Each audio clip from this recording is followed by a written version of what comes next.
Jeremy was persistent in harassing his online targets. I wish there was a little slot down here, you know, for us to pleasure each other. Damn, I can't believe Jeremy has an entire history of constantly and continuously harassing people. I think if you just got one more chance, you would change. Kino responded, "F Hitler." Jeremy then quote tweeted this, and there we have it. Yikes. What is wrong with this guy? What is even going through his brain? If you would have told me that there's a man more universally hated than me, I would have told you, you're crazy. Does he like get off to it, or is it like a cope? There's no way it feels good for everybody to hate you. I used to like point it out on TV all the time. There's 10 members of this cast and 6 of them are gay. My wife's a bit of a normie and she's like, oh, is that cringe, Jeremy? Your own wife is making fun of you for saying that there's too much gay shit on media. You don't maybe take that as like a sign to stop being a fucking weirdo? Man, you know, I don't have any kids and I feel alone. I wouldn't say that I have any close friends. Damn. Well, you know what? If anybody was feeling a little jealous of TheQuartering, don't. He's obviously a very sad man. It's kind of difficult to feel bad.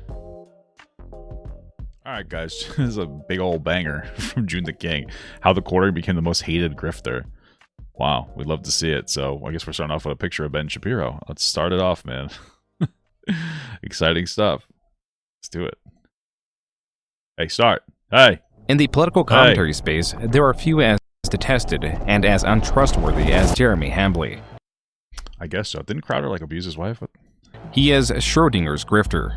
Wealthy when there is doubt about his net worth, yet poor when fundraising through the guise of desperation. $80,000 in equipment. I've got Hey Jeremy, what do you think of what's on the screen right now, buddy? I know that you're a weird gooner. $300,000 almost floating right now in debt. I'm saying I make well over $1 million a year just Wow, I wish. Me too, dude. If only. on coffee. Jeremy has an extensive history of fundraising for every facet of his business, but also a history of videos displaying his over $10,000 RC track with custom baseball mixed dirt, his $10,000 in trading card packs, which he opens live, and his... My thing is, how do these people fall for it? Like, everybody falls for it, you know? They all eat it up. Eat it up, you know? And like, his audience will fall for it. I don't get that.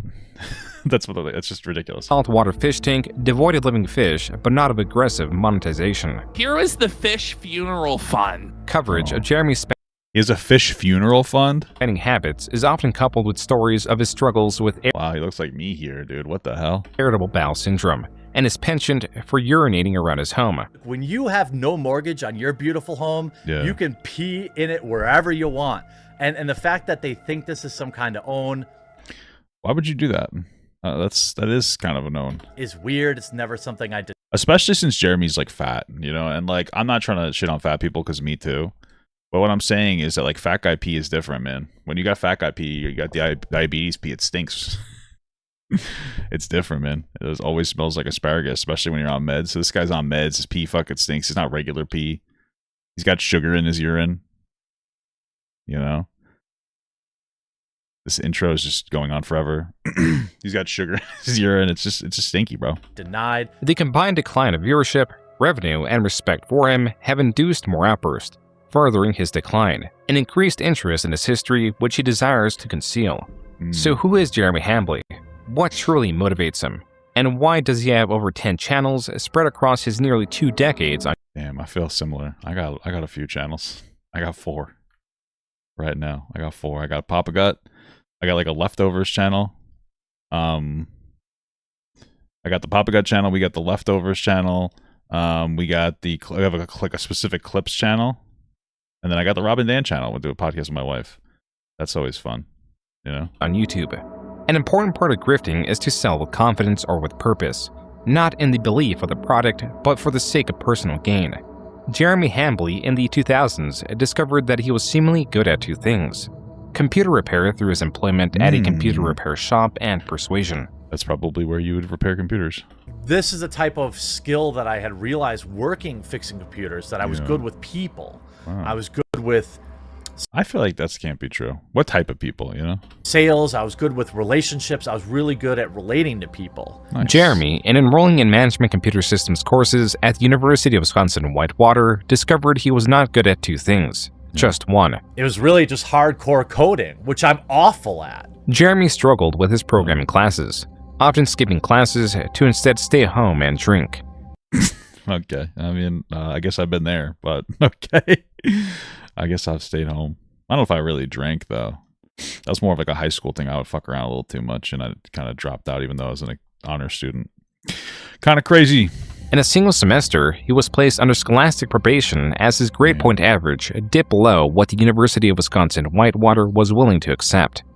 Jeremy, through a tribunal, was given a chance to explain why he should be allowed to return to the college. I decided to go into my tribunal. I spent about. Well, I don't understand that though. Like, why? If it's your college and you're spending money for it, like, why the fuck do they care if you don't go to class? You know what I mean? Like, what? Oh shit! What the fuck does it matter?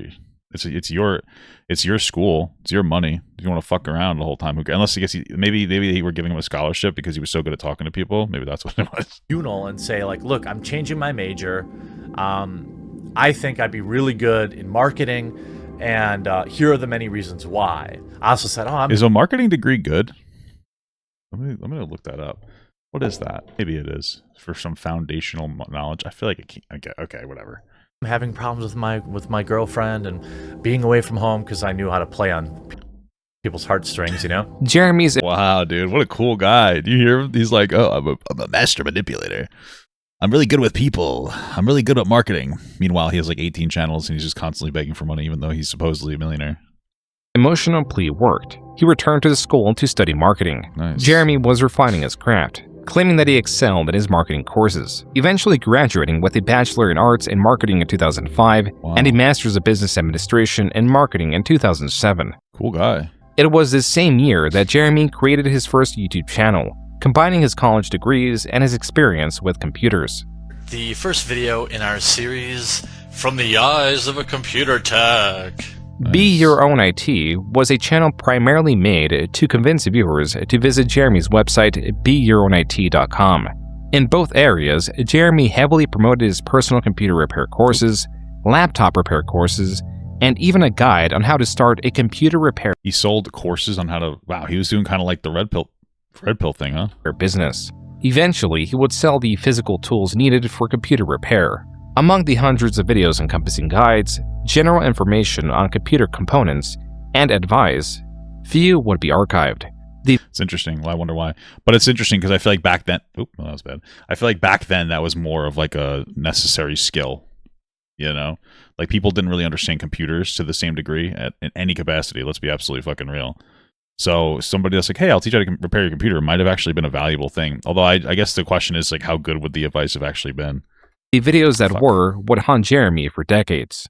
At the office this week, we had a situation where one of the techs came across some pictures on a customer's computer that were of the child pornography variety. I don't really know if there's any tack way to put that. You guys running with Epstein there? The point of this video is just to remind people that, you know, as techs, we read your emails, so to speak. Oh, yeah?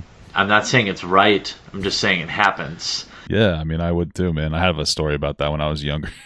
I had a laptop when I was like really young, you know, in my teens, and you know, I would do some kind of dumbass shit, and what I would do is I would play on my bed, but I would play like on the TV stand. It was hard to explain, but I would put like my water above the TV stand so water would leak down to it, and actually eventually broke it.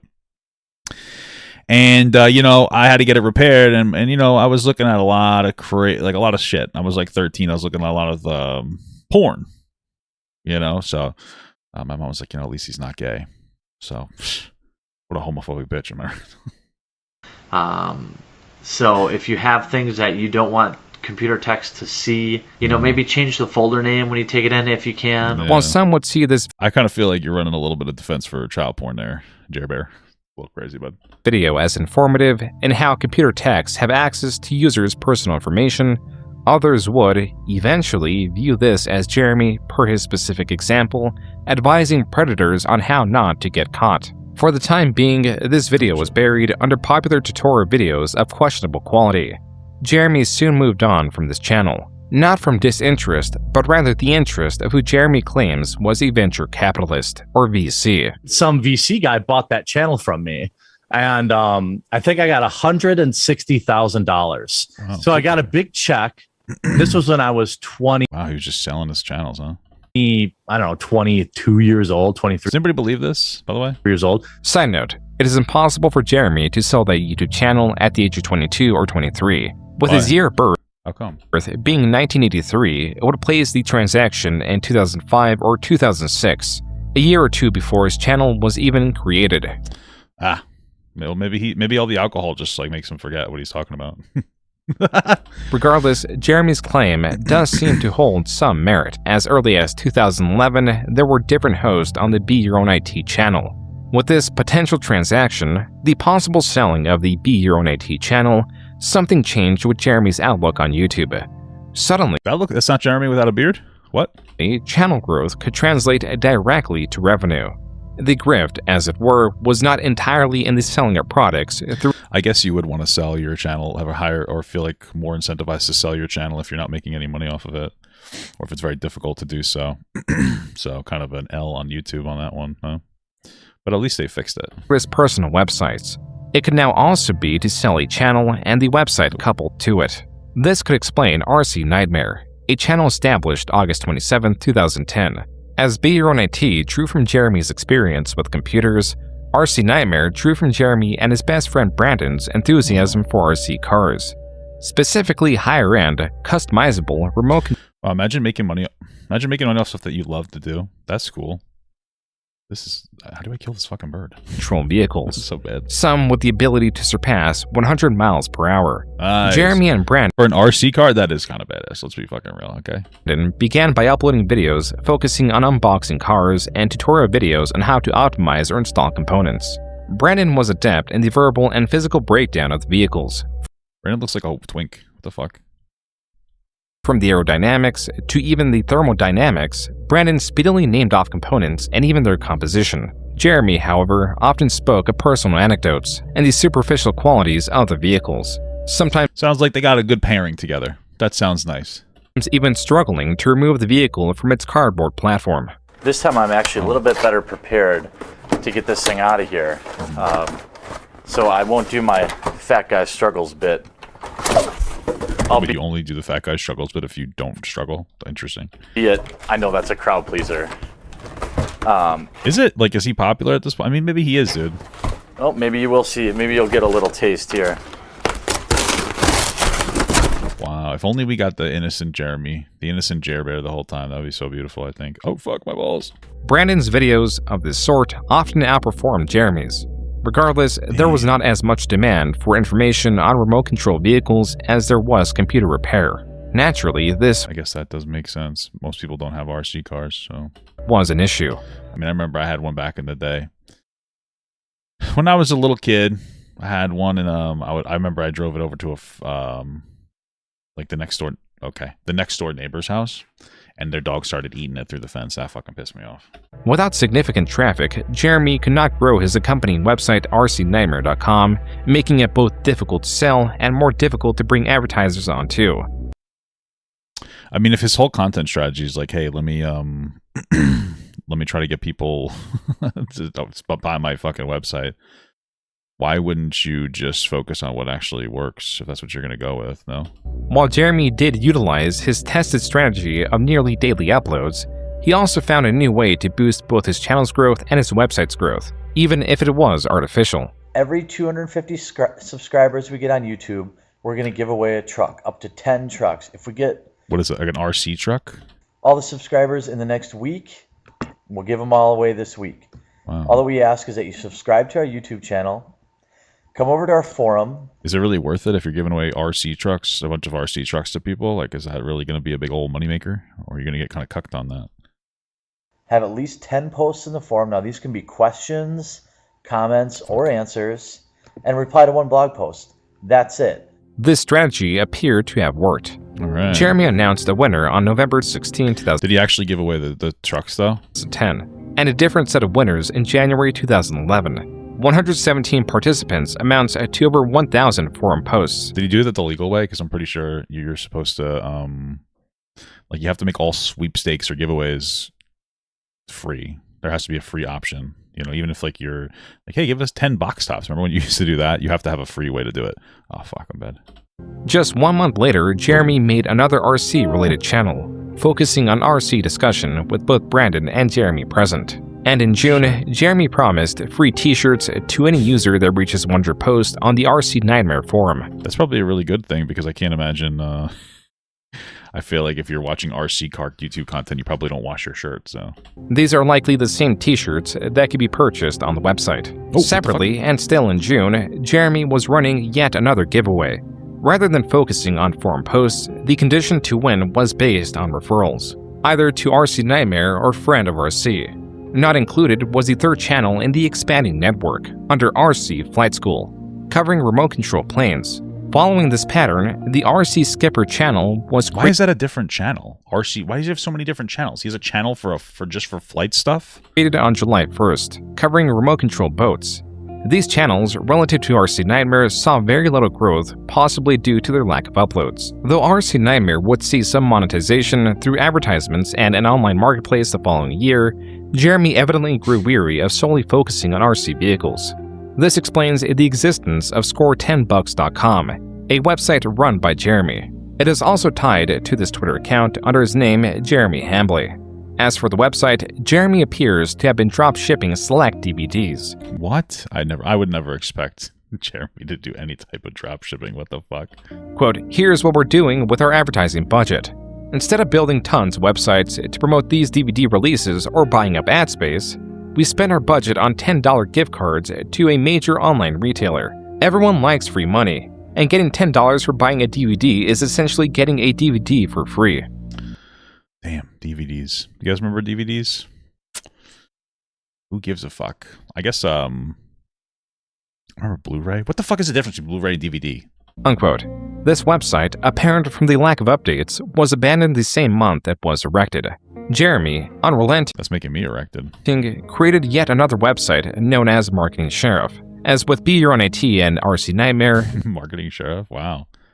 We love that. We love a faithful sheriff reference. this website had a forum, accompanying tutorials through the Marketing Sheriff YouTube channel, and offered one-on-one consulting. Quote, Marketing Sheriff also hosts high-level online marketing video lessons, elite contract negotiations, and members-only forums of experts to get your questions answered right away. The Deputy Program is a group of the world's top-performing online marketing, design, contract... Is this just like a pyramid scheme? Is he just selling like, hey, buy my course and you could do the same thing I'm doing?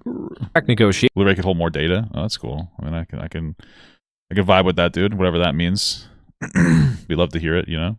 and all things business-oriented. Unquote. According to Jeremy, Marketing Sheriff, in focusing on servicing higher-end clients, would be his main revenue stream. Ooh, servicing higher-end clients. Similarly successful was MTG Headquarters, a channel based on the popular trading card game Magic the Gathering. This guy's like an uber fucking nerd, dude. Holy shit. He's already struggling just because he's such a fucking nerd, man. Like people are gonna just think that's kind of getting cringe. Wow, that's incredible. What's up, guys? Jeremy and Brandon here from MTG Headquarters. That's short for Magic the Gathering. How's it going? While Brandon would make appearances on MTG Headquarters, this channel was largely run by Jeremy. I'm really not understanding the content strategy. Only because it's like on the one hand, it's like, hey, the content strategy is the content strategy is like, hey, we're gonna do a bunch of stuff we have fun with, which is nice, but then also it's like we're gonna sell it. We're gonna sell our account afterwards. I just don't get it. Don't you want to do something a little more generic? I don't know. I remember Brick and Nerman. Brick and Nerman used to like buy and sell channels. Like not buy and sell. He would make a channel and then like meme on it and get a bunch of views on like a TikTok and then he would sell it. It's fucking silly. Rather than focusing on the strategic elements of the game, Jeremy centered his content on unboxing card sets. There were still more channels to be made, such as Team RCN and RCS Spotlight. Both of these channels were soon abandoned, as was the fate for all of Jeremy's RC-related channels. Is this how you guys feel when I make a channel and then I abandon it? Do you guys feel betrayed and upset? As in early 2013, Brandon had moved, making frequent uploads unfeasible and decreasing Jeremy's passion for the channels. Where do you move? This will be the last time I explain it. Brandon didn't leave. He got a job. Oh, And his I guess tech job, and they wanted him to move for it. That kind of makes sense. It's kind of how those things are sometimes. job took him to Kentucky, and I'm very happy for him. The RC videos soon paused across the board.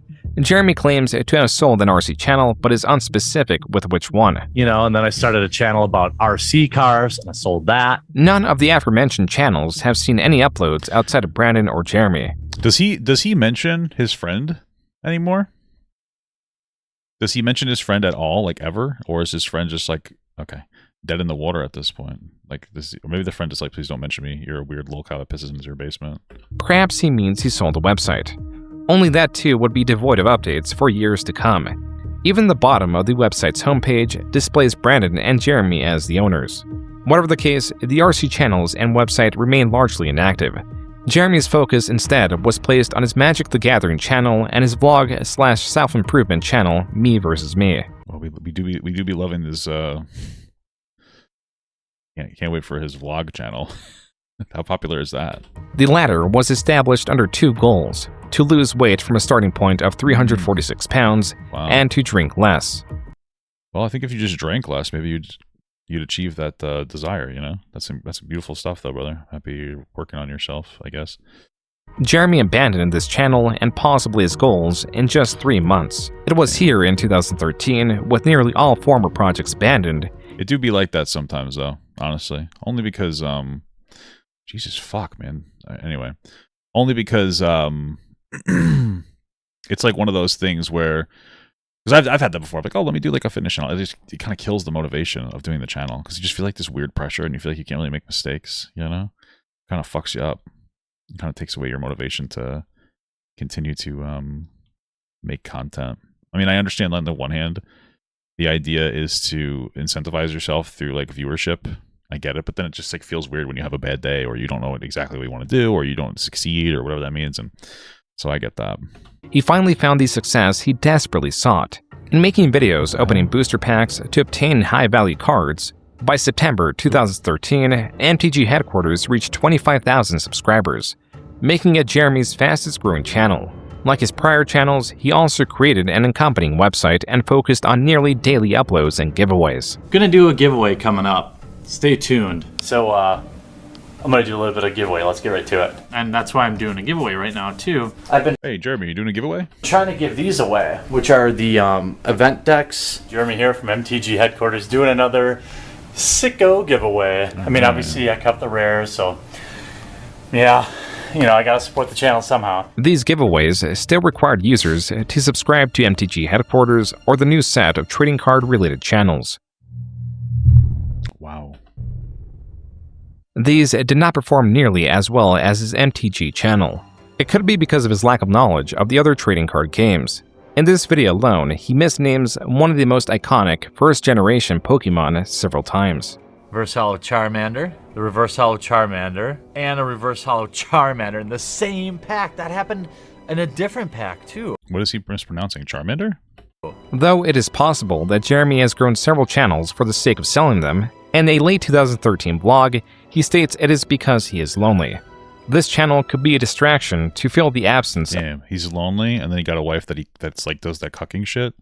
That's unfortunate for him, man. Of the friendship Brandon provided. I do YouTube for the community. That's the only reason I do it. I don't do it because I want to make money. Believe me, it's a money pit. I doubt that. I doubt that he doesn't do it for the money. That's no fucking way. Like, even if he doesn't make a whole lot of money now, you don't think that he would do it for the money in like a long-term capacity? Didn't he sell? He said he sold a channel. I mean, who the fuck knows anymore? What? I don't do it. You know, I do it to connect with people. I don't. This isn't as like pathetic as it sounds, but like, Okay. I don't have friends that. Well, I have very few friends really, in general, and it's not because I wasn't popular, not because I. It does sound a little pathetic. You know, it's just life happens, and when you get older, you just don't connect with the same people you used to. While I Jeremy mean, there is a level of truth to that. You really connect with the same people you used to, for sure. I mean, I agree with that in general. It do be happening. It do be happening. I get it. But, you know, just kind of seeing where he is now, it's a little interesting. Because it seems like the most of the attention he wants is from, like, you know, women. And then, you know, employing them and then getting them to be, and then just being like weirdly inappropriate sexually, I guess, you know, kind of been like making weird comments about them constantly as like a kind of like, it's almost like dry begging to me when he's like, oh, Sydney Watson will show her boobs if you know, subscribe to our channel or whatever. It's like a dry beg, no? Jeremy's loneliness is there, as he will later describe it in detail, The motivation to grow his channel was also likely monetary. Whatever the case, no matter how large his channel would get, he would always desire more. Even with True. As just a true man, dude. Same here. MTG Headquarters at 54,000 subscribers, his largest channel ever, it was still not enough. How do we get to 100,000? How do we It was still 54 is good, dude. Not bad. not enough. How do we get to 100,000? How do we continue to fulfill the mission statement that is basically to grow the game and grow such an amazing community? And you guys have been truly awesome. So I've opened a store on the website, but what I've decided to do here is actually use a service that you've probably heard about called Patreon. I'm going to use it to do amazing things. I've got so many things planned for the website. I'm not going to keep any of it. 100% of it's going to go right back into the site. Jeremy claims he Isn't that you kind of keeping it then? Like you're just building your business with it? Isn't that how it's like kind of a virtue signal, is it not? Only because like that's what you do as a business. Yeah, I'm going to get money from you guys and I'm going to invest it into my business. That's what everybody does when they first start a business. So he would use the Patreon money to incorporate applications into the MTG Headquarters website, and to have 5 dedicated writers for it. I know, it's God, I hate e-begging. It's he hates it so much, guys, but he just does it all the time. So annoying, but I just think what this is a great way for us to work together to just keep the MTG community getting better and better and better, and get up and take notice and really put together some awesome tools on mtgheadquarters.com, which is essentially everybody's website. Jeremy, now 7 years into creating videos on YouTube, began to refine his approach, where he began simply asking for users to subscribe, and it evolved with giveaways. He was now incorporating purpose and community into his calls to action. Yet there was still room for improvement. His Patreon, as per the Wayback Machine, would not even reach the second milestone. Damn. Unfortunate. But he's making $710 a month, so that's kind of good, no? And though Jeremy vowed to grow the MTG community, his efforts and finances were not entirely there. As in late 2014, he created another channel unrelated to Magic the Gathering, trading cards, remote control vehicles, or even tech support. Hey there, I'm Jeremy, and you've come to that part of YouTube where you might be wondering how the heck you got here. Together with my beautiful wife and our best friend. All right, he's got a beautiful wife. This is the first time? Is this the same wife? This game's an asshole. Brandon, we're about as obsessed with the arcade as anyone, specifically claw machines. So obsessed, in fact, that we've already bought 4 different machines. I keep it a stack with you. I hate this fucking game. I think it's not for me.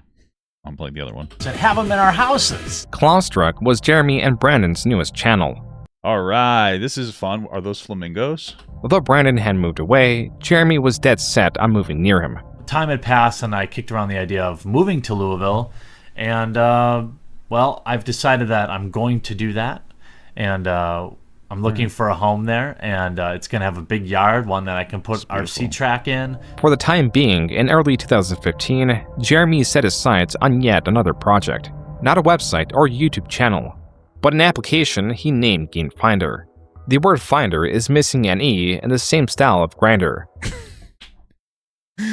Did he make it?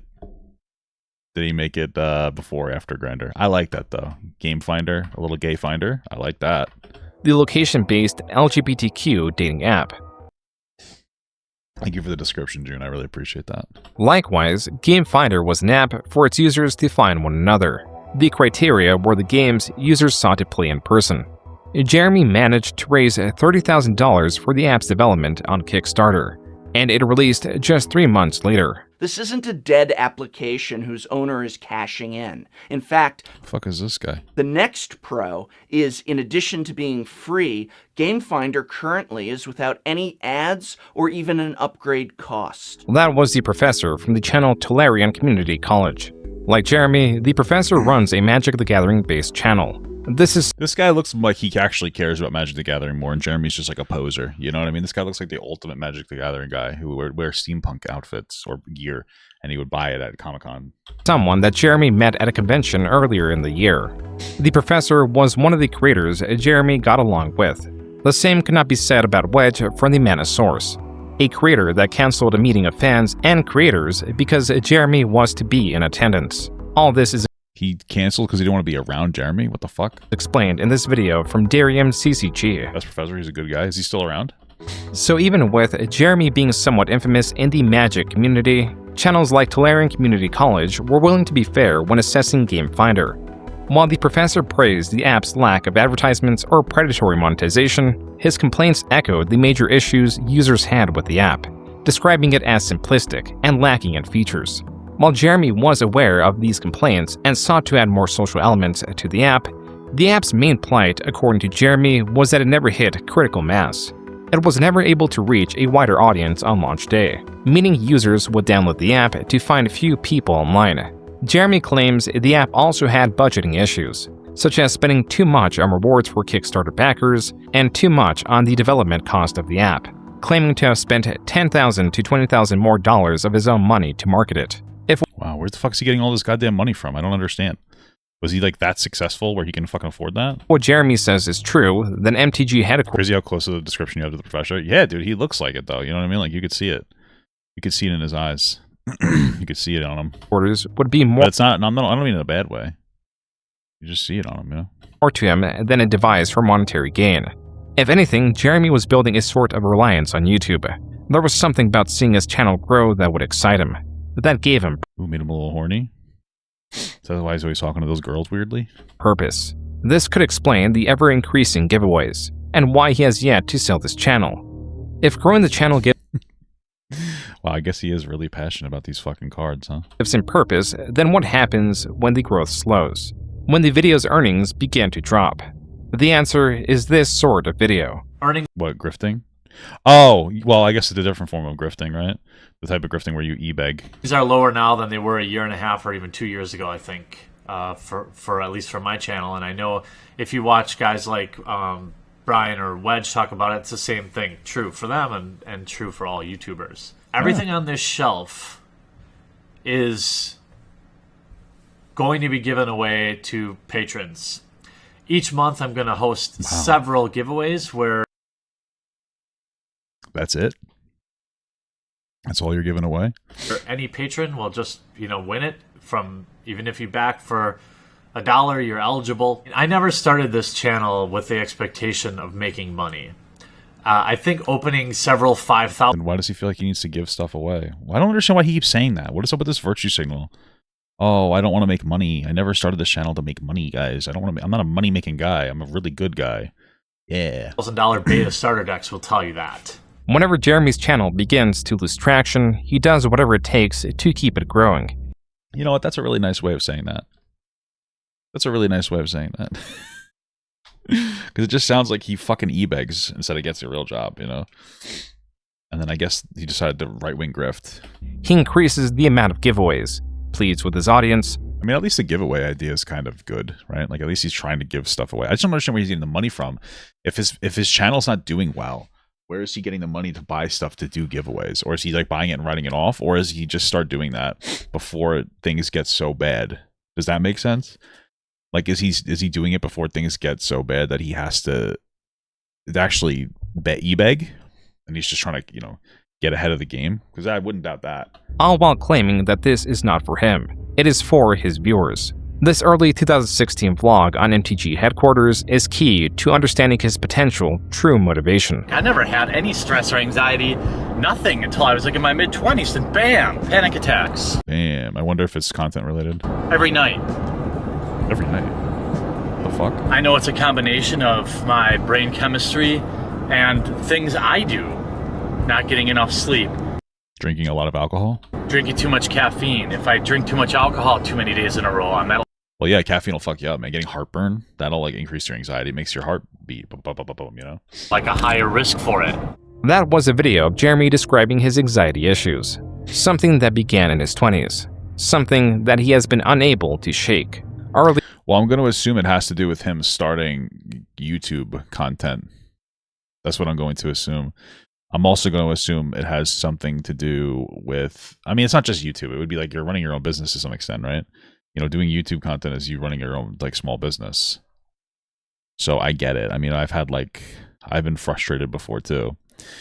because you want to maintain your business, you know? So I get it. I mean, I don't go around fucking e-beg, but I do understand it fundamentally.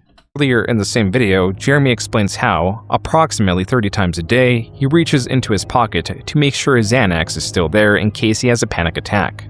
Coincidentally, the rate at which he's been getting these has seemingly increased since his channel's growth has slowed. Jeremy specifically cites how he's already had 2 panic attacks within the week he made the video. What is being established is a vicious cycle that would bind Jeremy the more he fit into it. The more he would try to maintain endless growth, the more it would crush him. For the past year, Well, I mean, that is going to be really toxic if you try to maintain like endless growth. You're going to have up and down moments. If you have to kind of be okay with that, or else you're going to fucking go ballistic. So I get that. I've been running myself ragged, trying to run a business as well as YouTube full time. And while it's been worth every long night, it's unlikely I can continue this pace much longer. I'm just so tired all the time. Now, you may have heard... It sounds like more of his, this tiredness probably comes more from him, like, not being able to sleep, rather than, like, actually being tired from, like, working too much. So I'll say this isn't exactly, like, the toughest job, but there are things that, like, can stress you out and frustrate you. ...of me talk about my Patreon for several months now. The hell? The truth is, the support I'm receiving on my Patreon is literally the only reason I can spend the amount of time I do now on these YouTube videos. What I so desperately want now... Isn't that kind of the point of Patreon? ...is the chance to take my channel to the next level. Whoa. In this video, released April 2016, I want to level up. It's a little video game joke for you guys. it appears Jeremy was reading a pre-written sales pitch. That's so funny. Someone in the chat is like, is that his real voice or AI? We're talking about June the King of TheQuartering, because that did sound kind of like AI-ish, but I guess he was just doing a sales pitch. Asking his audience to increase their support on his Patreon, allowing Jeremy... Chat, please give me more money. The membership is $2. Maybe I should increase that. I don't know. Who cares? The membership is $2 a month. Give me more money right now. No, I'm just kidding. You don't have to do that. Just watch stuff. Check out those Robin Dead podcasts. That's good. There's supposed to be another episode coming out tomorrow, which is the 7th. This video will come out after that. To reduce the time spent on his clients from marketing to sheriff, claiming it is for better or more diverse content on MTG Headquarters. While Jeremy did make good on diversifying his content with the increase of collaborations, interviews with Magic the Gathering artists, and even PowerPoint presentation guides, none of these videos could trump his simple, effortless card opening videos. Wait, Donald Trump? What the fuck? As much as Jeremy desired to change and improve into something superior, he could not find any footholds, and was slipping into a breakdown. Now, I wish I'd done a lot of things differently. I wish I was friendlier with other Magic YouTube channels. I wish YouTube ad revenue wasn't less now than it was a year ago. Was this right around the time of the cuckening, where there was like a big ad revenue problem? But I can't change any of that, really.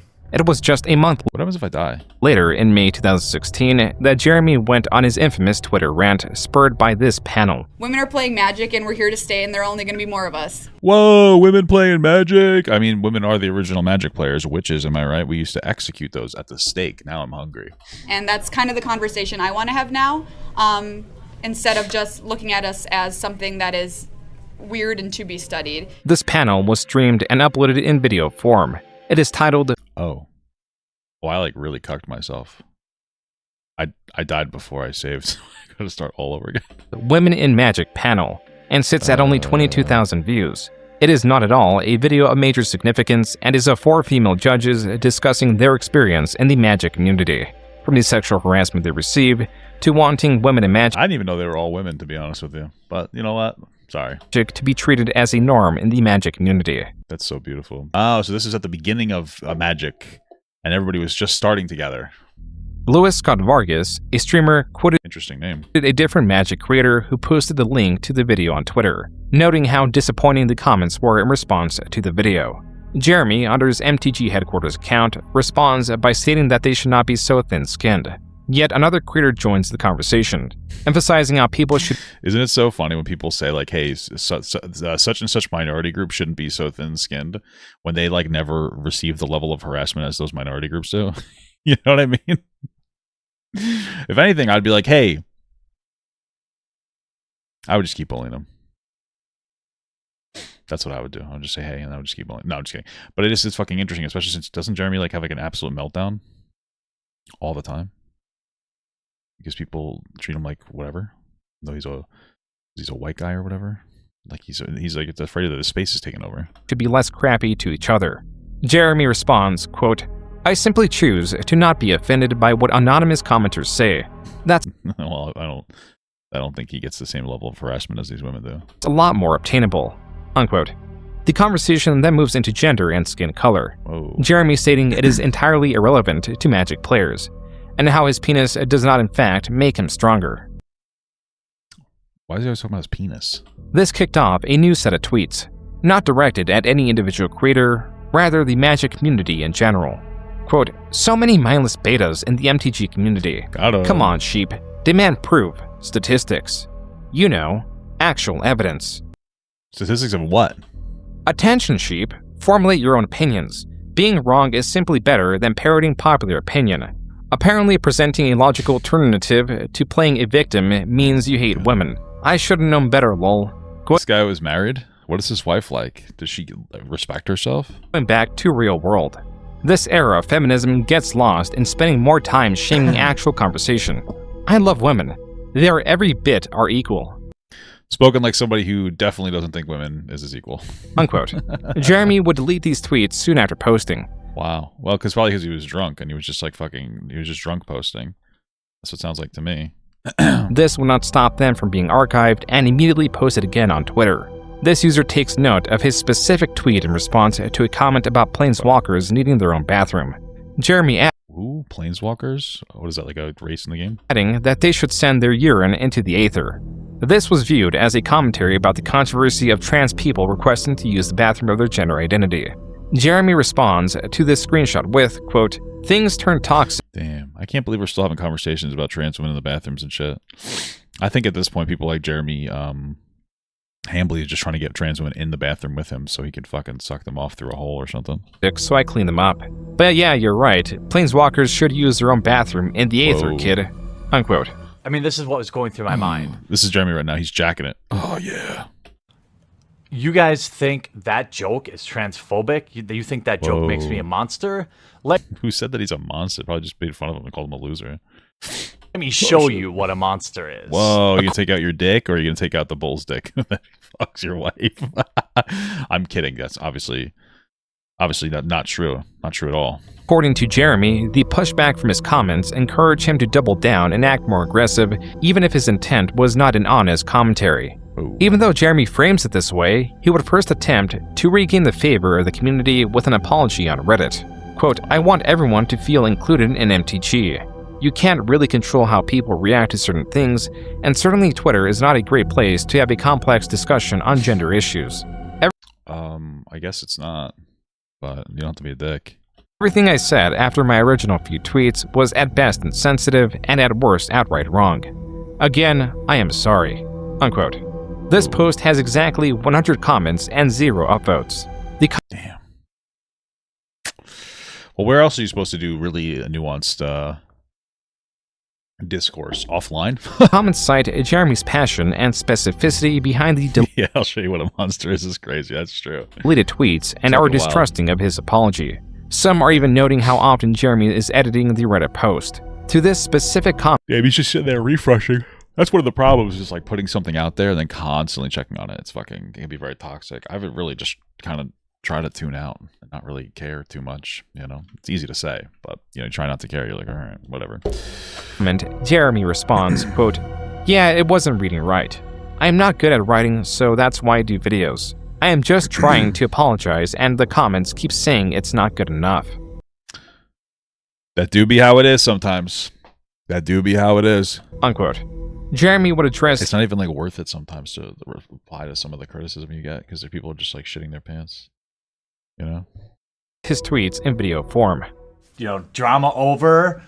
Don't be a dick. I thought, I guess, maybe I had to say that, but from what I'm seeing is you all just basically know that, you know? It took about a month and a half. Hey, drama over, guys. Stop talking. Really just kind of, it reads like somebody who really wants the drama to be over. All right, guys, we're done with this. It's like, okay. You can't really just tell people you're done with the drama. You can tell them that you're done talking about it, but you're better off just moving on instead of making a big deal out of things. It's one of the things that you should really do is like, one of the things, I guess as a creator, you learn is that some things you just don't, it's not worth being meaningful about everything. It's not worth being meaningful about every apology or every response to everybody or every this, because like, you know, sometimes you can never win, you know. And I don't mean don't be meaningful in your apology. What I mean is like sometimes it's not worth like, okay, maybe you made a mistake. Sometimes it's not worth like correcting it. It could be such a small mistake, and you can't get into the habit of like apologizing for everything. You apologize for like the things that matter, and then the other things you're just like, all right, I made a little mistake here. You just kind of move forward, you know. It took about a month and a half for Jeremy to begin right where he left off. On Twitter, he changed his display name to MTG Shitlord HQ.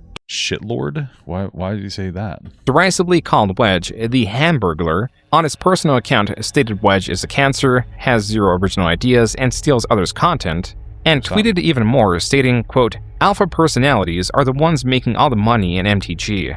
Talk." Alpha personalities. Dude, people who say the word alpha unironically are so fucking gay. It's such a fucking loser. Yeah, I got an alpha personality. Why am I getting my ass beat so hard? To any vendor. They are capitalizing on your beta-ness. The MTG community is not ready for truth. Cucks and white knights drive the entirety of the narrative. Wizards, discrimination is guaranteed if you have a conservative mindset.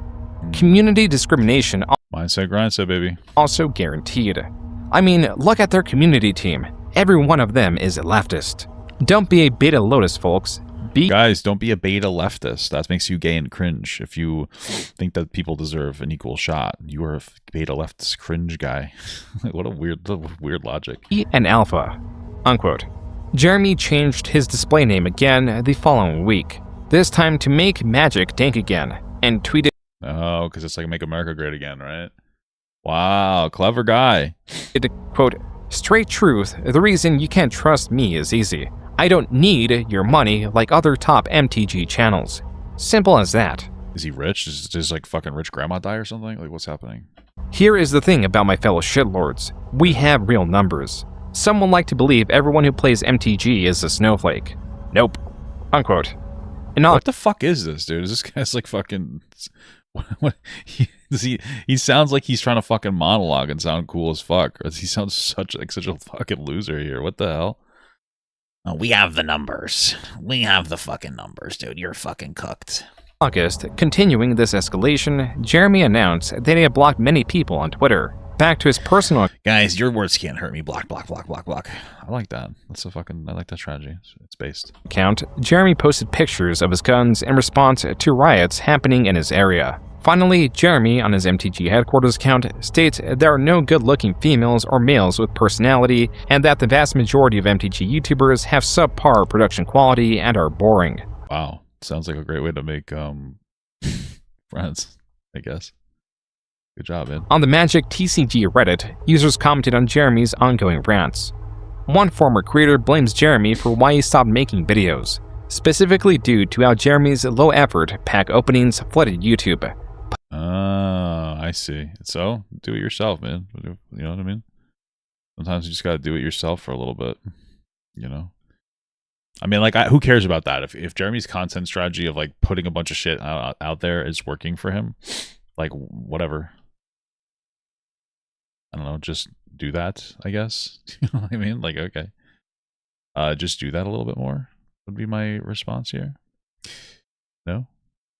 Potentially burying their higher effort content. Other commenters shared the sentiment and denounced Jeremy, deeming his content as low effort garbage that is composed of opening packs of Magic cards. The following month, on September 8th, Jeremy released a 28-minute video addressing his ongoing controversy, saying that he needs to clear his name while claiming Reddit is a hate fest, displeased in how Reddit mods are not policing comment sections enough, causing what he calls witch hunts directed at him. In this Wow, he sounds a little like Hassan here. What the fuck? Video, Jeremy states he takes no issue with trans or gay people, or any similar quality for that matter. That sounds good. Jeremy appears to be trying to de-escalate the tension between him and the Magic the Gathering community. And it worked, or so he thought. On September 9th, Jeremy posted 2 videos containing spoilers for an upcoming Magic the Gathering release. Alright. This is Are you supposed to be able to do that, or is he fucking trolling? information from a PR firm working under Wizards of the Coast. The creators of Magic the Gathering often delivered to select content creators as a way to excite their audiences for upcoming cards. These videos performed terribly compared to Jeremy's pack opening videos. But the significance of this was not that it was... Why not just do it while he's opening a pack, you know? Like, could that be a strategy? Oh, well, that was stupid. ...meant to garner viewership. Rather, it appeared that Wizards of the Coast was extending an olive branch to Jeremy following his de-escalation. Why? Why do people fucking... Why? Why do people give this guy any charity here? It's weird as fuck. It was only when the spoilers were allegedly posted to Reddit that Jeremy, and to that extent, the Magic community, was notified the spoilers sent to Jeremy was done so by mistake. While the original post does not appear to be archived, this Redditor quoted the Magic the Gathering employee on the matter. Quote, "We don't..." Wait, they gave him insider information and they didn't even mean to? They accidentally gave the wrong person insider information? Is that what's being said? "Don't reward the behavior this channel exhibits. When we preview sets, we provide a handful of cards to our PR agency to use with outlets who aren't part of our core audience. When one of these outlets passed on using these cards, they reassigned the cards to this outlet without doing research and also without checking with us first. We would not have greenlit his receiving of these cards had they asked." Unquote. Damn. He just got fucking cucked. Hard as hell, dude. What the fuck, man? That sucks. I kind of feel bad for him a little bit, maybe. That's fucking disappointing for him. That's fucking brutal, dude. Holy shit. That's like upsetting as shit. Alright, well, sucks to suck, I guess, Jer Bear. Sucks, man. Sorry. Here I was, feeling like a total moron to think that Wizards had just extended the olive branch and everything was going to be good. Jeremy in this video compares that statement as an endorsement to witch hunt him, simultaneously claiming that Wizards of the Coast are listening to an extremely small minority of 30 or 40 people. That's gotta be upsetting, though. But I don't, like, it's kind of weird, because doesn't he act like a fucking jackass online all the time? And he's like, oh man, I can't believe these guys actually wanted to talk to me. Like, it's kind of strange. Probably shouldn't have thought that. While also stating that he is receiving a massive amount of hate. The one boon with this controversy is that Jeremy had a newfound angle to solicit donations. What, pity? Because now he feels like an asshole? Is that it? One that could weaponize culture and anger, in combination that would bring him... I'm a white guy. I'm a white guy, and they decided to pass on me because I'm a white guy. ...much strife, but also considerable wealth. You can speak with your wallet and take the plunge and back us on Patreon. Wow. The more backers we get on Patreon, the louder voice we can have, the more interesting things we can do. Wow, what's up with the we stuff? Are you French? You know what I mean? Wizards can't. Wizards won't fly me out to PAX. We'll go to see them at PAX. Whoa, that's like kind of pathetic, no? That Patreon gets big enough, I'll fly to every major event and I'll stand there and do coverage for you. Is that a threat? What the fuck? And I'll try to keep it real, 100%. This was the beginning of Jeremy's capitalization. What does try mean? What the fuck, dude? Of outrage. In the following years, Jeremy would master his craft. Meanwhile, with the understanding that he was not welcome in the Magic community, Jeremy revived Pokemon Headquarters while still So Jeremy goes out of his way to act like an obnoxious dick, and then he gets upset when people don't like that he acts like an obnoxious dick. Is that what happens here? Posting to MTG Headquarters. The video announcing his return sits at less than 1,000 views. Damn. Jeremy posted on his Pokemon channel from late 2016 to early 2017. The channel failed to gain any momentum, with its videos far underperforming compared to videos found on MTG Headquarters. It was here that Jeremy resigned himself as a pack opening channel with the occasional commentary video. The latter type of video was often on the topic or tangential to his infamy. If you would have told me that there's a man more universally hated in the Magic YouTube community than me, I would have told you, you're crazy. On June... Does he like get off to it, or is it like a cope? Because there's no way it feels good for everybody to hate you and nobody to want to exist around you. I mean, it's even worse that this guy I'm sorry, it's just like fucked up, but it's even worse that this guy got invited to go to this fucking whatever it was, and then it got rescinded. Like, it would have been better if he just never got invited for his own like mental. But like, he really is hated, and he has a wife at this point. Like, what does she think? There's no way that she doesn't find him fucking embarrassing and pathetic, no? Like, right? Does she try to help him or something? Like, what is going on with this, like, whole dynamic? Oh, fuck, this whole dynamic is so weird. 5th, 2017, two things happened. Jeremy posted his final claw machine-related video on Clawstruck and live-streamed while drunk. While he often tweeted at or commented on other creators in the MTG community, there was one that he targeted unprovoked. This was cosplayer Christine Sprankle. Ah, a girl. Let's see if he tries to sexually harass this girl. Serial virtue signaler and crying for Patreon dollars cosplayer. That's what he does. What the fuck? That's what he does all the time. He just cries for fucking money on Patreon. See a Sprinkle Run posted yesterday. Allow messages to my Facebook page again.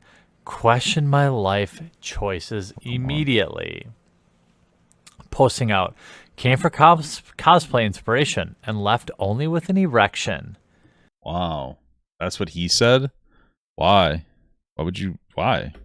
In all seriousness, though, I love your work. Okay. Jeremy was commenting on Sprinkle's post and He said that, came for cosplay inspiration and left with only an erection. In all seriousness, love your work. Alright, I'm pretty sure TheQuartering is the kind of guy that falls in love with, like, fucking cam girls. What the fuck is this? Why would you say that? What a weirdo. What the fuck? What a freak thing to say. Jesus Christ. the comments found within. A post about receiving unwanted comments. Here we go. Victor Puente, cuckold. You know this dude's a cuck. A little irony there, bud, but... Oh, yes, she's just under constant anonymous direct message assault. Like, she is literally triggered. What? Here goes cuckold number Nicholas again. It makes me sad that you have... Is Nicholas a number? ...have to be. It makes me sadder that I'm not even surprised. Me, despairing over social norms. If you're going to creep, at least have some decent grammar. I'd agree with that. Obviously, Sprankle is a pro cosplayer. You know she's a professional cosplayer by the fact that she has to solicit Patreon dollars and then cry in her Patreon video to get loser beta cucks to give her money. I just don't understand, dude. He does all of this stuff. This is so fucking strange to me. Because, like, he's the guy. He's the guy that begs for money. Like, that's what this whole video's been up until that point. What the fuck? I mean, it is like an all-you-can-cuck buffet on this thread. Oh, I'm sorry, Sprankle. Let's look at your cosplay, your art, where some poor 14-year-old kid was unfortunately made an erection comment about you. And oh, somebody else said that. Okay. Fuck him for being such a degenerate. Well, I mean, it's kind of shitty, no? Like, what? Even if they're 14 and you want to be like, oh, they're just... I don't understand. How would you want your 14-year-old to act like a dick? I feel like that's shitty. What? I mean, what is sexual about this? Nothing, right? Oh, no. Totally nothing sexual about this. Oh, yeah, here you go, Sprankle. Another totally non-sexual picture where the Pokeball happens to be right on your fucking bush. Okay, let's see what we got here. Oh, yeah, you're wearing a bodysuit. Yeah. I don't understand. So she does some, like, lewd pictures, but she's just complaining that people are saying inappropriate sexual shit to her. Like, why is she not allowed to complain? I don't get... Okay. Get it. Nothing sexual about that. Oh, here you go, wearing basically a bra. Yep, nope, nothing hot about that. Here we go. I can understand maybe the general sentiment of like, oh, I don't feel bad if you're gonna lewd post or people like harassing you, maybe. But why the fuck are you making a whole ass video about it?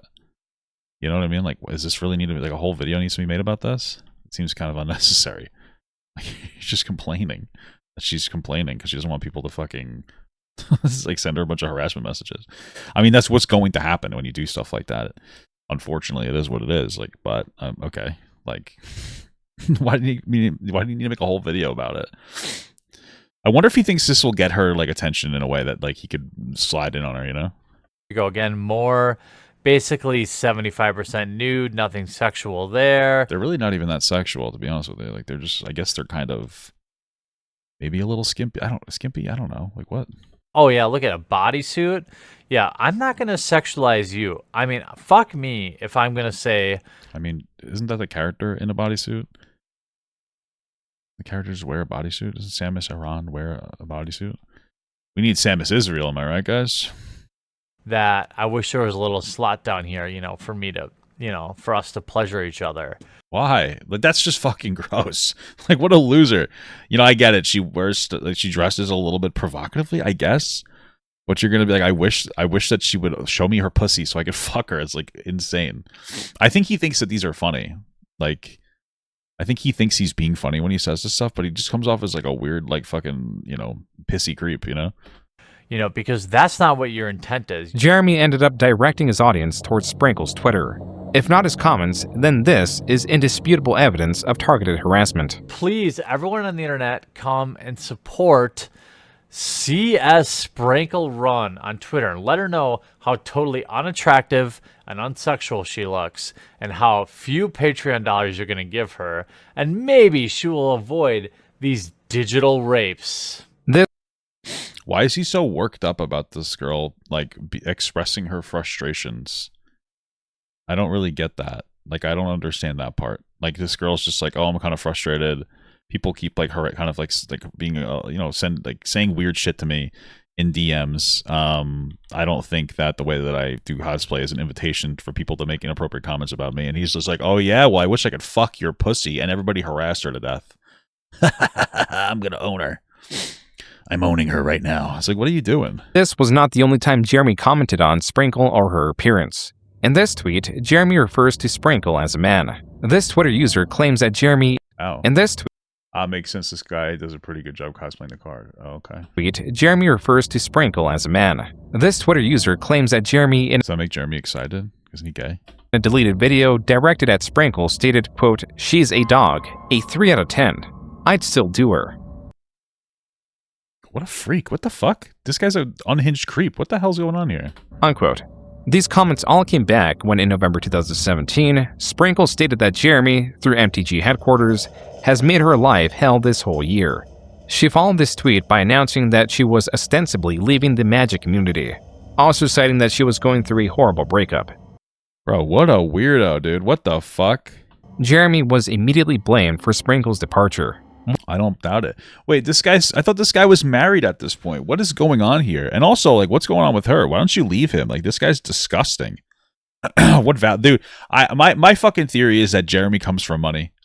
My theory is that Jeremy comes from some kind of money or something. He has to.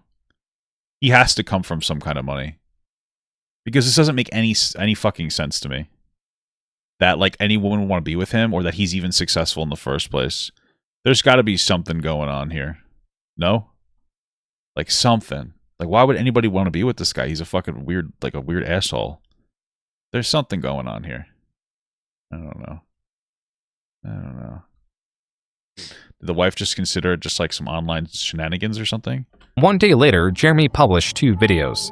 The first could be found on his newest channel, TheQuartering, a channel that hosted commentary videos mostly commenting on the Magic community or media similar to it. Oh. The second one now it's just right-wing grifting. We love to see it. Was MTG Headquarters.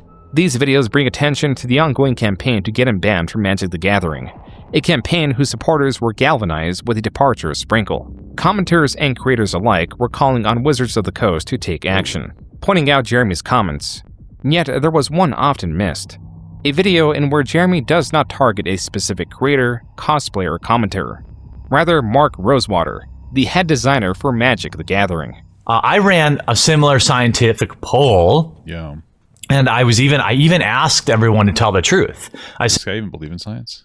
Said, hey, quick poll. How many of you did Mark Rosewater touch inappropriately? Parentheses, tell the truth, internet.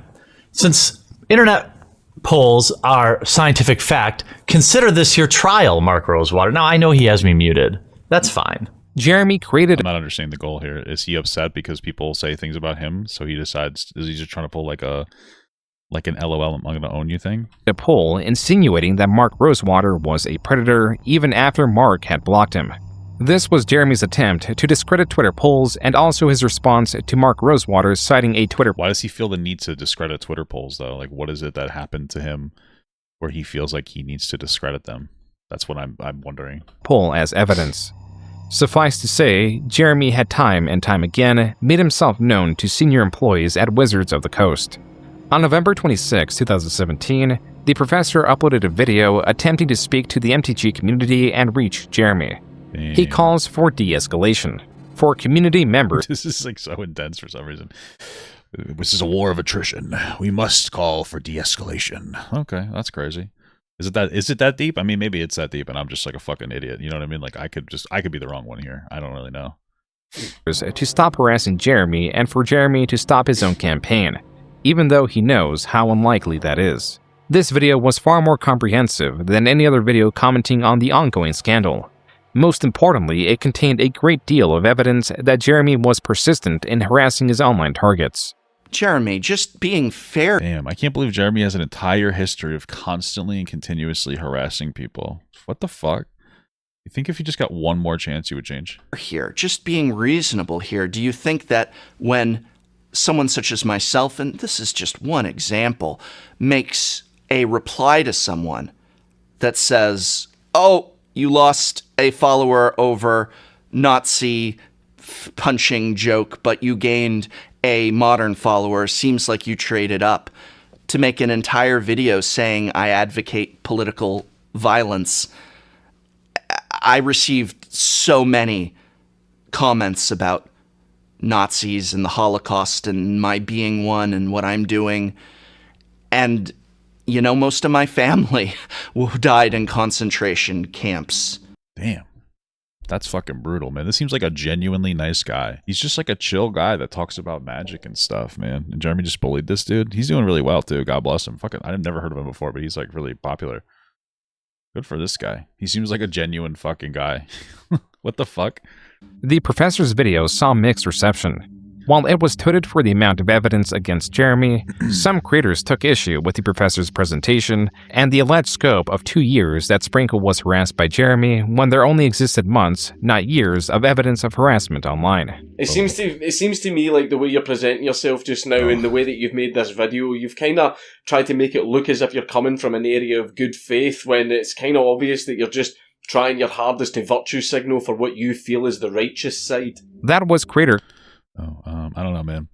I mean, I'm not really up to date on everything, obviously. Like, we never could be with this. What the hell is this, though? Okay. Actually, I'm keeping this. Anyway, but considering how genuine that professor guy seems, I'd have to side with him. He just seems like a normal, genuine fucking dude. Count Dinkula, a creator that would later start a podcast with Jeremy. He encourages his audience to Let me guess, they're not friends anymore. research this for themselves. Advice that would go well to Jeremy's own response to the professor's video, not found on MTG Headquarters, but on TheQuartering. Jeremy's video opened with the professor's minor comment about Nazi comments. Did you just evoke concentration camps to strengthen your video about mean tweets? I guess. Is that what he did? Jeremy failed to engage with the overarching arguments that Jeremy is disruptive and that he encourages unwelcome comments. Instead, Jeremy chooses to comment on the professor's superficial qualities. I want to point out, look at how disheveled he looks, how he has kind of a lazy face, his hair's all awry. This is on purpose, okay? This goes Dude, this is what you look like 24/7. What the fuck? on for about 2 minutes. Jeremy fails to state anything of substance. Well, he's just trying to attack him. He's like, "Oh, look, he's putting on like a performance piece." That's the whole criticism there. That's the point of the criticism as well. Like, he's just trying to do that instead of actually have like a substantive argument. It is then that Jeremy claims that the professor's video was so well researched that it must have been a collaborative effort. Jeremy then Does he really say that? That's like an admittance that he's fucked. presents this theory as fact and states it as proof that there is a secret collaborative movement to smear him. This guy's video is so good against me. He must be working with other people. I mean, like, that doesn't make sense. I feel like TheQuartering is so dumb. How hard is it to get like a good, Jesus Christ, how hard is it to get like a video together that's got like a lot of good information on it? You know what I mean? He's just such a fucking like meme lol cow. Jeremy then reframes the professor's overarching argument, claiming that there is no evidence that he harassed creators like Sprinkle. Instead, this guy's a fucking harassment machine. What the hell? there is only evidence that he is a quote-unquote asshole. To go even further, What would make you an asshole? Harassing people?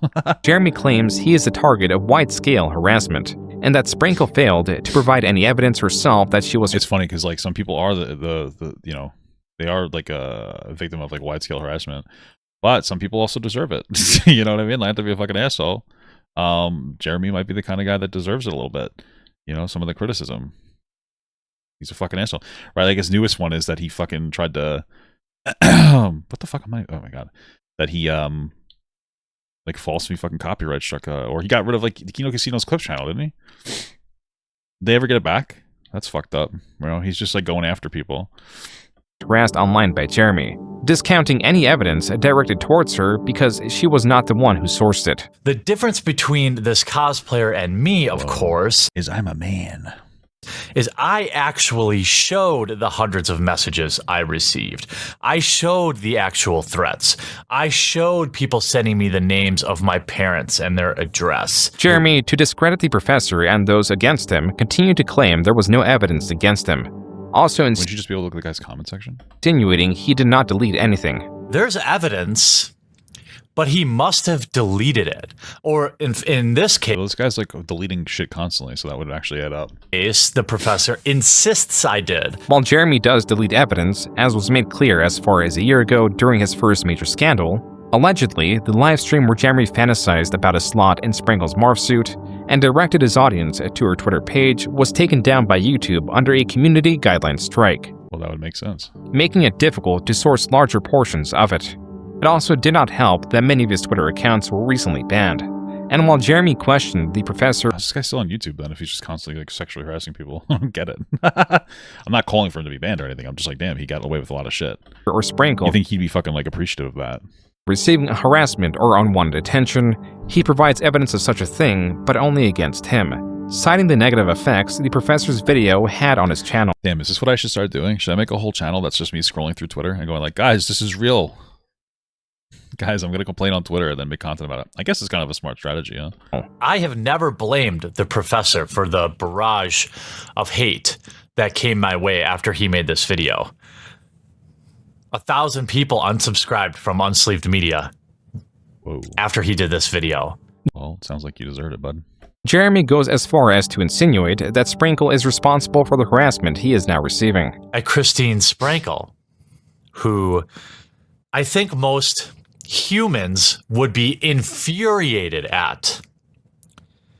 She posted a dangerously false tweet. Let the hate mob ascend on me for going on 2 weeks now and has done nothing to correct the situation. Though Jeremy claimed that the professor is a manipulator and failed to bring a shred of evidence forward, Jeremy, in his video response, skips all the evidence presented. Notice how in Jeremy's reaction, the video inexplicably jumps. This is because Jeremy skipped from 4 minutes 24 seconds to 6 minutes 55 seconds. That's like a minute and a half or some kind of math that I don't want to do. Over 2 minutes of voice clips, portions of his removed livestream, and more than 10 tweets directed at Sprinkle or cosplayers in general. Jeremy does not acknowledge this jump, and it was good guy. Was not the last time he would edit around evidence. This next jump is even more egregious. Jeremy pauses the professor's video at 7 minutes 25 seconds. 1 more second and he would have displayed the evidence against him that he claims does not exist. For the next 7 minutes, the professor shows countless Damn. He really is just like a legitimate fucking grifter. Jesus Christ.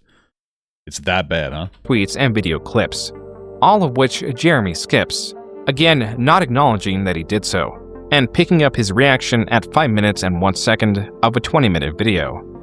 Jeremy closes this video by insinuating the professor is similar to Adolf Hitler.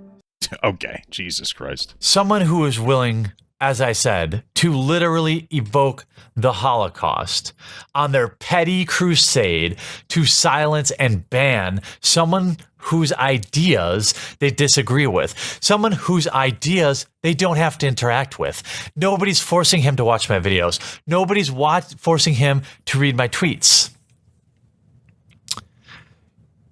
You know, Professor, you actually sound a lot like somebody from history that your family might be familiar with. Jeremy, What the fuck, dude? Jesus Christ. What a loser. Wow. This is one of those problems with this professor guy. Like, he's a good guy, but from what it seems like, he's like a genuine guy, and that's a problem when you deal with like ingenuine people, because now the genuine guy expresses a genuine sentiment, and now the ingenuine guy goes, "Oh, he's gay, loser," and then just starts like bullying him and harassing him more, right? Because part of his whole issue is like, "Oh, you're kind of comparing, me to the Holocaust in some capacity, or me to Hitler in some capacity, and it upsets me." And then Jeremy's like, "Oh, does it?" And then he just decides to like, "Oh, I guess I'm just gonna upset you some more." That's the whole that's the strategy here. Pressed on that there was no strong evidence proving that he had harassed anyone throughout this period, even selling a shirt in that theme, which he allegedly donated the profits of. Whoa! Show me the receipts. You know what? I printed a T-shirt today that I think I'm going to link in this video, and I'm going to donate all the proceeds to whatever the most reputable like men's shelter is in the area. So make sure you get your shirt. A men's shelter? Is there even do men's shelters exist? With a So would that just be like a homeless shelter? a fan drawn face of me saying, "Let's show me the receipts." Unironically saying "lay"? That's fucking crazy, brother. How do you have a wife? Jeremy did get the receipts. On December 7, 2017, he received an email from Wizards of the Coast notifying him that he received a lifetime ban. What does this mean? Well, I can't play in any pre-releases. I can't play in any sanctioned events. Damn. I can't play online. In fact, they actually confiscated my entire Magic Online collection. That's actually so funny. Fuck you, dude. Jeremy claimed he recouped the cost of his digital collection via PayPal chargebacks. As for the video announcing, I doubt that. I would say that they probably just refunded the money to him, which would make sense. This way they don't have to deal with any type of like potential legal issue. They probably didn't have to do that, but that's probably what they did. I wouldn't doubt that at all. Jesus Christ, I'm getting my ass beat. his ban, there is something seemingly sinister at play. At 10 minutes and 20 seconds, Jeremy begins going through the evidence Wizards of the Coast sent him, then informed their choice to ban him. Notice, at the bottom left side of the screen, it is clearly stated that there are 12 attachments. Attachment 1 is a tweet where he calls Wedge the Hamburglar. Attachment 2 is presumably a joke about trolling a friend. Attachment 3 is a tweet about trolling that same person and the professor. Attachment 4 appears to be another joke about wearing a shirt with the famous internet cartoon frog Pepe to trigger. Question is, what shirt to wear for max triggering? I got it. I already have a shirt. People. Attachment 5 is what appears to be another joke that includes Pepe. Attachment 6 looks to... What exactly is the joke? Attachment 5... A war is coming. I am by far the underdog, but what they don't know is Keck is on my side. Dude, this guy's is so fucking cringe. Keck is on my side? What the fuck, dude? This guy's like, he thinks he's like an epic memer or something. 5 is what appears to be another joke that includes Pepe. Attachment 6 looks to be a joke about concentration camps. Attachment 7 is Jeremy alluding to a Magic player having a quote-unquote pedo smile. Wow. Wait, what happened to the I don't like false allegations stuff? What the fuck? That's insane. I like that sentiment. If Jeremy can find a partner, so can you. That's so beautiful. Attachment 8 is Jeremy in response to an accusation where he encourages R-wording individuals, responds by saying he would not even R-word the post. Jeremy, who encourages rape jokes, threats, who talks about women as if their beauty is a weapon, a tactic, a deceit. Oh. I wouldn't even rape you. Wow, incredible. I'd have banned the fucking guy too. They're just edgy jokes. You're 30. You know what I mean? Like, we have to get to a point where I love edgy jokes. The stuff that I say to friends and family it's despicable, but I say it to people who I know won't leak it so that you guys don't know I'm racist. Right? And it's a respect thing. If I'm making silly jokes offline, I'm just having a good time. If you make them online where there's like tons of people that could see them, it's a little bit of a different scenario. Right? You want to maintain respect. That's one of the things that we lost in I think in jokes nowadays is the respect part. It's not fun anymore, dude. I used to fucking shitpost edgy shit all the time on Instagram. It was funny, but I can't anymore because like everybody else is so disrespectful. They think it's real, and we can't have fun with edgy jokes anymore. It's actually fucking distressing. It pisses me off, you know, because the only people that like it are a bunch of fucking loser racists that like fucking jack off to their mom's tits. It's obnoxious. It fucking pisses me off. Honestly, it's ridiculous. Then, this is attachment 9 of 12. I love the ladies of Magic, but dudes who bring their girlfriends to stand over their shoulder every game are annoying as fuck. Teach them to play or go home. What's wrong with that? Am I not allowed to have an opinion? What are they? What's the problem with them being there? I don't understand. I guess that's a tame one. I guess that by itself is fine. Am I not allowed to have an opinion? I mean, that one's fine. The problem is that like he has a pattern of just saying like obnoxious shit constantly. So now it just seems like he's looking for an excuse to, he's just looking for an excuse to like say negative shit about women, you know? And this is the evidence, okay? Jeremy plainly rants about this being the only evidence Wizards of the Coast presented against him. The screen then fades into his face cam. He failed to show whatever those last 3 attachments were. On the topic of deception is this screenshot of Jeremy defending himself in the third person, presumably failing to log into an alternate account to defend himself. What a stupid asshole. Wizards, Magic, whatever, help. They take a bunch of people. Please note that Unsleeved Media, which is Jeremy, is now targeting a 7-year-old. Please, no he isn't. He is targeting everyone using her. How can you be this dumb? Oh wait, you're not. You're being dishonest on purpose. What a fucking This fucking idiot forgot to change his Twitter account. Somebody said, I think you forgot to switch your Anon account before tweeting this out. That's crazy, dude. I think that's like the top tier level of fucking delusion, like, or terminally online behavior, is when it's one thing to be on Twitter and scroll, but when you're like so online that you feel the need to make a second Twitter account just to like defend yourself against because you're harassing people. Like you have what do you do all day at that point? Do you have nothing going on in your life where you feel like you need to just be on Twitter all fucking day? That's embarrassing for you. It's fucking pathetic. Holy shit. Jesus Christ, man. Grow the fuck up. That's wild. What the fuck? It appears Jeremy is not being entirely honest to his community, and Jeremy has a possible motivation to be dishonest. You should subscribe to it so that I can send it to Polygon and tell them thanks for the press and all the new subscribers. Then you can just quietly unsubscribe if you don't like the content. So many of you are like sharing these videos. People are. I'm seeing them on Facebook. People are signing up on Patreon. Like, this is crazy. How can I help? Well, I would love to be able to cover more of these games. I have a subscribe to my Patreon. There you go. Where if you want to, say, throw a few bucks, that would go a long way. I have a like the animal one-time donation link Whoa. to the war chest. That would help. All I can do right now is I set up a war chest on PayPal where people, if they choose to, please believe me that you don't have to. This is like literally the worst time to be shilling for this kind of stuff. But it goes without saying that money is power. That's so true. Also, just so you guys know, if you quick save in this Castlevania game, it will put you back at the thing.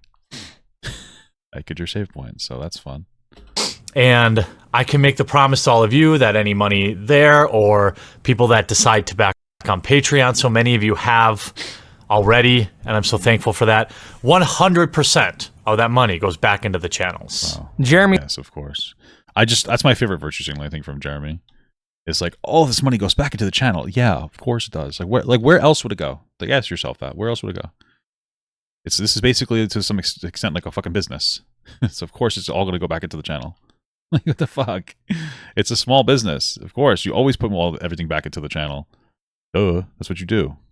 He's promoting. But I don't even think that he does that. I think he obviously pays himself. That's the implication. He's not going to pay himself, you know? Of his Patreon was for naught.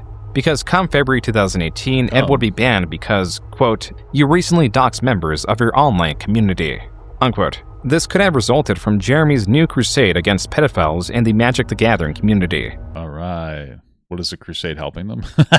What the fuck? Specifically judges, mostly all former judges, that were convicted but not on the banned list next to Jeremy. Well, that's not good. They should ban them then. Though Jeremy failed to find a large number of active judges that were predators, his attention to the matter did appear to influence an update on Wizards of the Coast term. I remember this. Didn't he like he was complaining about it, but then he brought up one set of people. He's like, yeah, he was like 30 sleeping with this like 17-year-old student. That was kind of on the line. It was weird the way that he phrased it. And conditions that force stores to run background checks on their staff and those who they engage with that interact with the public, meaning judges. Though Jeremy was not credited for influencing this change, it was celebrated amongst the Magic community. Well, at least it's a good change. I don't think it comes from a good place. I don't think Jeremy actually gives a fuck, but at least it's a good thing. Community that, due to his ban, Jeremy was drifting away amicably from, as in this video, he claimed that he made contact with Sprinkle and the two apologized to each other.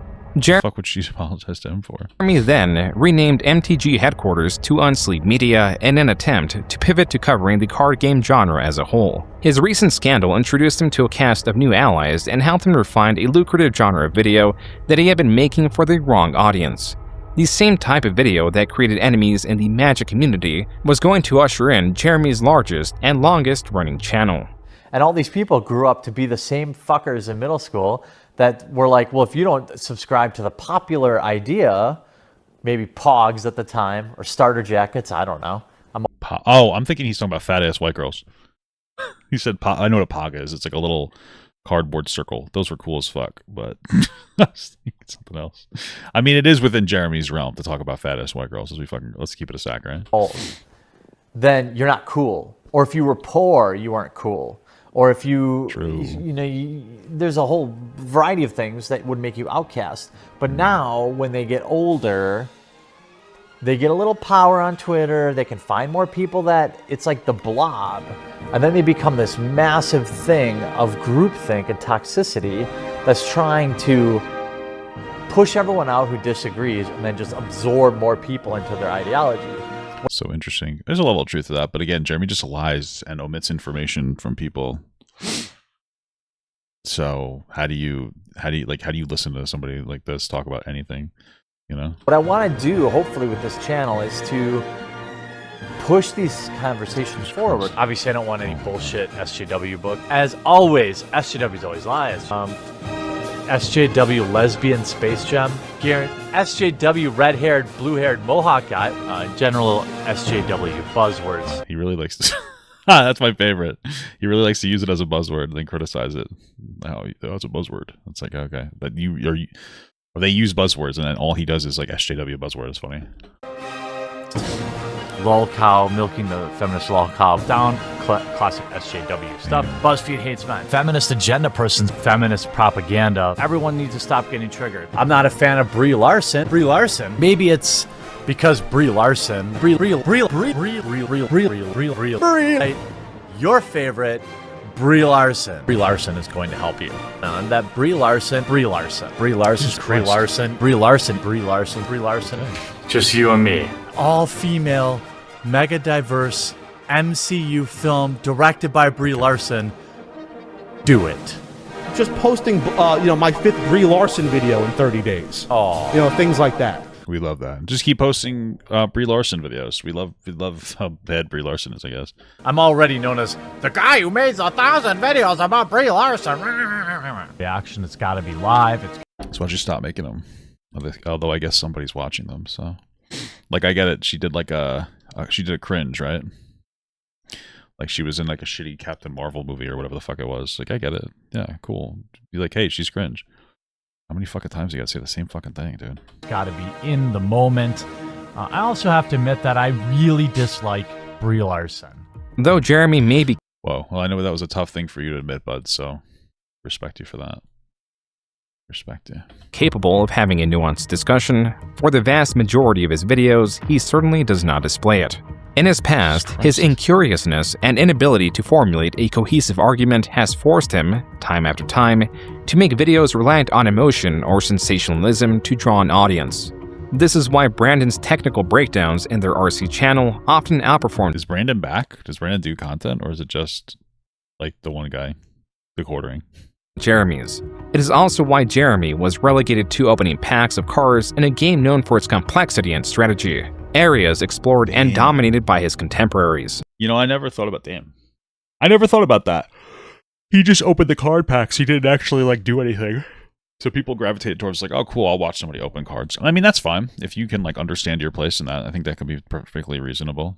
But I guess he doesn't. He wants he yearns for more. He yearns for more. When forced to create meaningless content, the only variable Jeremy can control is content frequency. Card opening videos were easily replicable. It created competition that Jeremy admitted he could not compete with. Guys like Open Boosters came along and kind of slayed the beast in terms of, you know, ultra rare vintage product openings. Yeah, I get that. But also I feel like once this guy got kind of knocked out of the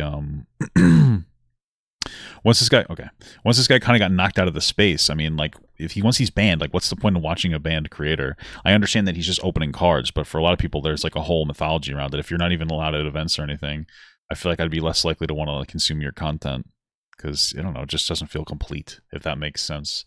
You know, maybe it doesn't, but I feel like a lot of people would feel that way as well. And he got himself banned from the community because he's such a smart guy. This is not the only time Jeremy was outperformed by other channels. And also, there were a bunch of claw machine channels. Here's some deep lore. They were faking their wins. It's hard to compete winning a plush, you know, a Bart Simpson plush, when these, you know, 15-year-old kids are faking winning Xboxes and this and that. So didn't he fake his shit too? Am I crazy? Everyone lost faith. Jeremy is limited to producing sensational videos.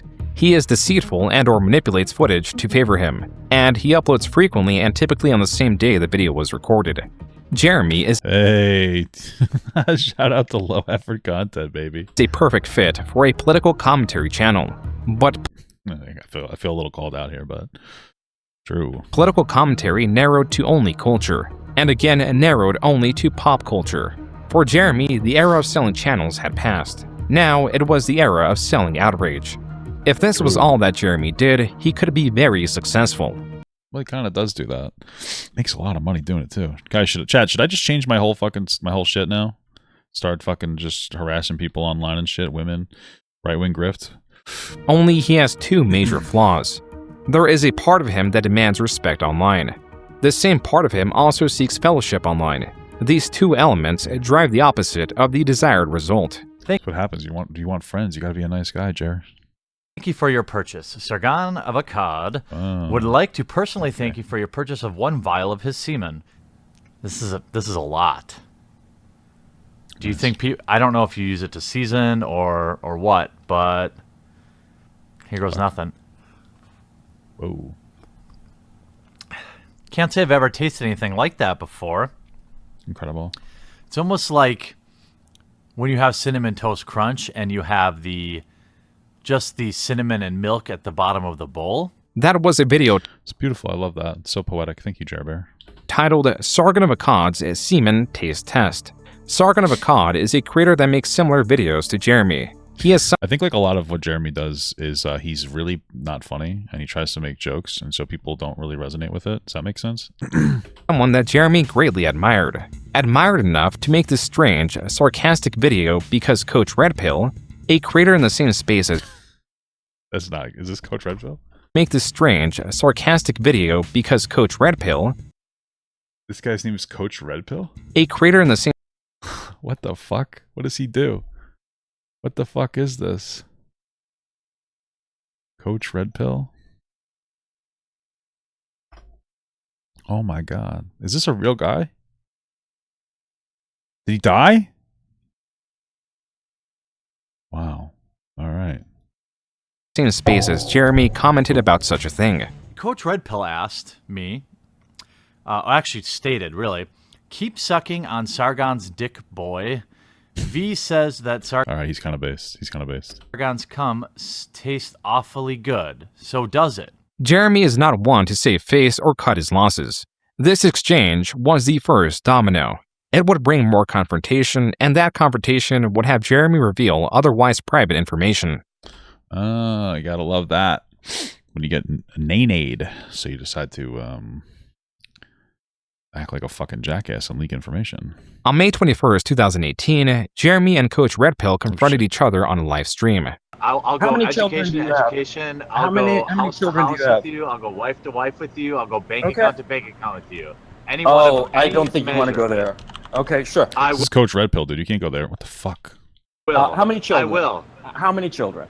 0. Okay, I've got 4 by 3 different women. Why is that? Why are you bragging about that, dude? What the fuck?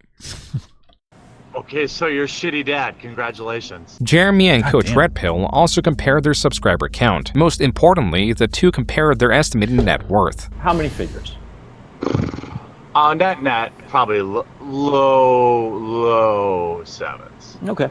At 35. At 35. Okay, good. Jeremy claimed to be a millionaire. This would not be the last time he would flaunt his wealth, but it was the Jer Bear millionaire. Hey, look at that. first time and perhaps the only time that Jeremy provided information on his net worth. This otherwise worthless information is dangerous when put alongside any would-be desperate plea for financial assistance. For the moment, Yeah, well, I think that some people probably just think he's memeing because he's not very, like, he's just saying it. Probably just thinking that he's just saying it for attention. So they're like chill with it, you know? Does that make sense? it would drown under a sea of noise. For the present, it was mid-2018 that Jeremy was hitting a stride in spotlighting social justice warriors, or SJWs, a derisive umbrella term used to describe indignant, unruly adults. Jeremy was able to recenter the frustration Indignant, unruly adults. That's an interesting way to phrase that. Okay. Pop culture enthusiasts felt in their hobbies, such as comic books, towards these SJWs. While Jeremy failed to move the conversation, if anything made tensions worse, he was successful in growing TheQuartering, going from 1.5 million views a month to 7 million by August. Then, Alright, big growth, Jer. Good job. To over 10 million views a month, nearing the end of 2018. During this time, Jeremy started the podcast channel The Incredible Salt Mine with 2 other creators. Stories told in these episodes would haunt him far into the future. This specific story only made possible due to a chat member donating $500. Somebody just fucking donated $500. I have to tell the story about how I shit my pants now. All right, Jared, let's hear it, dude. Then I'll tell you mine. Oh, you do? Once upon a time, I believe I was probably 32, 33, maybe. That's when it happens. Maybe 34. So hang on, what was that a couple of years ago? How old are you? Yeah. I'm 36. Okay, all right. So This yeah, is it was recent. vivid. Go on. The memory is vivid. Wow. We're at Walmart. We had just eaten, my wife and I, we had just eaten at Qdoba. And like, you know when you're going to have a, I would say, watery shit, you can kind of tell, like your stomach kind of gurgles. And you know it's going to be so relatable. Bad. Yeah. Well, we're grocery shopping, and it starts to hit me. I'm like, oh, I got to shit. We're in the front of the store by the vegetables. The bathrooms are way in the back or in the front of the store, like on the other side. Looking for avocados, and then it's like, oh shit, it's time.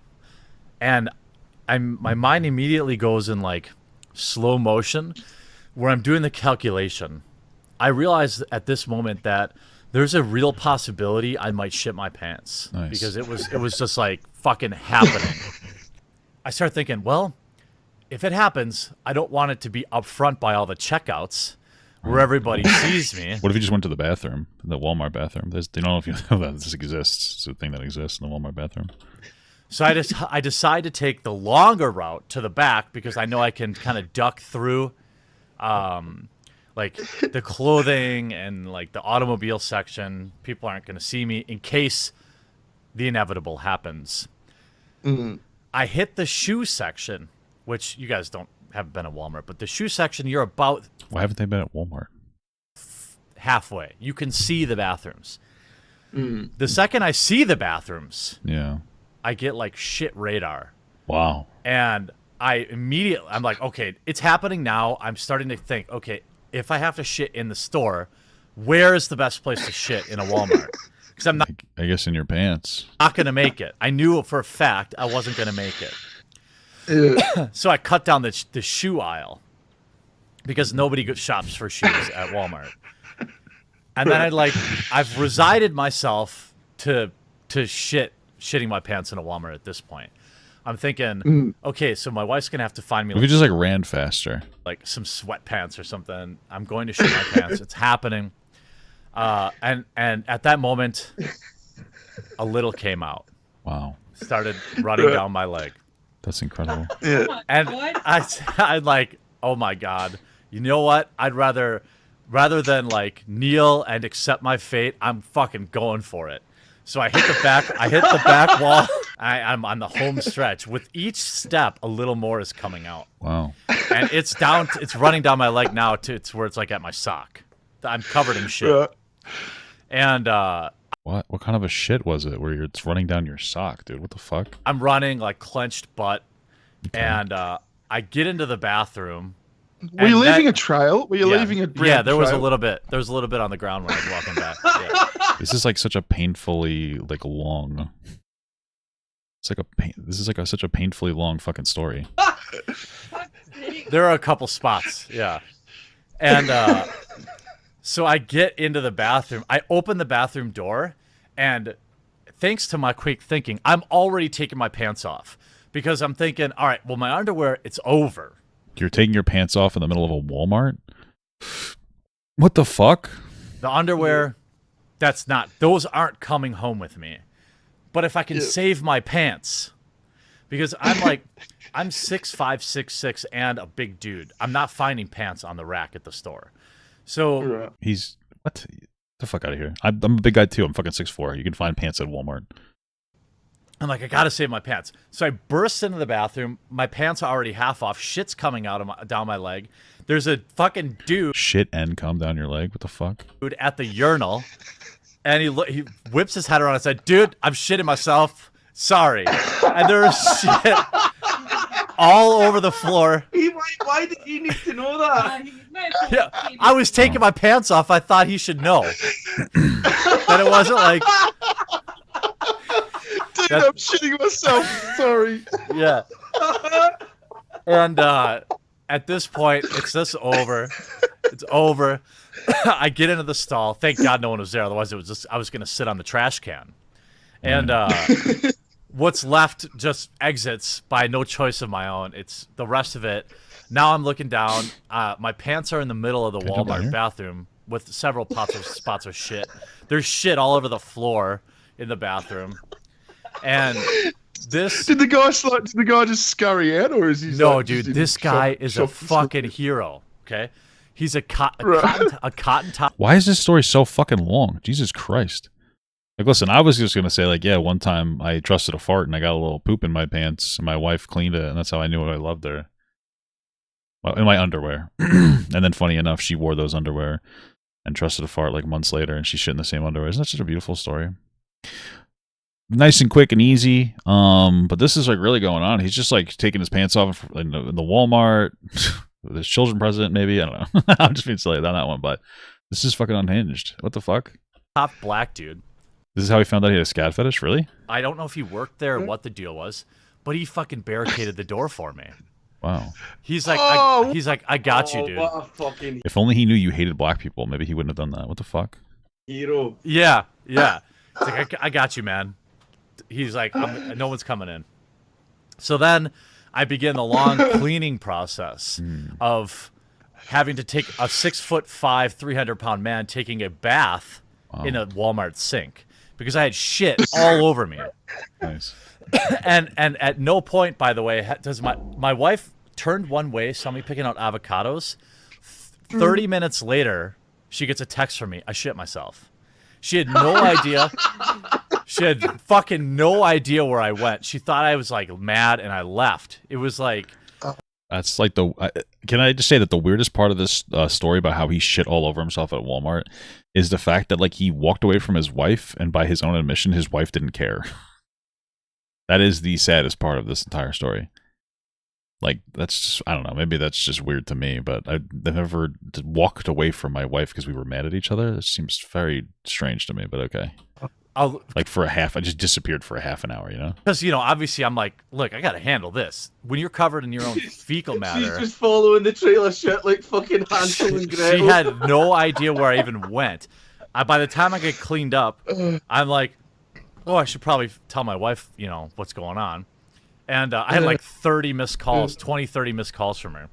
Oh, okay. So there's a little more to that story. She actually did want to know where you were. Okay. She had no fucking idea. By the time I get back to my wife, she's fucking pissed because she had to do all the grocery shopping by herself. Damn. I'm like, at Walmart? Well, I guess that makes sense. Whether we are where you are, depending on where you are. We don't really have Walmarts with grocery shopping by me, but okay, incredible. Wow, just love this game. But I shit myself, and she's like, "Well, you're not driving in my car." So she because I still had, there was obviously still poop spots on my pants. They were fine, but there was some splatter. Though the streamed podcast where Jeremy told his story only got 30,000 views, retellings of the story would get considerably more viewership. On the topic of viewership, Jeremy began uploading 2 videos a day and began his crusade against celebrity Brie Larson. Yeah, well, did Brie Larson shit herself? Because at least she's got that over him, Actress who played Captain Marvel in Captain Marvel, a movie based on the Marvel comics. Played Captain Marvel and Captain Marvel. So true, King. Jeremy covered the release of Captain Marvel while commenting on Brie Larson's own controversial comments. In his career, he's made 270 videos on the topic of or mentioning Brie Larson. Jeremy made so much money covering her that he dedicated a new shed to her. Every night before I go to bed, too. Just a little ritual. Appreciate you. This one right here, too. Appreciate you. Jeremy covered other evolving stories, such as the exploitation of Stan Lee and the fall of Anita Sarkeesian. Yet, how did he get exploited? Was he just like an old dude that lost his mind a little bit and people started taking advantage of him or something? Is that what it is? Neither of these were as lucrative as his coverage of Brie Larson. I wonder why he kept talking about Brie Larson then. With any of his other videos, Jeremy often poorly summarized articles, sometimes missing key information that made the point of his video moot. For example, there is this video uploaded in 2021. The headline partly reads, "On-screen killer Michael Myers is branded homophobic for murdering a gay couple in new film." But horror fans argue it is a sign of equality. This is an article about several tweets. I would think that this is ironic satire, but it's not. Quote, the Twitter user later added, "If it wasn't already clear enough, this tweet was a joke, so please stop attacking me," unquote. Not only is this in the article Jeremy is reading, it is on screen while he is contradicting it. It does not end there. I got so many people outright stating very obviously fake, false information, easily researchable, and then stating it so emotionally as fact that it made me think these people are actually insane. As profitable as it was. Doesn't he do that? I don't. Every criticism he has of everybody else is just a criticism of himself. Was for Jeremy to monetize nonsense. How do people like this exist? Do you think that they know that they're grifting, or do you think that they just talk? I know it's a strange question, but do you think that they're just kind of they're just talk maxing? You know what I mean? They're just saying words and whatever feels good. And then oh yeah, that works. That's that's true. Outrage and antagonize others on YouTube or Twitter. Back in 2018, some posts would have lasting consequences that outweighed any monetary gain or support. On June 30th, 2018, in response to Matt Fantastic alleging someone was being predatory, Jeremy, as he did with Mark Rosewater, claimed, quote, "Someone once told me Matt Fantastic did some horrible things with young boys. He should pay for what he did. Listen and believe me," unquote. Wow. This is the window he punched in after not being able to continue to punch me.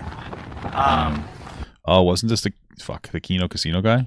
Here's some witnesses. Andy Worski? Is that what this is?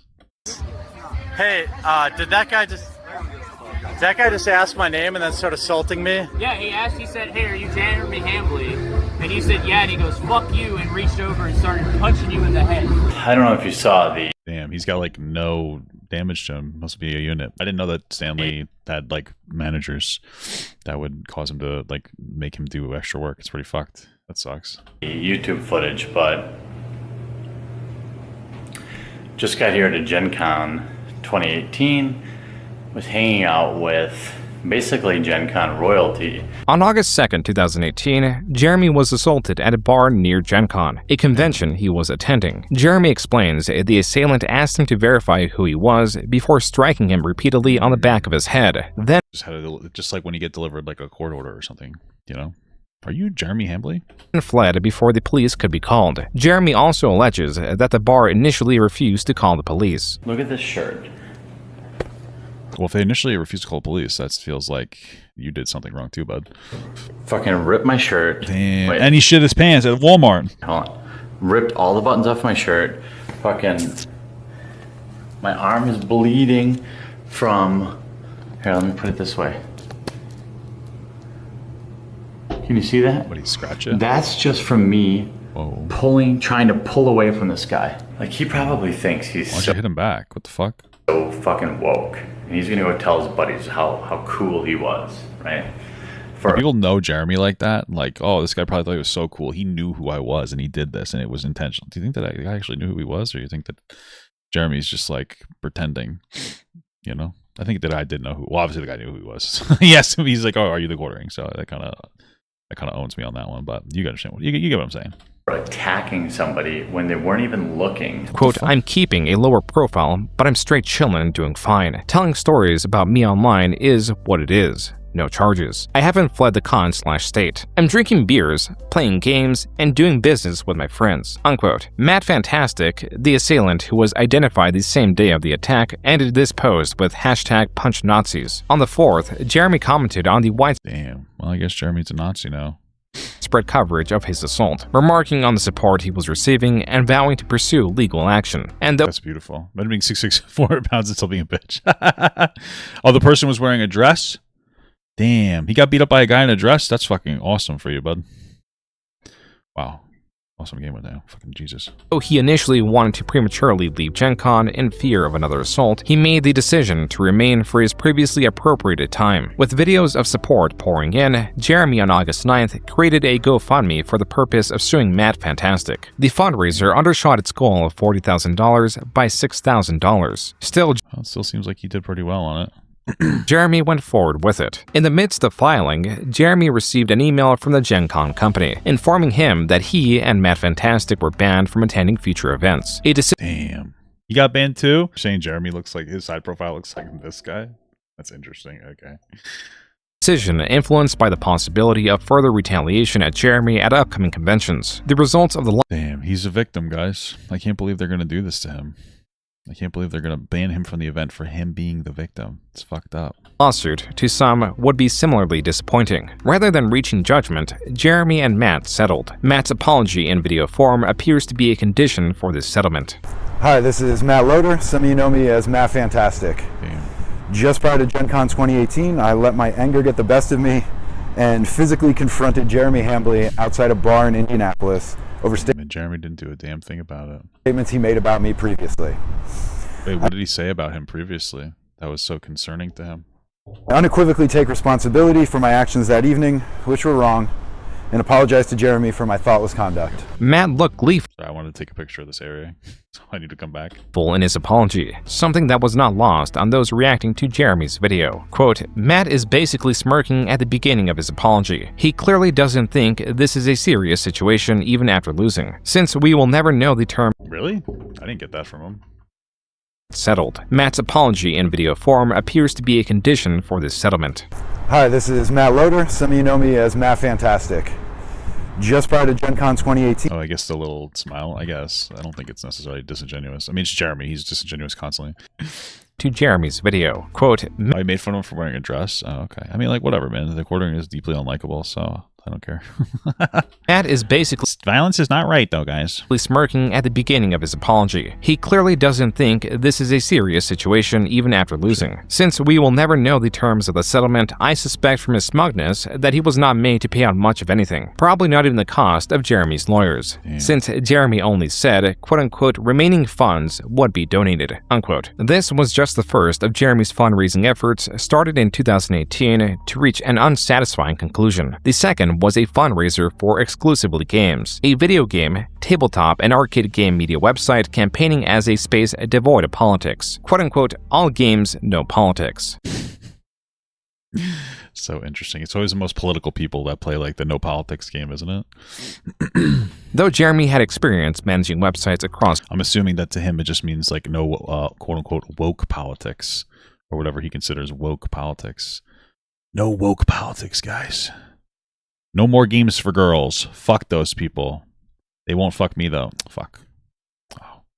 Several channels with little overhead. This changed in 2014 when his Patreon asked for $5,000 per month for a full staff of presumably 4 to 5 writers and an application development team. This changed again in late 2018 when Jeremy claimed running website now cost $30,000 for 3 months. He also stated in the fundraising that he pre-funded the graphic design of the website, the HTML coding of the website, the bulletin software, and the website's forum. The $10,000 a month was to pay for articles, editors, mods, social media managers, ongoing graphic design, merge creation, and server protection. Wow, I can't believe. I bet this did really well. This whatever.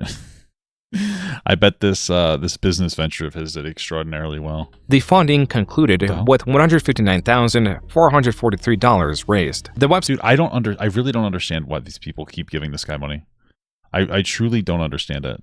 Like, he is just like such a constant fucking disappointment, and they're just like, he'll do better this time. He'll do better this time, guys. Let's give him like 100 more tries, you know? It's like, oh, okay, cool. The website appears to have launched early 2019 to little fanfare. This is quantifiable because the articles have a view counter underneath them. While some would get as high as 8.5 thousand, others would slump to 400 views, a fraction of the viewership Jeremy was receiving on his main channel. Additionally, well, I feel like that's kind of the name of the business, man. You got a bunch of people that voted for it. So you got to keep that institution up and just figure out a way to get people to watch more and engage more. The website did not seem stringent in its policy to keep politics out. For example, there is this article covering Roblox reversing PewDiePie's ban on the platform. The article cited this image as the explanation for his ban, naming specifically a redirecting of unsafe and inappropriate sites/channels, alongside inappropriate behavior, though this reasoning was dubious as the ban was reversed, and it specifically arose through an erroneous flagging system. The article cites the reasoning for the initial ban as a quote-unquote political decision, while failing to expand on how it was politically motivated. Wow, that sounds like we're really removing politics from this conversation, huh? Though most of the commenters do not question the writing, this user does. Quote, "Isn't that political? I thought this site should be free of this kind of stuff." Unquote. A different user responds, quote, "Type text here. Ellipses. Not really. An influencer was banned from an online video game. Was it for 2 political reasons? Maybe, but it's still interesting to know. And the writer isn't giving his opinion on the ban either." Unquote. Exclusively Games also had a YouTube channel. Well, the issue seems to be that it wasn't due to political reasoning, and that was just kind of made up. Right? Isn't that the whole issue there? They're just like making up that it was a political thing? What? Where reviews could be found not adhering to the policy of no politics while claiming to be doing such a thing. The reason it's called Exclusively Games is that its writers do not inject political agendas into their articles, which has become, sadly, as many of you know, all too common in the gaming industry today, especially in games media. So that's what it means. It means no political agendas. It does not mean no opinions about anything. For the most part, fairly inoffensively done. The game doesn't get political, there's no girl power or anti-male kind of attitude to the game, which yeah, fuck girl power, just boy power, originally worried me. By June 2019, the website was failing. The top articles were only getting hundreds of views. The same could not be said for TheQuartering. Jeremy could be seen celebrating the growth on his channel in this video posted July 1st. My sponsors don't care at all about the fact that, you know, about how many subscribers I have. They care. The only reason they reach out to me is because of my average daily views. Sounds like a really good, what the fuck? Sounds like a really good system there. I like that. That is why, you know, even though many of my videos get 100 to 200,000 views, which is awesome, I'm still getting bombarded with offers. I could probably do ads every few days. Oh. Hey, dude, I don't have much money, but I'm almost like, oh my God, I just wish I could refund that. I don't want people to stretch themselves to tip me. That's why I work my day. Like stretch their assholes out? What does this do? job. That's why I'll never quit my day job. It keeps me grounded, and it keeps me in a situation where I don't have to worry about somebody who's just got a few bucks in their bank account tipping me. That just makes me feel gross. 6 months ago, the community... This seems like a virtue signal. This guy's always begging for money. Community rose up and worked together to bring to fruition. 6 months ago, the community got together and brought to life exclusivelygames.com. Quote, Exclusively Games July fundraiser. The website's monthly operating cost for an editor, news desk, and to pay the writers is approximately $10,000. I am seeking to cover 6 months of content. 100% of funding goes into the content. I, Jeremy, have not taken a dime and will continue to draw no revenue for myself. Unquote. This received... Wow, what a nice guy, dude. What the fuck? $53,000, raising the total fund raised for the website to over $200,000. A fundraiser that came during Jeremy's best performing month so far, maintaining 20 million views a month, helped by his upload rate of 2 videos a day. This likely influenced Jeremy's decision to officially leave Unsleep Media, formerly known as MTG Headquarters. Jeremy applied... Damn. Wait, how much was it a month? I mean, listen, I understand. I do understand on the one hand, like wanting to make a profit off of whatever business venture you're going to do. But if this guy's making like fucking... How much money is he making a month? where he's like, where it's not worth it to see if it can succeed a little longer. While he like fucking e-begs for money. Because that's basically what he's doing. He's e-begging. Hey guys, I made like $100,000 a month. Please, I need you to donate so I can keep this, you know, whatever the fuck this is open. This really cool thing open. You know what I mean? I got to keep this website going. I can't do it anymore. But he got like so much money in the first place. I feel has any of this coming out of his own pocket? You know, I feel like what's wrong with putting a little bit? If you believe in this fucking product, why not give it a little longer? But maintaining 20 million views a month, helped by his upload rate of 2 videos a day. This likely influenced... Damn, 20 million views a month is insane.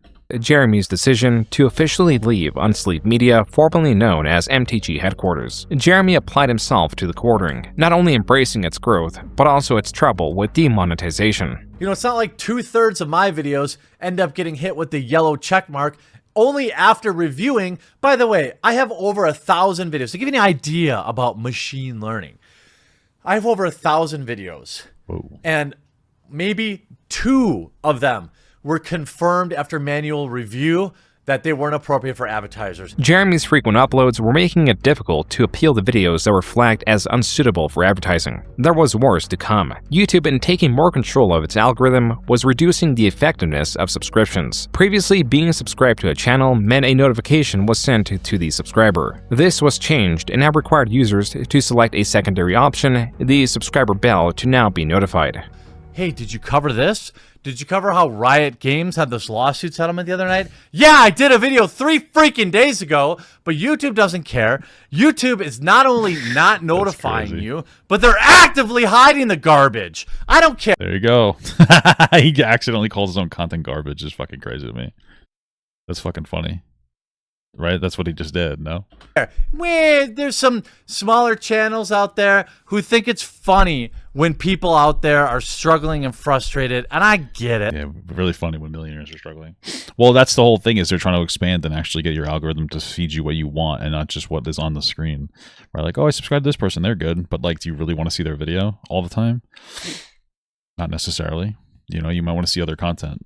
So it's more like you could follow people, and I don't even know if it has too much of an impact anymore on if you see the video or not. That's the thing. Like, you might get like it might give you more of an opportunity to see it.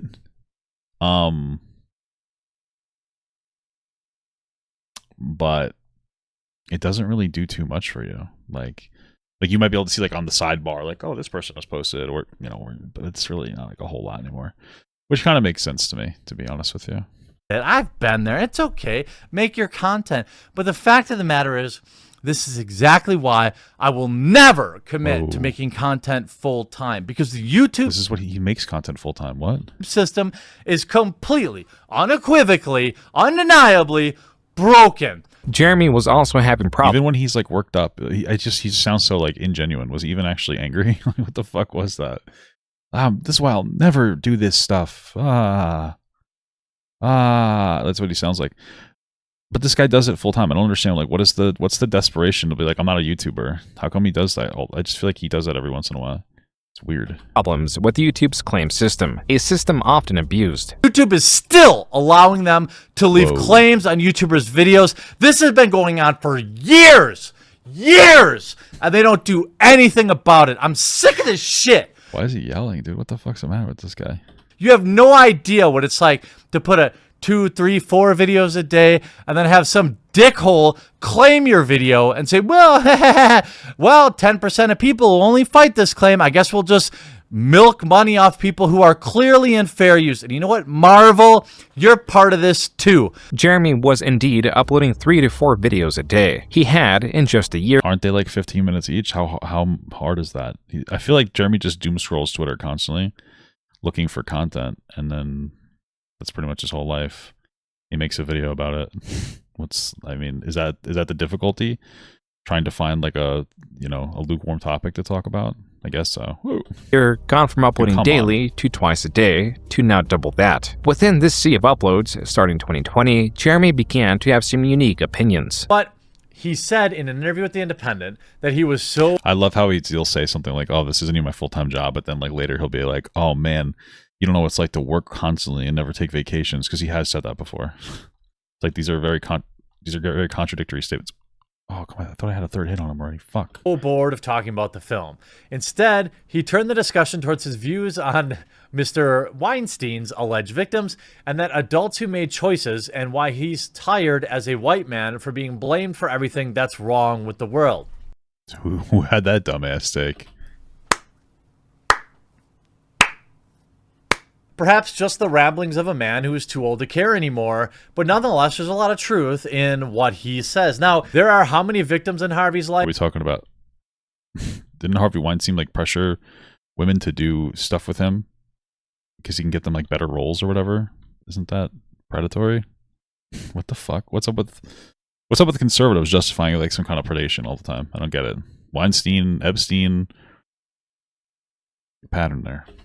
And I feel sympathy for them, but Hollywood is full of very ambitious people who are adults and they make choices. If you read between the lines here, what he's saying is people knew what they were getting into when they serviced the man, and they serviced. I mean, I think it's more that they had to do that if they wanted to get a job, and they've already put so much energy into trying to get to that point that they were willing to do something that they shouldn't have had to be willing to do. But fuck that, I guess. Either for better or worse, got what they had hoped or didn't. But nonetheless, as adults, they made their own decision, and now they're looking to blame everybody else for that. Harvey Weinstein is a former film producer, one convicted of R-word and sexual assault. Though say rape, dude. You're an hour and 17 minutes into the video. Don't say R-word. Just say the word rape and then censor it. I don't like when people do that. You know? It's like R-word. I just find it's ridiculous. Jeremy appears to be sympathetic towards Weinstein. He did not extend his sympathy to composer Michael Giacchino, who on February 18, 2020, tweeted about King Kong coming back to theaters. In a reply, a user mentioned King Kong was Hitler's favorite film, to which Giacchino responded, "Fuck Hitler." Jeremy then quote-tweeted this, responding with, "And there we have it. Yikes." While What? What the fuck? How do you yikes? What is wrong with this guy? What is even going through his brain? What? It appears that Jeremy was taking offense to Giacchino's dislike of Adolf Hitler. Jeremy, after swift backlash, stated, quote, "The context is that it's another comics pro with stunning and brave takes like fuck Hitler. But you're not interested in that. That's why you didn't add me. You just..."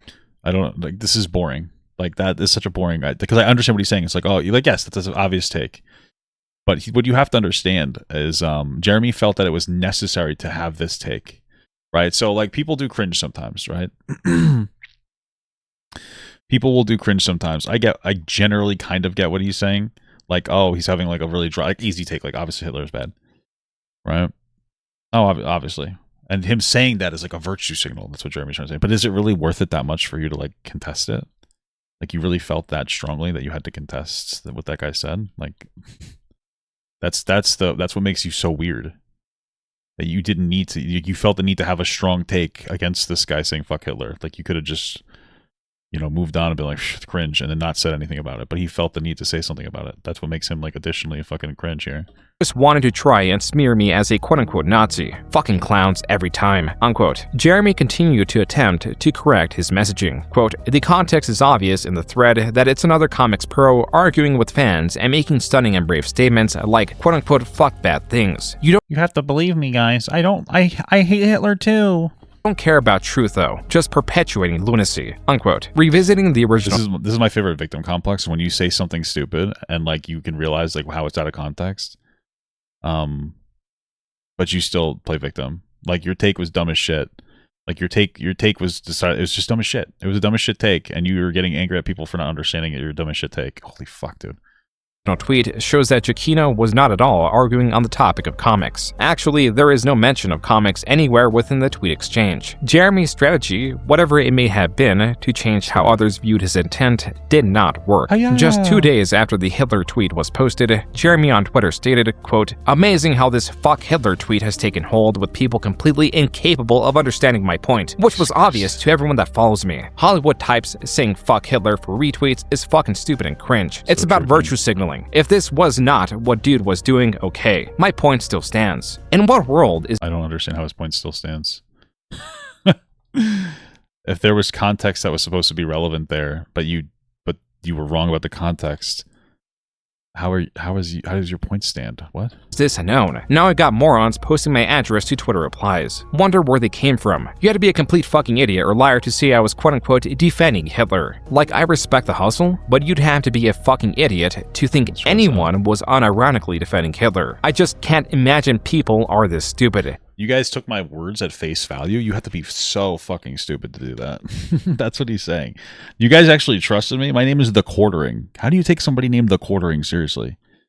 That's crazy to me. They have to just be willfully misrepresenting the point, right? Unquote. Below, Jeremy linked to a video by D'Angelo Wallace that covers Jeremy's tweet. At the time Jeremy posted it, the video had 82,000 views. Present day, the video sits at nearly 2 million views. Wow, did TheQuartering create D'Angelo Wallace? Crazy. With Twitter further examining Jeremy, his views came into question, specifically these 4 recent images. The first one is Jeremy stating that though he considers himself to be pretty progressive, he believes transgender people have an advantage in sports.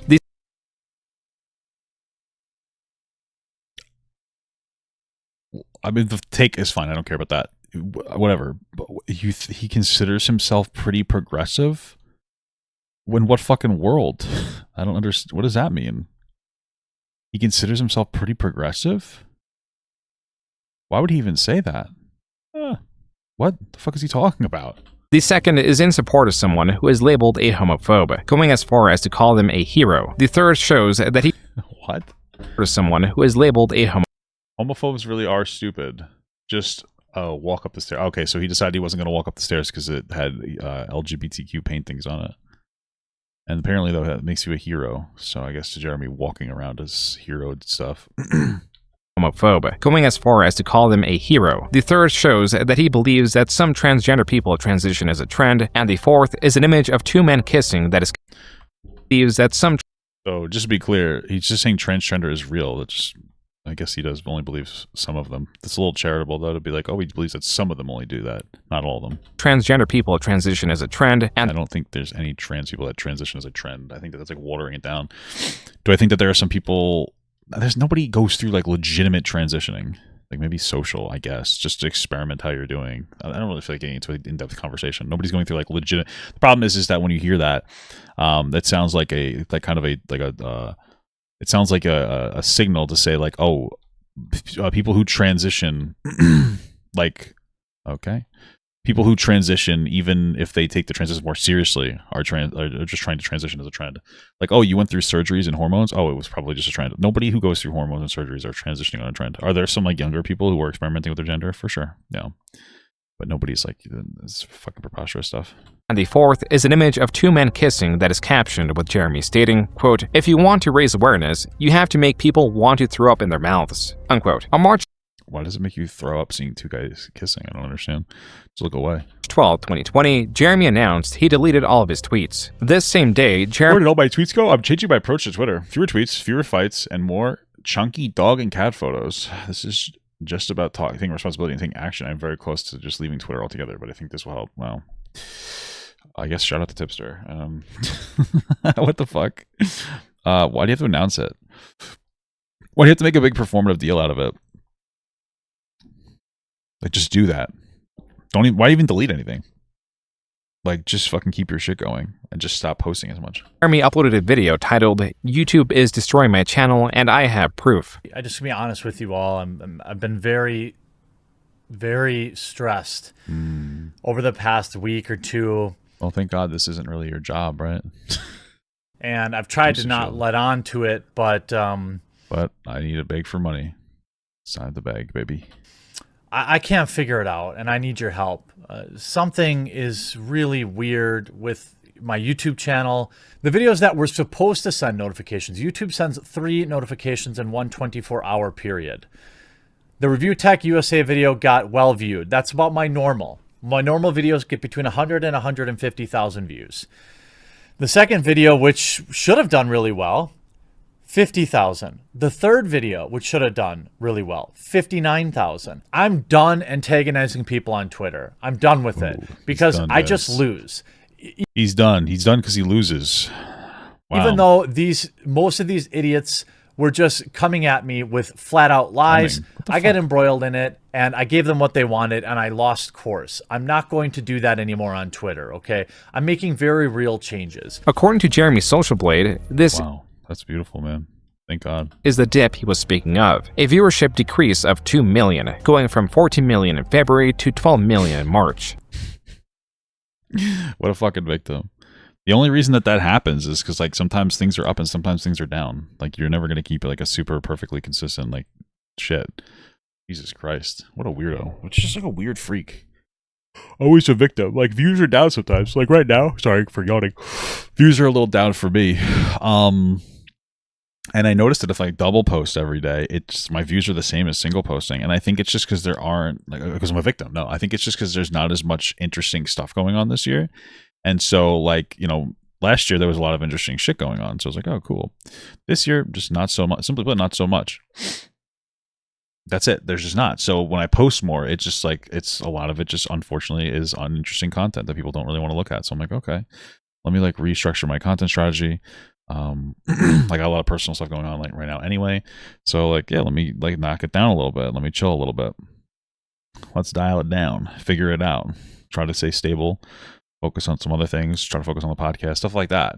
I'm not like fucking e-begging, you know. I'm not fucking e-begging, yeah. That's his problem. My channel seems to be... He just has to be a fucking victim all the time, man. You know, you can't just like look inward and go, okay, what can I do to improve or change, or like what level of intelligence can I come at this, like whatever's going on with, you know? Quarantined in some way that I haven't been able to detect yet, but is supported by all sorts of anecdotal evidence that I'm going to share with you to help share not just my videos, but other people's videos in this space.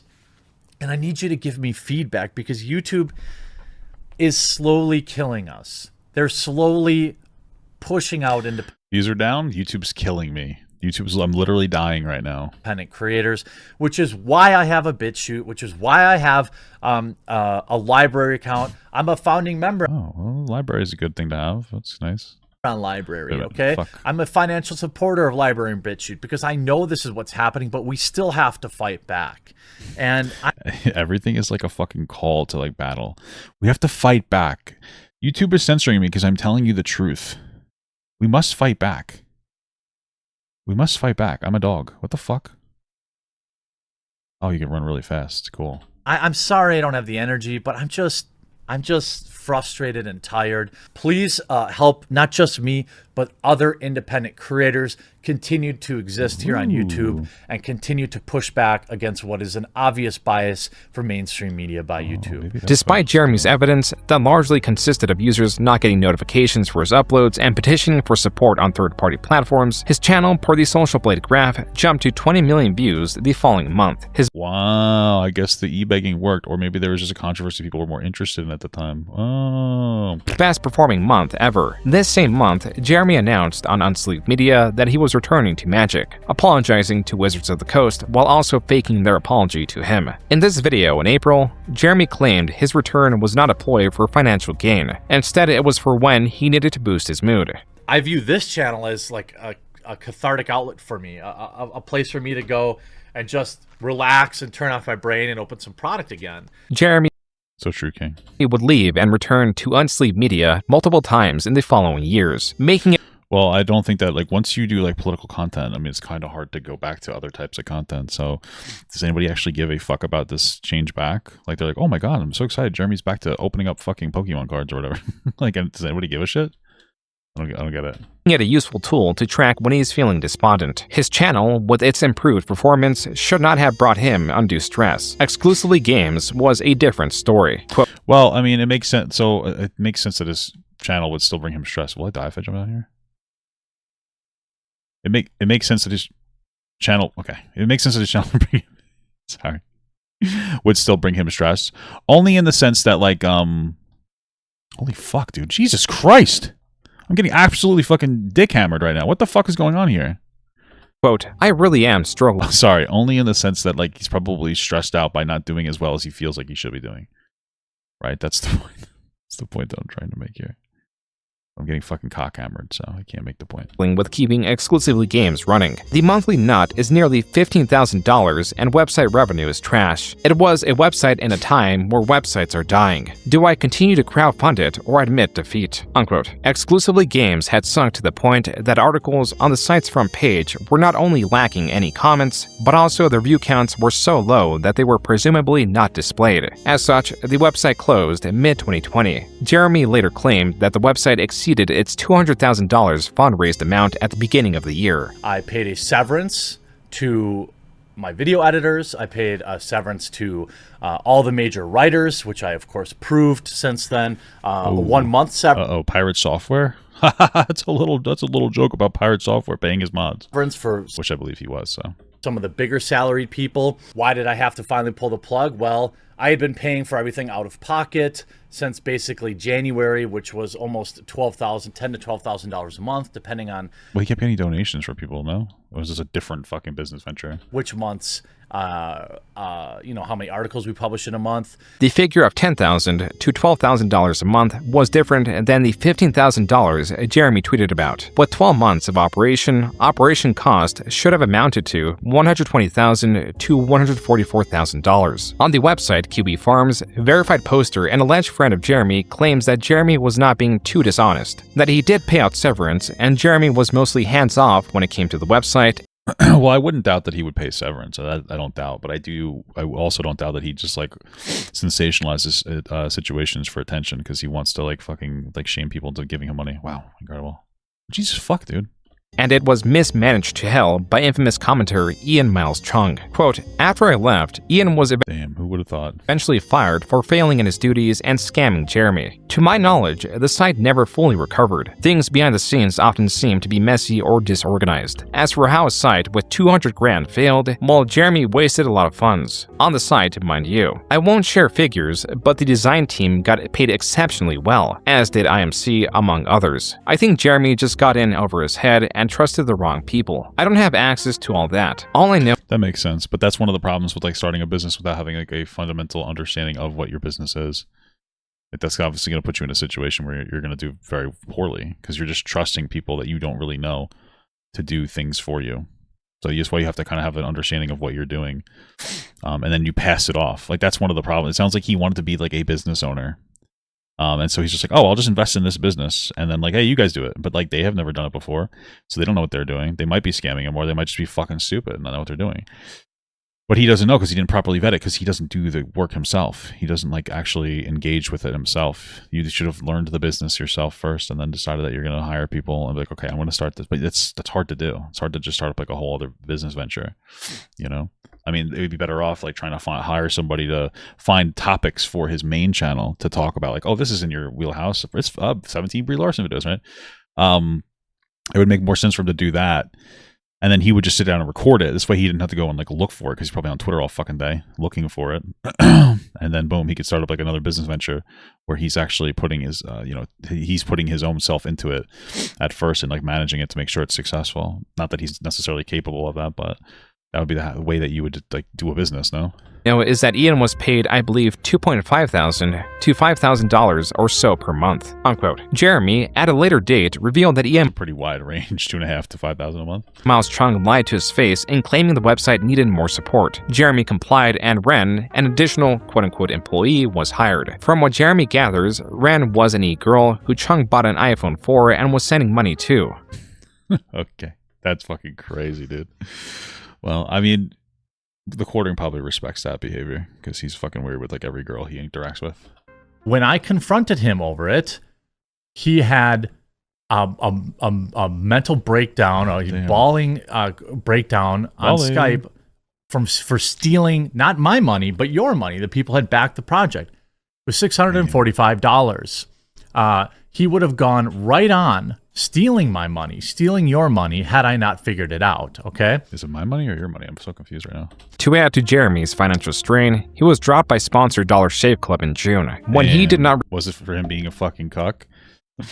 receive a reply from the company, he assumed it was because of his content. This is something he made a video on, titled, "Sponsor Dropped Me for Not Being Woke. Goodbye, Dollar Shave Club." The following day, Jeremy tweeted, quote, "After over a week, Dollar Shave Club replied on why they terminated my partnership after I uploaded a video about it. They claim that it is performance related and shared the data with me. The data..." Damn, so he fucking woke post alted and claimed that they were just like discriminating against him for being anti-woke or whatever, but it turns out he's a fucking idiot that just destroyed a relationship with a brand he could potentially have worked with again. Supports their claim, unquote. Jeremy was not having a pleasant time on Twitter, to the point that on July 27, 2020, he announced he was leaving altogether. I'm not a small channel anymore that really needs that video to go viral on Twitter to live.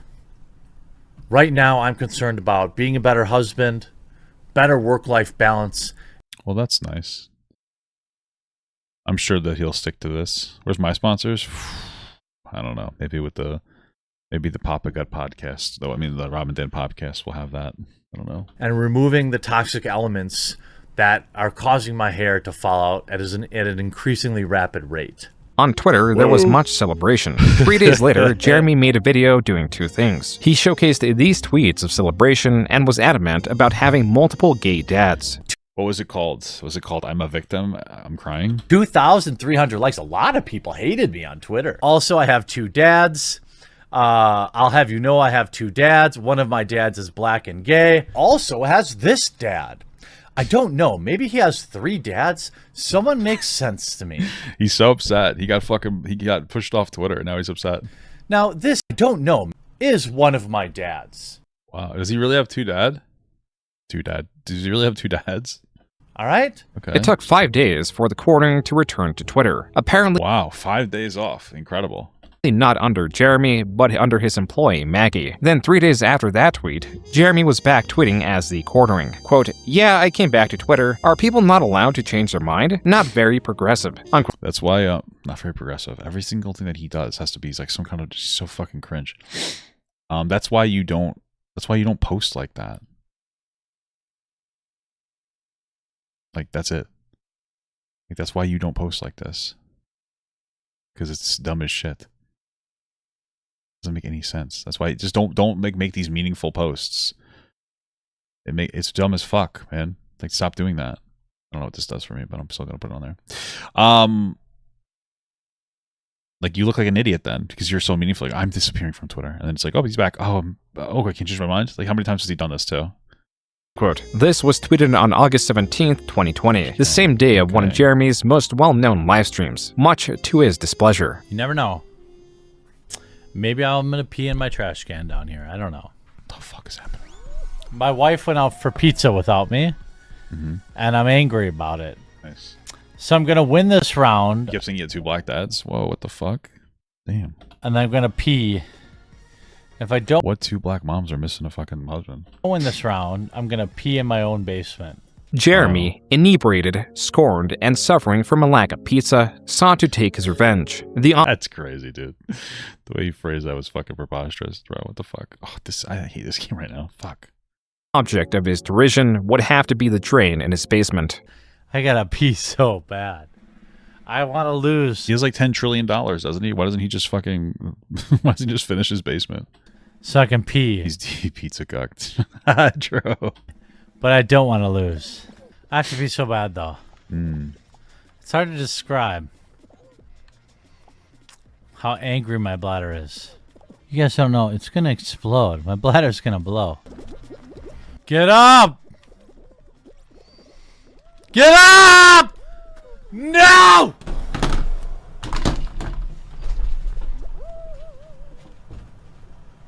I think he wanted to pee in the basement so that he could think he's funny, you know?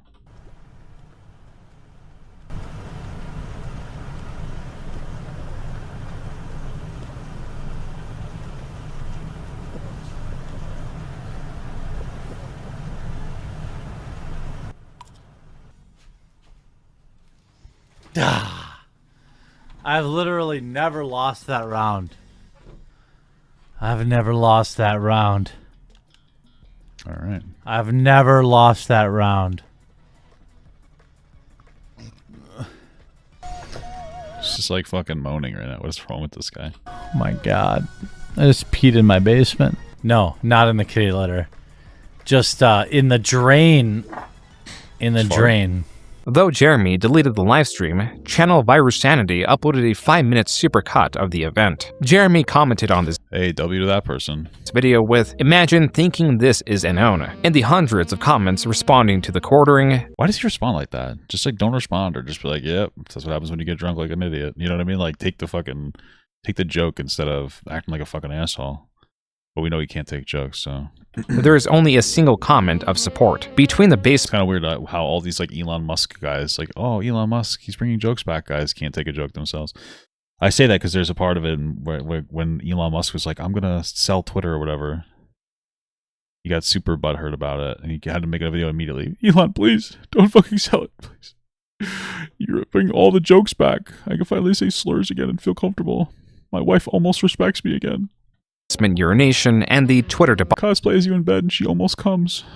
There could be... when I say that, I mean she almost comes to bed while I jack off. An explanation for why TheQuartering was acting out in August. It could be this graph, showing his views slumped from 23 million in July to 13 million in August, a period that Jeremy claims his channel was dead. We went through that whole month back in August where, like, I mean, it was dead. The channel was basically dead and gone for almost 3 weeks. Damn. And I think that was a direct result of a dip in my channel's activity and interactions and people liking the videos. And so now I've gone back to being a little more aggressive about that. This was around the period that Jeremy was uploading 5 to 7 videos a day. As was with the last time he saw a dip in viewership, the following month he saw an increase in views. And the month after that, he saw an increase in mockery. On October 21st, 2020, the H3 podcast released Content Court TheQuartering. Damn. That's probably a brutal one for him, huh? A nearly 2-hour-long video covering TheQuartering's history of blunders. He is triggered about the redesign. He doesn't like that the new updated version of the character doesn't have big boobs anymore, essentially. That's a little valid. No? And he also mentions that he wasn't a fan of the original, but he's extremely triggered by this new iteration. Fascinating. Yeah. The title is Disgracing She-Ra. That's right. Disgracing She-Ra and Strong, Beautiful Heroes. Oh, I remember watching this. It was kind of funny. I see he's achieved a almost 50% dislike ratio on this one, even from his own fans. So, yeah. Jeremy has a habit of accidentally owning himself on Twitter. And then playing the victim, yeah. You use the word cuck. Your Honor, if I may interject and submit to the court. When we were looking at these, I've never laughed so hard in my life. I fell over in my chair. Wife's out flying this morning, so I got up early to play some video games. Married life.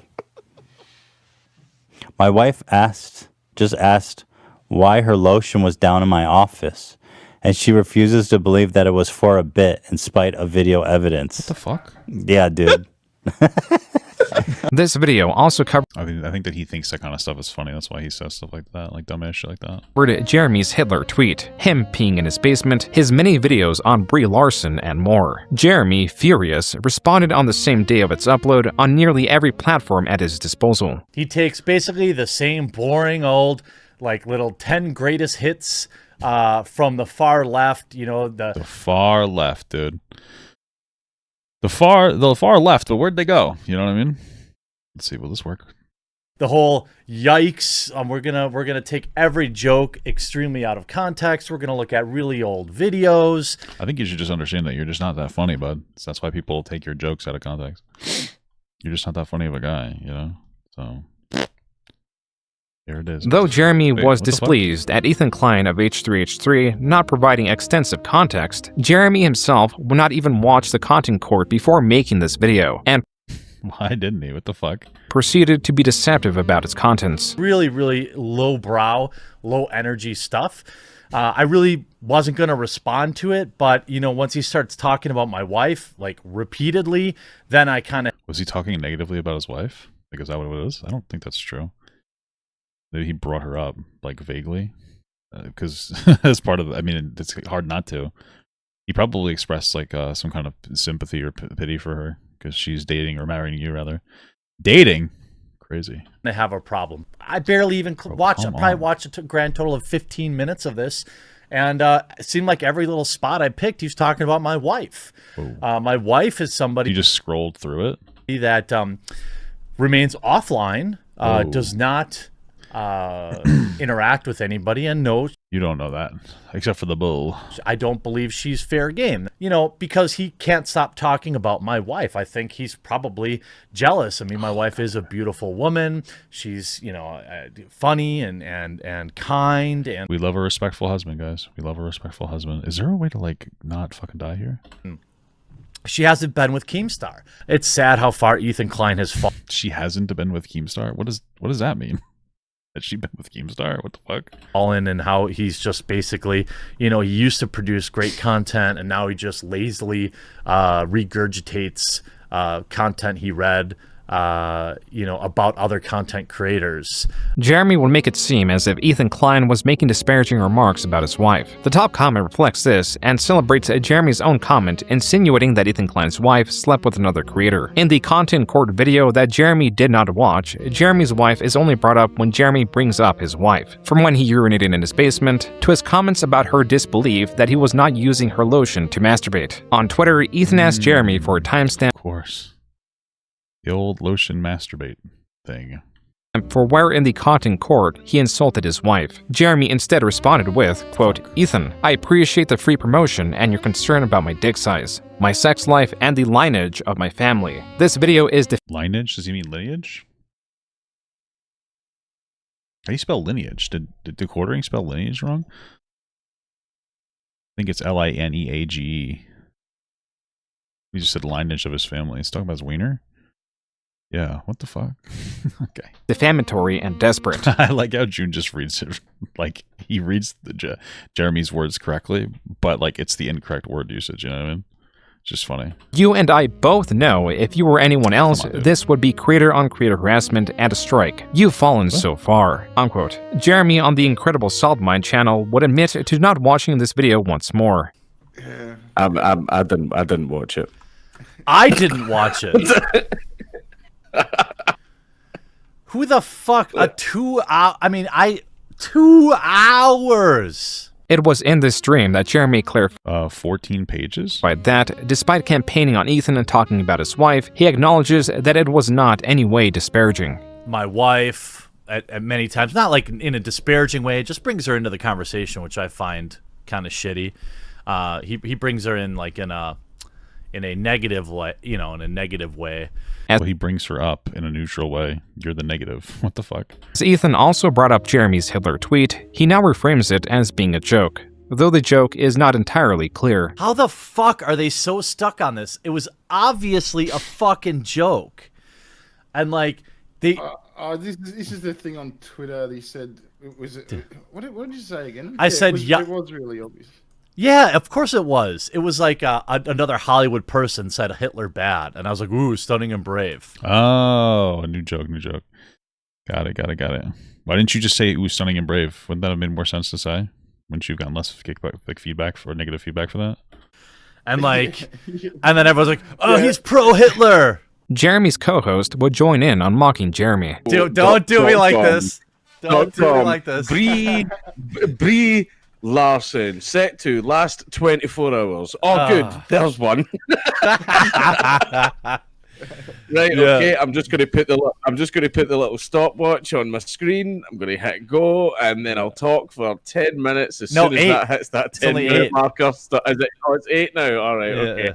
As soon as that hits 8 minutes, I'm just gonna hit stop. Anyway, there's so much that I would want to talk about in regards to Brie Larson. Ding, 8 minutes. But we can get into that another time. Thanks very much, guys. Like and subscribe. Goodbye. Another clip coming up next. I'll see you in a few minutes. To add to Jeremy's stress, I mean, that's fun. It's so interesting how like just dry Jeremy is. Maybe he should just stick to this podcast and stop doing all the other dumbass shit. It's so interesting. Like when you see somebody do like a podcast, sometimes it's just like better. Like they seem like a more balanced, better, like more human individual. Like when they make that one-on-one content, they're just like so fucking terminally online, and they come off like a bunch of goobers, you know. So maybe you should stick to the. Maybe you should stick to podcasting. Stick to Joe Roganing. though he was uploading more, his viewership was no longer increasing relative to how often he was uploading. Because you upload like fucking 4 videos a day. Yeah, 7 to 10 usually every day. Why? What the fuck? 7 to 10 is insane, dude. Come on. They usually do like 2 to 3 on Midwestly too. I'm getting fatter, and like my heart can't be in great shape, you know, because I'm spending so much time sitting at my desk. And so go do stuff. Like he says 7 to 10 videos a day, but like the video, it's like a fucking 15-minute video. So like let's say 2 hours worth of videos a day. What are you doing? 3 hours worth of work a day? Like, you know what I mean? Like what the fuck are you doing? Oh fuck. Like, but fuck, man, when it's like you get on that fucking heroin drip of you know, AdSense revenue every single day, it's like, fuck, it's really hard to get off it unless someone forces you off, like you quit cold turkey, like getting demonetized or something, you know. Though Jeremy's, I mean, I get what he's saying. I do understand that. Like he posts so much every day that he feels like that's what he needs to do to be successful. And for the type of content he does, it kind of is what he needs to do to be successful, truthfully. But you know, what am I? Oh shit! What the fuck? Oh, never mind. I thought that was gonna make me mute. Anyway, I don't know. Maybe it's time to change your fucking strategy there, buddy boy. Sought endless growth. The more traction his videos got, the more opposition he received. Just a day after the content court was uploaded, the "TheQuartering is a Nazi" subreddit was created. A small but growing group of Redditors who greatly disliked Jeremy. Conversely, by the end of 2020, the "TheQuartering surpassed 1 million subscribers. Rather than focus entirely on covering articles, Jeremy continued to make videos giving attention to his critics. All right, that's what you gotta do, baby. Gotta farm that until you're a lol cow. Got hammered on a Twitch stream once and peed in the drain in the unfinished part of my basement. Like, I don't even care about that, but these people are obsessed with it. It's hilarious. Like, look, when you have no mortgage on your beautiful home, you can pee in it wherever you want.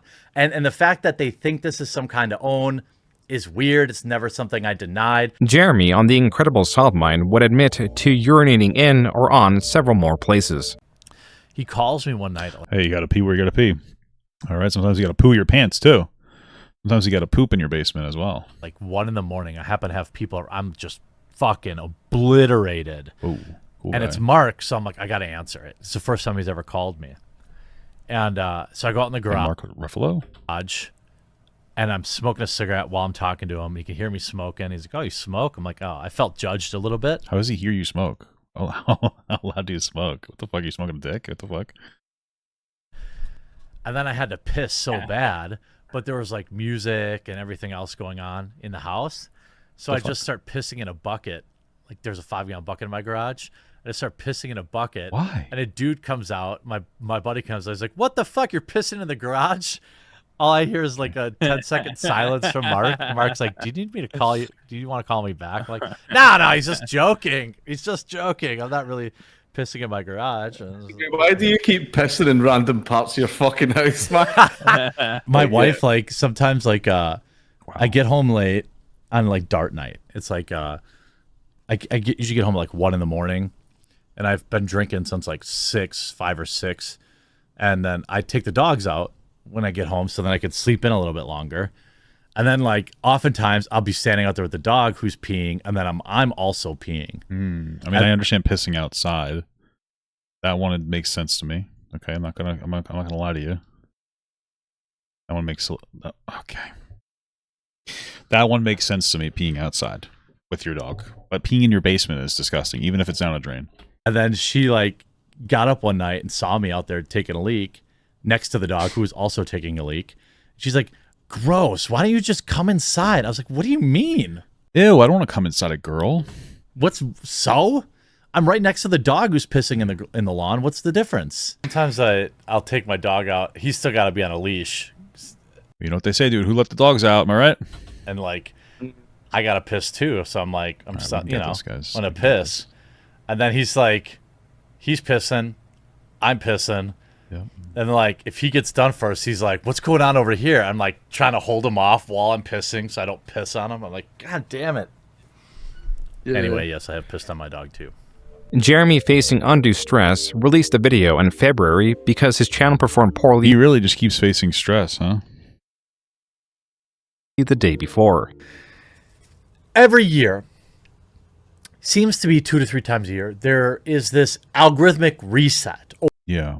Or a shadow banning. It goes by very different names, but if you've been around, you know that this channel has talked about it several times. The channel or you? You just won't stop talking about it, so yeah. My channel being affected very negatively by this most recent one, cutting views by as much as 50%. Whoa. Now, a lot of people might say, "Oh, people just are getting sick of your stuff," or I didn't really like it. No. Yeah, maybe.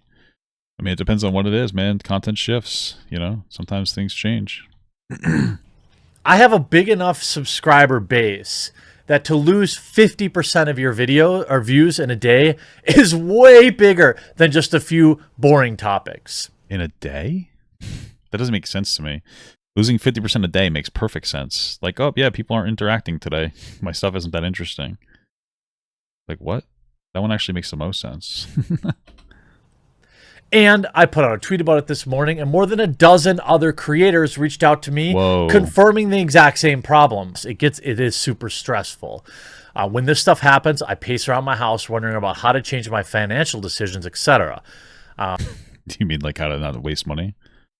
Doesn't this guy like, I mean, what? I don't know, sell your house. I don't know. Go live somewhere else. What the fuck are you talking about?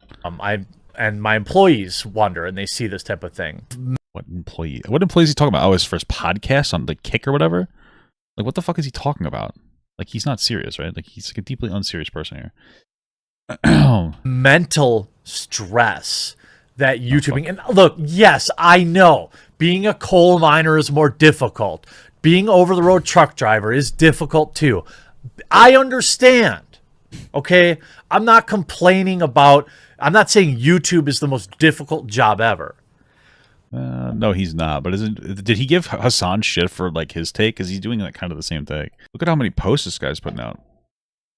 Jordan Peterson, far worse than we thought. Donald Trump FBI raids corrupt Democrat. Karen runs down kid on a bike. How do you get this to 11 minutes just watching this? Time pool just proved it. This is my favorite one there, Jer. Time pool just proved it. Wow, that's incredible. He posts so fucking much. Holy shit. She's going to prison. Wow. All right. Well, good stuff. I love how he uses, obviously, he just uses like fucking AI for all this stuff. This is incredible. Time pool just proved it. Crazy. Okay. Interesting. But what I am saying is the mental toll that YouTube places on content creators like myself and others with lack of communication and transparency is unlike all. Sometimes that's true. I mean, I won't say that that's not true. There's like times where YouTube is like horrible dog shit at their fucking communication with their creators. Like you'll get like a punishment and they won't actually explain themselves. Holy fuck, this fight is so annoying. Ever since I'm playing for fucking 4 hours and I have like one weapon from the start. Almost any other job. As with the many other kind of my fault. I guess I should have bought one at the library. times, Jeremy released a video on his channel's viewership. Social Blade shows no viewership variation for the month of February 2021. And that's funny. Despite it being the shortest month of the year, February outperformed the previous 6 individual months. Though it is also possible that Jeremy's videos were getting demonetized at a higher rate, or his earnings were simply just not satisfactory. Come March, Jeremy used a tried and tested method of inducing financial support. It begins begging for money. with Zombie Kills, a controversial Twitch streamer that Jeremy made multiple videos covering. She was allegedly being harassed and Jeremy was being blamed for it. This Twitter Why was he harassing her? user claimed that she was swatted, naming and blaming I've only been playing for an hour and a half. That doesn't seem right. Jeremy for the event. I guess it does. I'm fucking dumb so. And asking for his sponsors to abandon him, all while failing to provide evidence he did such a thing. Various creators came out in support of Jeremy while denouncing the Twitter user. Wow, Jerbear, you're getting some big ups.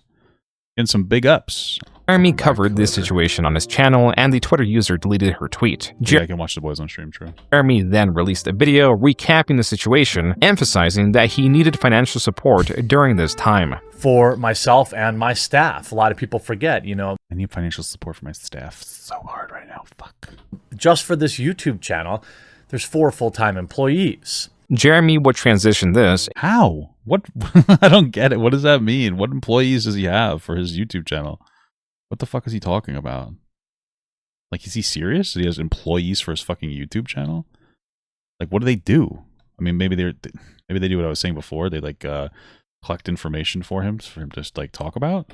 Into promoting his Subscribe Star, a Patreon alternative. But we are now 47% of the way to essentially securing all of their jobs, regardless of if these fools get my sponsors removed or something bad like that. Jeremy also makes it clear that this was financial support for his business. Fundraising for litigation against anyone slandering him would be a separate fund if he decided to go that route. This is a screenshot of Jeremy's Subscribe Star from February 24th, 2021. There are 3 goals on the right-hand side, all relating to support of his staff members or funding the TheQuartering website. While there is a percentage of— Does he ever explain what it looks like for him to like pay staff? Like, does he ever talk about that, or does he just say, "Hey, I need like, you know, whatever shit for staff"? Does he just say it, or does he explain like what they do? Because it doesn't make any sense unless he's talking about his other podcasts. Attached to them, there is no a thumbnail guy. Really? He's like uses like AI for all of his thumbnails. What the fuck?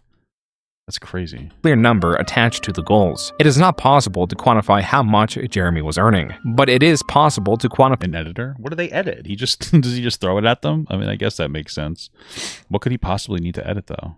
Oh, okay. By support, if only through how many likes and comments his post received. This post, published February 22nd, 2021, has 16 likes and 5 comments. On March 5th, after making the video requesting support, the same post has significantly more interactions, up now to 68 comments and 161 likes. Optimally, Jeremy's goals could also be tracked by how much the percentage of the goals has increased. But this is not possible because he removed or edited the old goals. The new ones highlighting protecting himself from the cancel culture mob. Jeremy's finances would be a topic of a podcast he attended later in the month, spurred on by conversation of his wife's planes. She had went to it. She's selling her existing plane. We don't have like Tim Pool money, so we have to sell the plane she has now. The plane? What are we talking about? Planes? Like a bagel? Like a plain bagel? Before she can get something else. Wait, she has a plane? Yeah, though she has a Zenith 750. It's like a bush plane. Yeah, that's a. You have if you got a plane, that's it's all right. Yeah. It's not a jet. I don't have Tim Pool It's money, not a jet. but we're deciding which plane to buy after we sell the current plane we've got. Every time I say that, I'm like, yeah, please keep super chatting me. But This is like weird as fuck, dude. What a weirdo. What if this guy's like actually like a fucking weird freak, dude? Like, he's just so unrelatable. He begs for money when he has a plane. Like, people watch this and then they still give him money when he starts begging for money. It's actually super fucking funny. Like, these people are like, they have like the same like mental illness that like people who go to mega churches have, where they just give infinite amounts of money to people that are doing perfectly fine just because they're fucking stupid or something. It's actually insane. Normally, financial growth or growth in subscribers is enough to sate Jeremy, enough to keep him motivated to grow. But something was different this time. The wealth he was incurring, the support he was receiving, was diminishing in its effect as he began taking more time off and was forced to face his life outside of work. Jeremy did not like what little purpose he found. He explores these feelings in a video uploaded in April titled, "I've Been Kind of Depressed." Getting older, thinking... But he's not feeling any purpose in his job of just like grifting? What the fuck? That's really sad. About like, man, you know, I don't have any kids and, you know, all these things that pop in your head, you know. Why can't you have kids? I don't get it. I guess it's like a midlife crisis, so to speak. Yeah. But not like a crisis. I didn't go out and buy a Harley or anything like that. But like, I've also been freaking grinding on YouTube for basically the last 3 years, you know, daily videos on 1 or 2 channels, multiple daily videos. This is really what kind of was like an epiphany for me.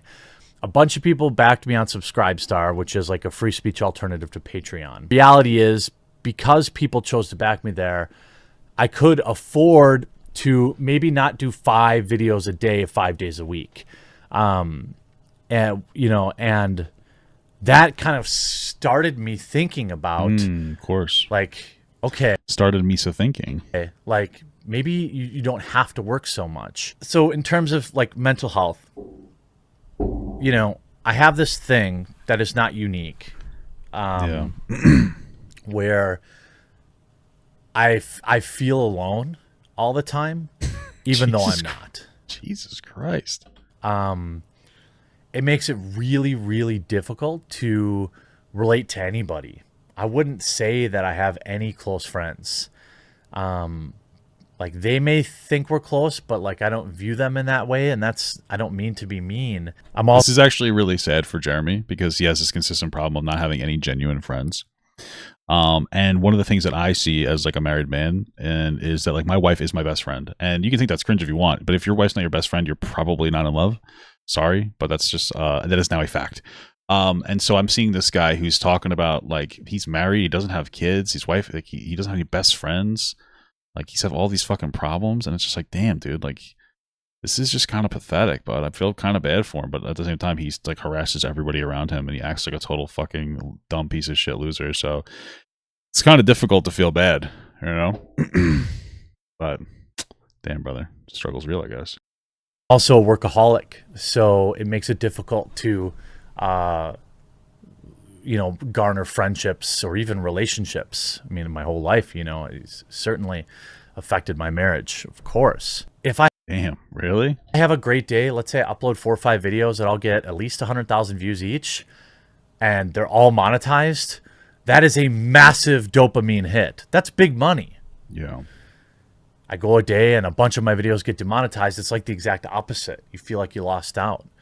I feel incapable of taking a day off. This was a video of lucidity. While the evidence in his history already pointed to it, Jeremy works for no other purpose than to grow his channel, to appease his anxiety, to distract himself from sad stuff, brother. Himself. He was pushing himself to find purpose outside of work, even if it pained him, to address what he considers an unsatisfying personal life. Damn. Well, you know what? If anybody was feeling a little jealous of TheQuartering because he has money, I don't know if I'd call him successful. Don't. He's obviously a very sad man. That's so sad for him. Evidently, this was too much to bear, because 3 months later, he was already back to uploading over 10 videos a day. By the way, if you don't know, I have a political channel where I do 3 videos a day, 3 to 4 videos a day. It's called Midwestly. What? All of his channels are already political. What does he talk about? What? I do 5 to 7 videos a day on TheQuartering, and I'm happy to do that. But I have a really difficult time relaxing. Allowing myself to relax. Then what's the point of the work? I don't understand. What is the point of all the work if you don't feel comfortable relaxing? I was lucky enough to get a PlayStation 4, 5, and an Xbox Series X at launch. Haven't even turned them on still. Damn, that's gluttonous, dude. What are you doing? I've been wanting to get back into Final Fantasy 14. I've been wanting to play New World. but I've never allowed myself to play the games. Just play them. Why? Because I could always be making content. Oh, I see. Yeah, I was about to say. So he won't stop. He won't stop going online. Like he could just decide. He could just decide like, hey, I'm gonna go play this, but instead he feels like he has to stream it. That's what he's trying to say. Okay, I see what he's saying. Okay, I'm really trying to hear him from my ass beat. Now, I've worked on this mentality to try and overcome it, be able to enjoy something. So stop fucking streaming. Don't just play the game without streaming it. Like that's the solution. You know, I do that sometimes. It can get kind of annoying just like constantly making content, for sure. I get that. Just don't make content. Like don't stream it. Don't play video games on stream. Because you have to put on like, it's just a different experience. You have to like put on a little bit of like a performance, blah, blah, blah. I mean, obviously I play this while I'm on stream, but I consider that a little bit different. What the fuck? I consider it a little bit different because, you know, I'm so fucking tilted. I'm doing this while I'm recording commentary. Oh my god, dude, fuck. I'm doing this while I record commentary. Okay, incredible. I guess it worked out. So yeah, it's a little bit different, but you know, okay. Anyway, you get my point. But I'm incapable. With Jeremy's continued instigation, the latter half of 2022 was full of ridicule. Creator Phil DeFranco, in response to Jeremy calling Megan Fox a walking sex doll, called Jeremy gross in return. The H3 podcast did yet another segment covering Jeremy in October with the highlight video titled TheQuartering 1 pooped his pants, 2 pees in his basement, 3 has crotch rot. Then again, wow. At least 2 of those are true, no? In November. Yeah, so he was doing a live stream and this turned up. Ela, what do you think? Reddit forced cream pie. Wow. Why are you looking on Reddit for that kind of stuff? A little strange. Well, I didn't even understand what that means. Yeah, I had to do some investigating. Jeremy responded to this with 2 tweets. The second one reads, quote, "Hey, you don't like a good cream pie?" That's what he responded with. That's what I heard. "So weird of the tolerant left thinks this is an own. Real tolerant," unquote. Jeremy... The tolerant left shit's so funny to me. It's just so dumb. Oh, real mature tolerant left. I harass people every... I love when people on the right do this because they're like, I harass people every single fucking day, but people on the left say that they're nice, and they're not nice to me for harassing people every day. What a piece of shit. Fuck you. Like, that's the whole mentality. It's like, what is wrong with you? Like, I don't understand. It's like the fucking people on the right. They need people on the left to be really nice to them. Or else they can't like exist anymore. It's just fucking strange shit, man. Like, shut the fuck up. Stop being a fucking dickhead. Jeremy was even mocked by his wife for something entirely different. Well, now like I used to like point it out on TV all the time. Like there's 10 members of this cast and 6 of them are gay. Curious, I'd say, you know. My wife's a bit of a normie and she's like kind of sick of it.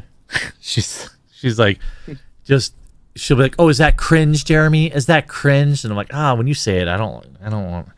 That's why I stopped saying cringe. She started saying it. There was more to come before the... Sorry, your own wife thinks your own wife is making fun of you for saying that there's too much gay shit on media? You don't take that as like maybe...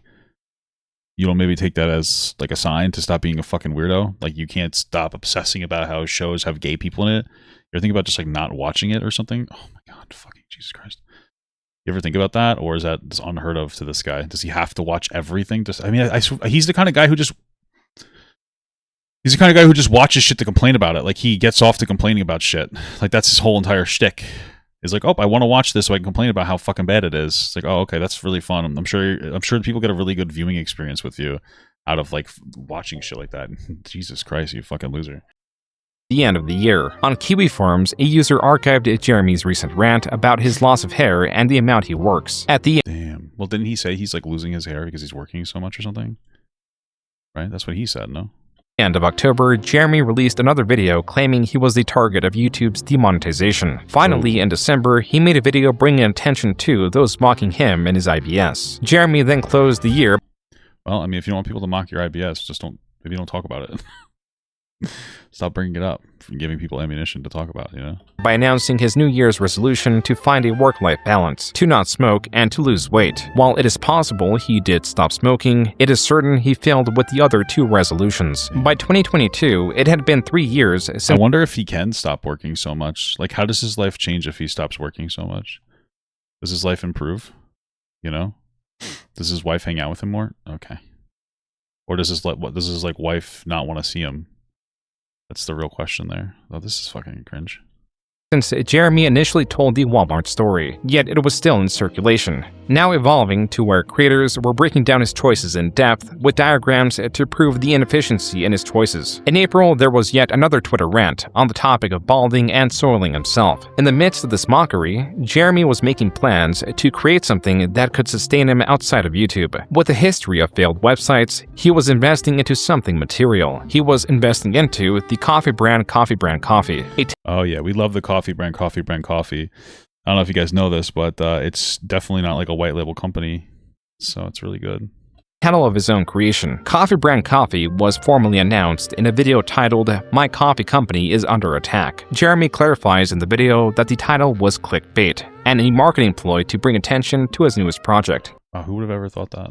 Jeremy would heavily promote this coffee, to the point that there are, at this moment, approximately 1,000 videos on his channel talking about or mentioning Coffee brand Coffee by name. On June 8th, infamous— Well, I mean, what else is he supposed to do?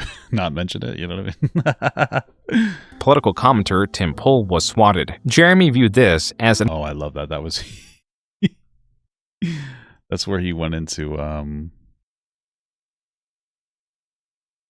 That's when he went into the guy's fucking chat and he donated a bunch of money. And he's like, hey, don't forget about my Coffee brand Coffee. An opportunity for promotion. He spent $100 in chat tying the high stress of his swatting to one of the stress-relieving teas or cocos he offers. Jeremy was also swatted later that night. As for the donation, on Twitter, Pimp Master Yoda 1 made a comment in jest, asking if Jeremy— Pimp Master Yoda, that's cool. What the fuck? He gave the officers free coffee. Jeremy was none too pleased, citing the— Well, that would be a good idea, man. Wouldn't that be a great idea? He probably did, but they thought it would taste like shit. So. Aggression and or lack of critical thinking of the police officers. As for the coffee brand Coffee, Jeremy wanted something uncomplicated, which is why he— You think that Tim Pool swatted him? Because he was getting pissed off that he was like, he said some dumbass shit about him? Named the coffee brand. Like he made like a dumbass joke about Coffee brand Coffee? Coffee brand Coffee was being sold as apolitical, though he constantly advertised it on his political commentary channel. He saw this as a necessary boost to then hopefully detach it from his brand. And I'm surprised he's not happy he got doxxed, or not doxxed, swatted. You think he'd be like, oh yeah, thank God. I can get some fucking attention, you know? Perhaps see it on store shelves. There was an issue with this. Not only with Jeremy's brand inherently tied to his coffee business, but also the possibility of it being tied to the roasters. On July 17th, 2022, Kiwi Farms user, Cat Attack, compiled several images from Jeremy's visit to his roasters. Is he going to show the clip of Tim Pool being like pissed off about it? Because I remember seeing it and it was kind of funny. But he like took it pretty well. He's like, oh man, this guy's here doing this, you know? And he kind of like laughed about it, but obviously it was fucking obnoxious. And from a suspiciously similar looking roaster. Cat Attack highlighted the red trim. While more saturated in the commercial, it was still apparent. Most damning was image 5 in the set. In both Jeremy's commercial and— Maybe Jeremy orchestrated the swatting so that he could promote his coffee brand Coffee.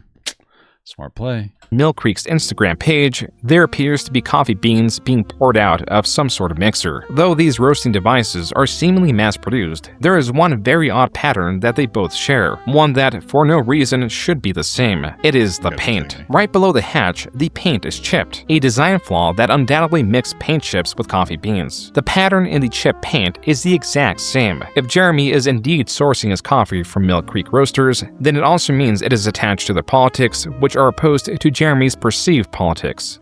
That's funny. Damn. I can't believe he wouldn't at least try to find a fucking conservative white label coffee seller, you know? The rabbit hole goes deeper, as this— But I guess like he said before, guys, he fancies himself as kind of like a both sides guy, so... Reddit post points out. It appears both Jeremy's brand and Player One Coffee, owned by the CEO of Meta PCs, shared a registration address, and the address is in the same state as Roasters. Located just outside the city they are located in. To this, Jeremy admitted to sharing a fulfillment center. Like, this is not an own. It's like the same mentality of like, is that what he's calling it? A fulfillment center? Like he's trying to say that didn't he say he makes like the coffee himself or something like that? Or he has like his own factory? Now he's just trying to call it a fulfillment center. So he's saying it's basically a factory. That's what he's trying to say. Okay, interesting. You peed in your basement. Like you have a coffee operation that has shipped 30,000 units in the last 3 months. Gotcha. You used a fulfillment center to ship. Name a single business that doesn't. I don't even understand. I don't understand these people. As for Mill Creek, oh, it's just rebranded. It's just rebranded this or rebranded that. It's absolutely not. If anyone understands anything about business, yeah, you have distributed. Well, if you understand business, then no big deal. But if you don't understand business, you'll think I'm a fucking hack. Okay? But business guys, the real cool ones, they get it.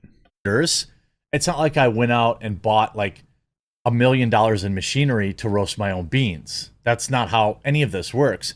But like any idiot knows that. And like these clowns, there's like 15 clowns. Is that his claim? His claim is that he makes the coffee himself and he sends it to them? Yeah, I don't know about that. And then now Rick, and we're Morty. like, ooh, exposed. Rick and Morty. A facility that does fulfillment for him occasionally on a certain roast is associated with him, and ooh, we got him. It's like they handle one tiny part of the business, but because they hate me, they've been harassing them, calling them, emailing them, and it's really pathetic. And this was hardly the last controversy attached to Jeremy's coffee. In August of 2022, it's just so good. Makes you shit your pants in Walmart. That'd be a good plug for it, I think. Jeremy promoted his coffee by placing money in random orders. So let's get that guy some money. Man, this recession sucks. Well, let's give you guys some stimulus. We're gonna throw some. Ooh, we got some 50s in here. So by the third video, the comments we got some 50s in here. That's all I got in my pocket. Some 50s in here.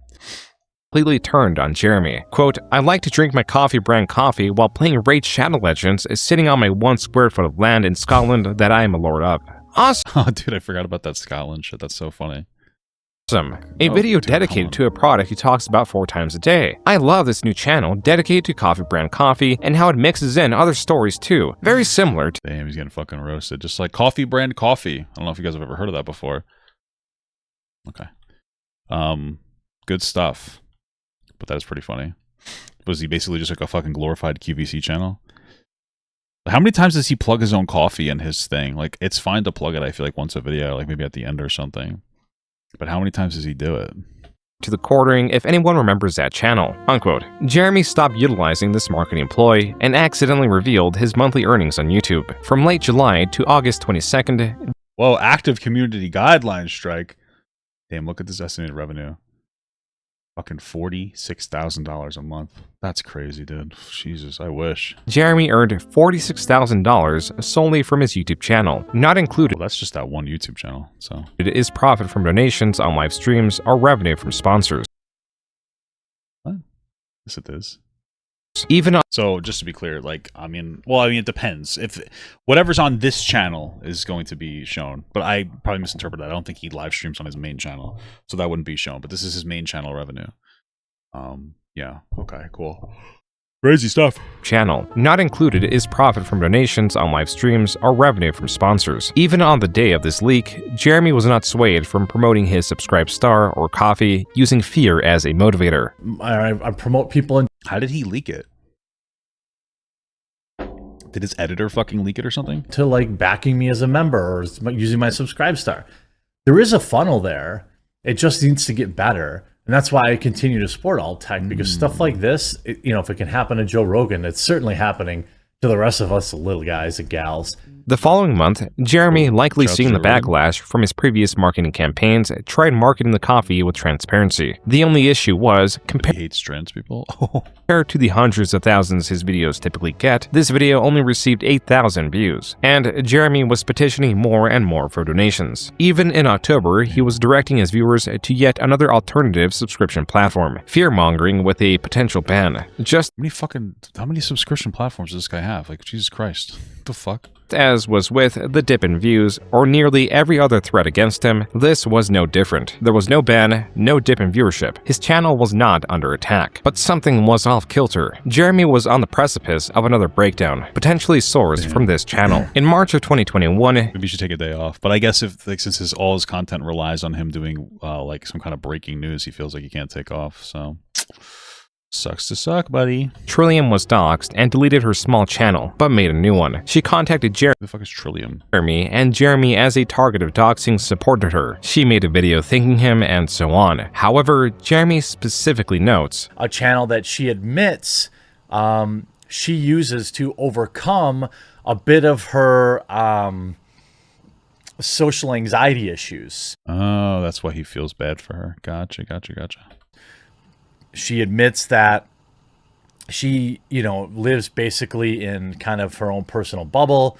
She makes videos about seeds and video games. Aside from gardening, Jeremy has described himself as all of these things. In a follow-up video that opens with hearts, Jeremy or his editor added on screen, Trillium expresses her gratitude towards Jeremy and his viewers for growing her new channel. This then leads to that's so beautiful. We love that. Jeremy admitting to watching nearly all of her videos and offers his assistance in case she ever wanted to stream. I guess that's nice. Maybe is he gonna be weird about it?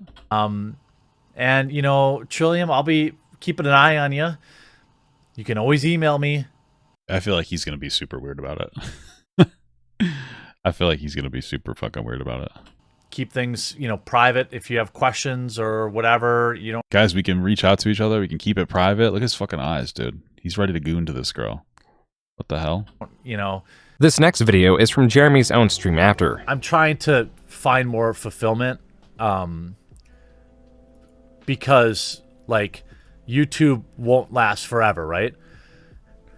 Probably not. And I realized that the Trillium thing made me feel really good. For me, I thought maybe the closest I've come to feeling that way was helping Trillium. Trillium! For $5, I'll make a video. Well, look, I don't want to put any pressure on you. All right? A video for what? I don't understand. But I just want to say that it ruined my day when I didn't have a new video from you today. I'm just kidding. In August, Jeremy... He's totally fucking hardcore simping for this girl. Jesus Christ, how uncomfortable. What the fuck? The simping over here. He received custom leashes for his dogs and a card from Trillium. Jeremy would send support to another similarly small channel known as Melanie Mac. Oh my god. He spawned Melanie Mac? What the fuck, dude? Come on, stop it. Stop. Just like with Trillium, just like with Melanie, just like with MXR Plays, or, whatever the case may be, Ursha Gaming, Ishra Gaming, don't just do it because I told you to. Watch a video or two and see if you want to support her. Melanie Mac is someone Jeremy would take interest in, but that would have to... That's fucking true. It takes a lot of interest in her. Wait. In March of 2022, Wait, no. Don't do that. Rather than mention Trillium offhandedly, he made an entire video dedicated to her. Something's been... I think he talks to his wife about her. He's like, this girl's so cool. This girl is so fucking cool, dude. I just have to. She's so fucking cool. You think that's what's going on? Weighing on my mind over the past 3 or so weeks, really the last month or so, and that's really the disappearance of Trillium, a YouTuber that I have a strong I don't know, I feel protective. If you go to Trill's channel, I watch all of her videos, all of them. I mean, if they're not read on here, then that means I watched them on a different account. Okay, this is an important part of my day. You're fucking weird, man. There used to be daily or every other day videos, but now I feel like, and I don't want to put pressure on her because I know that's how she's going to be, how she's going to perceive this, but that's not what I mean. So if that's, then why are you talking about it? What the fuck? It's just her content is important to me. Dude, her success is important to me. and her safety and happiness are important to me. And you know what? Here's the thing. Maybe he's being genuine. I don't know. Maybe he actually like likes her and like he sees himself in her and he jacks off to the thought of seeing himself in her. I don't know. But you know, it's just one of those things where it's hard to like. He's just so weird with all the girls that he does content with that it's so hard to be like, oh yeah, this is a dude just trying to be like genuine as fuck. To me, I just like, oh, this is kind of coming off a little bit fucking creepy, you know? That's how I interpret it a little bit. Because this is just because of his like history with people, you know, like his history with other girls. It makes me feel like he's being fucking creepy as hell with it. And she had disappeared for about, I don't know, a month or something like that. Came back and kind of let everyone know that, hey, you know, my mom isn't doing well. But okay, they had seemed like they had got together a plan. Kind of 1 week went by, 2 weeks went by. I sent her an email, gave her my number. I was like, hey, if you need anything, you know, you need us to crowdfund something or whatever. People think this job is easy, and maybe it is, but it is. You keep. Doesn't he say it's not his full-time job? He's just all over the place. It requires you be plugged in like 24/7. Like it depends on what you're doing. I mean, when you're doing fucking breaking news like slop fuck shit, yeah, of course, it would require that, wouldn't it? But maybe you could just consider not doing that anymore, and maybe you'll have a better time with it. Waking up in the middle of the night, checking your phone, see what's trending. There's some big thing happen, and then I'd watch. Oh, so tough. Why don't you get somebody else to fucking do that for you then? Her videos, and I just feel so good when I watch your fucking videos about like taking yucca leaves and making just twine out of them, and they're an important grounding factor for me. Trillium did cool. That's great, bud. Return in June, stating that her mother's illness was the reason for her absence, which is when Jeremy released this video. I don't have any way to really get in touch with you privately. Really? Wow, that's actually a little interesting. He's like, oh, if you want to reach out to me again, blah, blah, blah. And she did it. She's not letting him Weinstein her. I'm just kidding. But a little bit. I don't know. Kind of. I mean, she's not letting... Because what the fuck is he going to do in private? Talk to her. Be like weird as fuck. Obviously not that I would expect that. But so as long as, you know, as you're on YouTube, I'll be keeping an eye out for you. Keep an eye on you. Oh, I did message creepy. You a few times. I can't go this way. What am I doing? Checking in on you.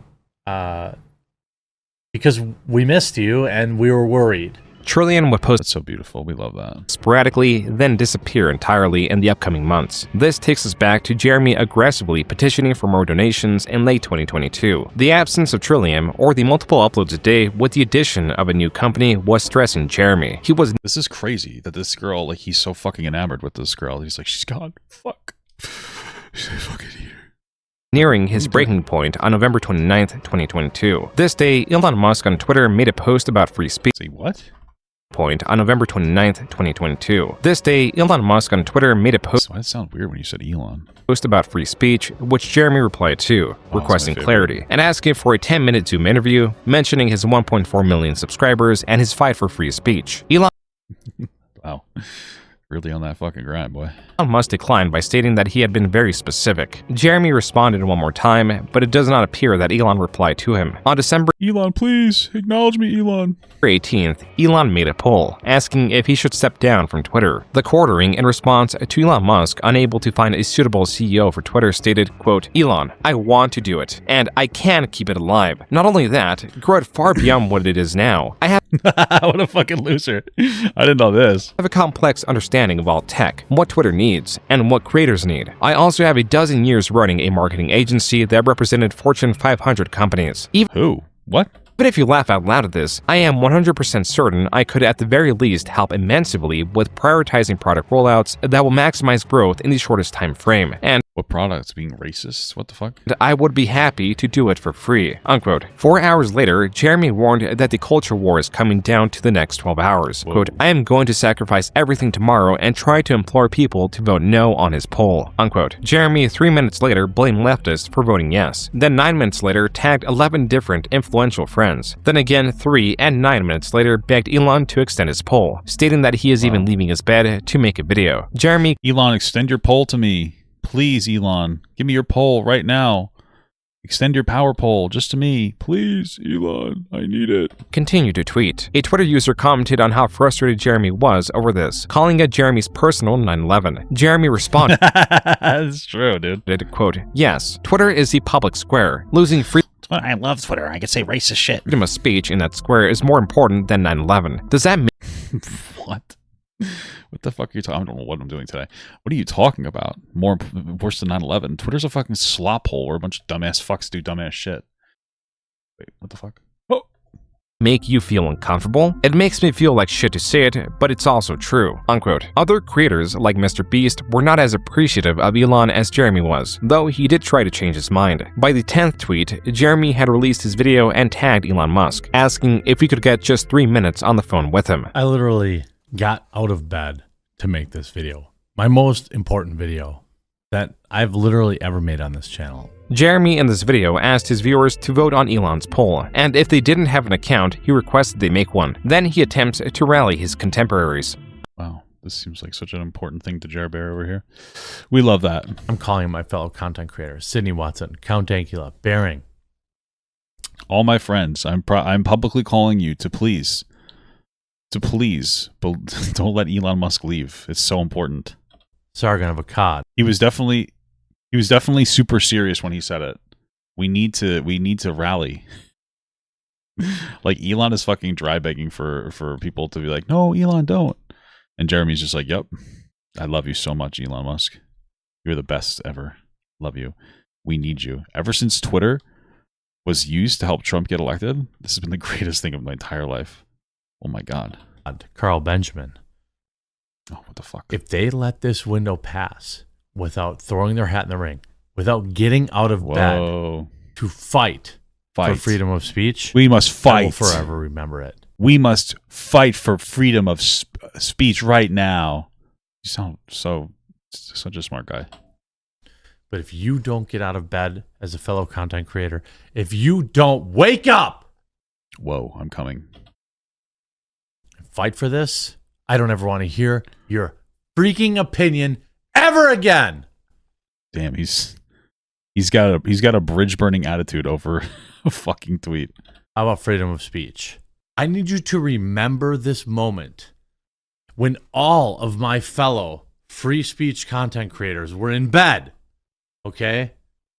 Why they weren't paying attention to them. You think that there's a group chat going on that Jeremy's not part of with like all of his friends, and they're just like, this guy's so fucking annoying, he's so cringe, and they just like laugh at him?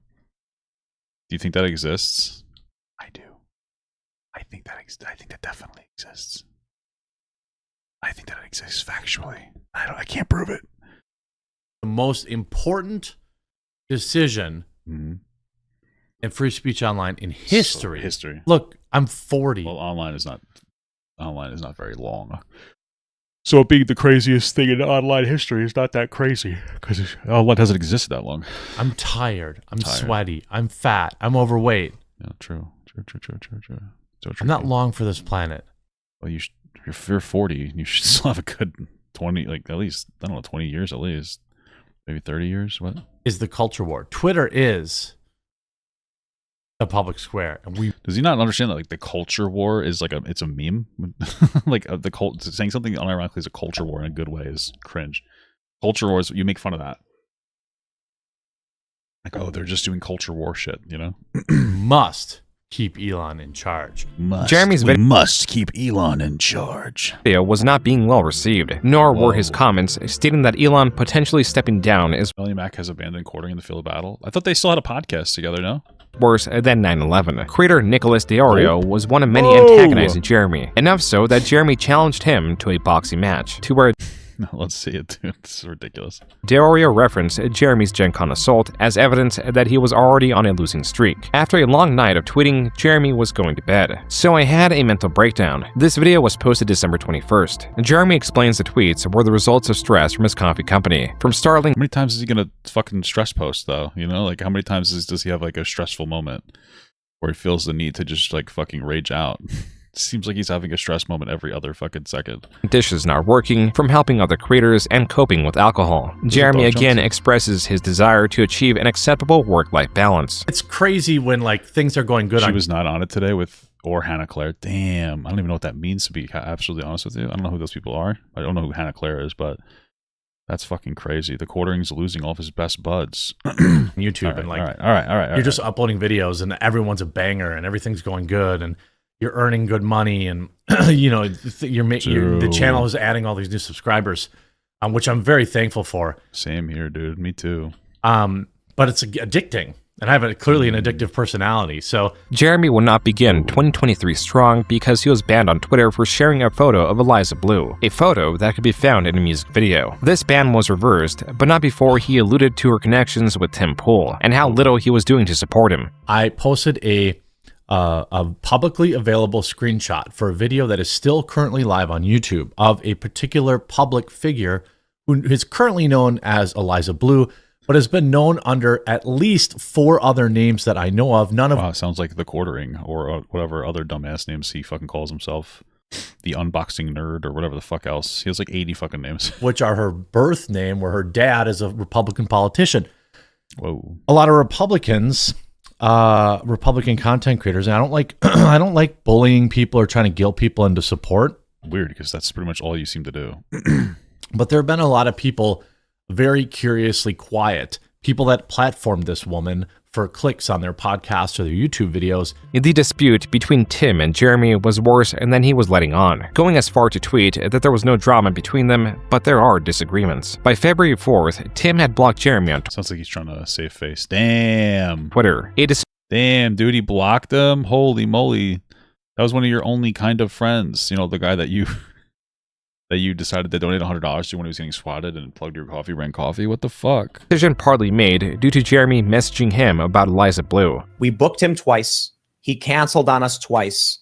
The second time he canceled on us at the exact last minute, and we didn't know, and we had to find someone else. Fortunately, we had Matt Strickland on, and he was great. Then I'll let everybody who's a member know why I blocked him, because he sent me a message at 2 a.m, which came off as a veiled threat. I will try and quote it verbatim what he said. "I know our audiences want a war, but I don't. Please tell me your guy is taking her to task." It was not soon after. What the fuck does this mean? Why is he so intense all the time? All the fucking time, this guy's so goddamn intense. It's so annoying. Jeez, fuck. That Jeremy had another episode. Bruh, you have done it. Drunk live many times. Oh, you have done it drunk live many times. Oh, of course. I've done plenty of drunk live streams. Just not right now. This episode, is he sure? It did involve alcohol, but it was different from the rest because it was in the window of a 4-hour live stream. Because he was smoking cigarettes while he was drinking the alcohol, and that means that it doesn't really count. Somebody said that, not me though. I would never say that, of course. Where Jeremy would get more and more intoxicated, culminating in guests joining him at peak intoxication. If Anna or Brittany, they both have my cell phone number, so if they want to come on, I'll send them the link. I must have a female. Wait, let me get some boobs on here. Allie. All right. Must have a female. Let me get some boobs on here. I'm sure that all the girls definitely want to interact with you now, Jeremy. I'll get you in here, Allie. Allie Drummond, okay? I'm going to require cam on for her.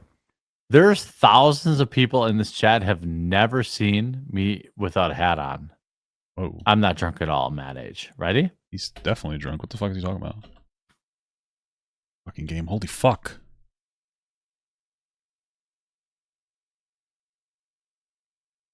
Wow, he took his hat off for a second. Cool. Sure, I've gone from a 4 head to a 5 head, but I'm not bald. I need a vagine in this chat so I can go pee. I gotta pee so bad, but one of these girls better show up. Welcome to the stream. How are you? I'm good. How are you? Oh, I'm killing it. Yeah, I didn't think that What is he killing?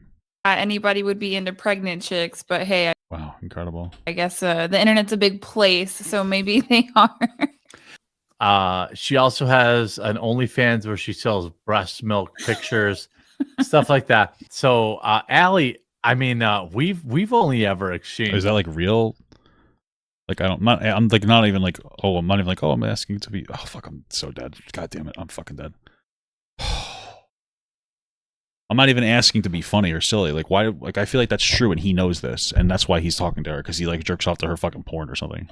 Nudes online. So, what's it? I appreciate you joining me, dude. What a fucking weirdo! What a fucking weirdo, dude. What the hell?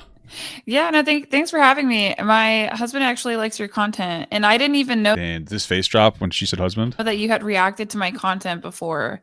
I didn't even think you like looked at my channel like that. Well, it's obviously before you were pregnant. No, he's just being a creep. Oh, really? Now that I know you're pregnant, I've moved on. I'm diagnosed Asperger's, so I can say it. Oh, what? But you seem like the very normal. What? Hello. What? What the fuck? There's too much going on here. I'm overstimulated. What the fuck? Oh my lord. I love how much women hate her just because she's so beautiful. I was pretty ugly before I learned how to do my hair and my eyebrows. Oh yeah, and you were blessed with gigantic boobs. But the came in later. I'm not even like, what the fuck are we doing here? Who is this girl? Why is there so many girls? Why does he surround himself with all these girls and then just be creep with and be a creep about them? Are you live right now? Yeah. Are you live right now? Yeah. So Yeah, if you want, I'm not gonna be offended. Dude, this game is triggering the fuck out of me right now. Holy fuck, dude. Jesus Christ, I feel like these little fucking flea people are just like TheQuartering running around, like sexually harassing women. Like, Jesus fuck, now I know what it feels like to be a goddamn woman in his presence. It's insane. Oh, okay. Brittany said she's gonna pop a nip later. Maybe. When I say later, we don't really know when that means. Incredible. Astro Boy says, Jeremy, sign up for the night. You're hurting your brand. What do you mean? My brand is what I am. Jeremy deleted the stream, and the following months he made his first video of the year claiming YouTube was targeting his channel, deeming the survival of his channel and others were important to fight the culture war. The last section of this video is dedicated to persuading viewers to join his mailing list or join his locals page, where he states financial support is optional. To add to Jeremy's list of projects— never tried Sekiro. I'd probably do fine with that game. I can play these like Souls-like games. It's just this game is old and it's fucking gay, okay? And responsibilities that include his coffee, his main channel, his Rumble live streams, his constant advertising that has him tweeting on average 20 times a day was now the Publica. Whoa, how much money do you think he makes tweeting 20 million times a day? A lot. Magnum opus, a news website like Exclusively Games that was meant to deliver more neutral and honest stories, co-founded by Sydney Watson, someone who Jeremy also had a podcast with. Whoa, and a crush on him, am I right, guys? Jeremy and the rest of his audience will later find out Sydney did not have a high opinion of him. This clip could— Damn. Didn't he spend like $250,000? Oh, TheQuartering. To do a podcast with her? Possibly explain why. Have you ever peed in a trough where there's like dongs on the left of you and to the right? You can Bro, see them both. You and don't you're have to peeing look in an at open them. river. You don't have to look at them. It's You not have like to look. It's a respect thing. I guess I can only speak of, to my experience. He's just such a weird guy. It's so interesting because I think he thinks he's so funny. That's what I think that's the problem. If there's a guy who is like supremely hung, you would like rib him about it. You know what I mean? Versus like, what the be jealous. Most of our conversations are you saying, man, I really want to put a bunch of work into things. And I'm like, Sid, whore yourself out. Wow. That's just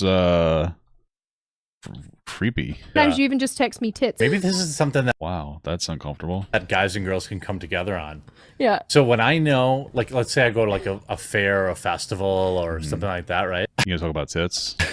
I take Imodium before I go. What's that? It's like, makes it so you don't shit. Like for diarrhea. So it like— Oh, you do not, dude. What is happening? This is devolving. From that. This is not information that I needed. It's called the life hack, Sydney. Okay, it just confirms for me that men are revolting. The importance of the success of the Publica to Jeremy. Yeah, I mean, it makes sense. That's somebody that I believe he employed at one point too, which makes it even more, kind of creepy as fuck. He just has a history of fucking sexually harassing women, dude. He just loves to. He just can't stop sexually harassing women, dude. that's it. He's just the Rizzler, the Weinsteinler. Not quite that bad. You know what I mean? Like, he doesn't force him into anything. He just will accept to suffer through his existence and with creepy fucking jokes. He does do that. was the same as his coffee. He chased it as an out to increase his income while lessening the time he worked on YouTube, as any dip in revenue would increase stress. That and he was discontent with the direction of YouTube, now angry that they were pushing YouTube channel promotions, asserting how insulting the proposition was to have to pay YouTube to promote his videos while his subscribers were not receiving notifications. Even so, this... Oh, I guess I didn't even think about that. I saw that they had like a promote thing. I've never used it. I never really cared for it. When did it come out? I wonder if it had an impact. Whatever, who cares? Service would be on the back of Jeremy's mind. For now, compared to 2022, 2023 seemed like a better year for Jeremy. His life was beginning to see some stability, but then in August, his father passed away. In this video, he That's sad, bud. That's sad, for sure. Reflects on the shortness of life, the importance of spending it with loved ones, and the importance of making peace with others while there is still time. In November, after 6 years of not posting on it, Jeremy resurrected his RC channel, a decision he made to relieve stress. This is a channel he'd post most frequently to in 2024, a year that pushed Jeremy towards TheQuartering and away from his failing external projects. Still, a ghost of a former project would come back to haunt him in a somewhat ironic way. When you are living off other people's work exclusively, I think that's the definition of parasitic. Isn't that what you do? Do you talk about other people's work? Like, yeah. You know, you can make the same argument. Look, I cover other people's news too, right? I try to say, hey, this is where it's come from. Try to give, Jeremy was irritated that his former... What is it that he has an issue with? Could have asked me nicely before calling me a parasite, Sarah. So, okay, gotcha. He's just finding that person.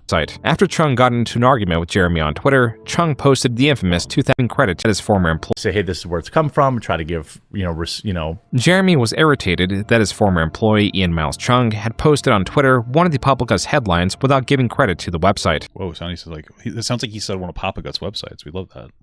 After Chung got into an argument with Jeremy on Twitter, Chung posted the infamous 2008 video of Jeremy. Here's the creep advising peds on how to clean up their messes. And his response was to take a video from 20 years ago where I am simply describing to people. Chat, is it okay to pedophile post? Is it okay to pedophile post if it happened 20 years ago? Like, can you guys give me a fucking break?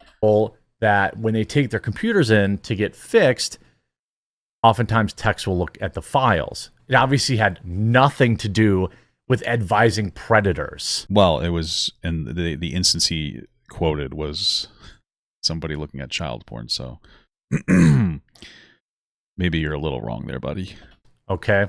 Jeremy is misremembering or lying. It was not just a video informing viewers that techs look at impertinent information when doing repairs. It was also a video giving the specific advice to rename or delete sensitive folders. Advice given after he told a story about how a predator had insufficiently hid their files. Regardless, Jeremy threatened to sue Chung for libel, and that's as far as the disagreement went. In April of 2024, Jeremy instead had his eyes on two different creators, Styx Hexenhammer 666 and Melanie Mac. Ah, girl. A girl. We never would have expected it. Jeremy started two podcasts with them independent of one another. Styx Hexenhammer has a reciprocal energetic feeding or a What the fuck is Styx Hexenhammer? Why does that name sound familiar? What the fuck? Sort of pact with Stolnus, a non-Judeo-Christian demon that takes a form of an owl and visited him first when he was a child. In simple terms, he worships a demon owl. Melanie Mac is a Christian The demon L from Death Note? Proclaimed libertarian who I don't know if that's from... I don't know. States she does not hate homosexuals, but does hate their actions. And okay, I don't hate gay people. I just hate gay people. I just hate gay people when they're in love. I don't hate gay people. I just hate it when they're in love, guys. That's so beautiful. What do you think about that? Jeremy Hambley is the owner of TheQuartering, a channel that had the goal to... The fuck? Did I just... What the hell? Does hate their actions. And Jeremy Hambley is the owner of TheQuartering. I just got confused. I'm like, did we just restart the video? A channel that had the goal to push the conversation, not further tensions. He is the owner of two businesses that while he desperately... He was a big Gamergate and no from Harassment Hotel? What the fuck? I don't even know what Harassment Hotel is, really.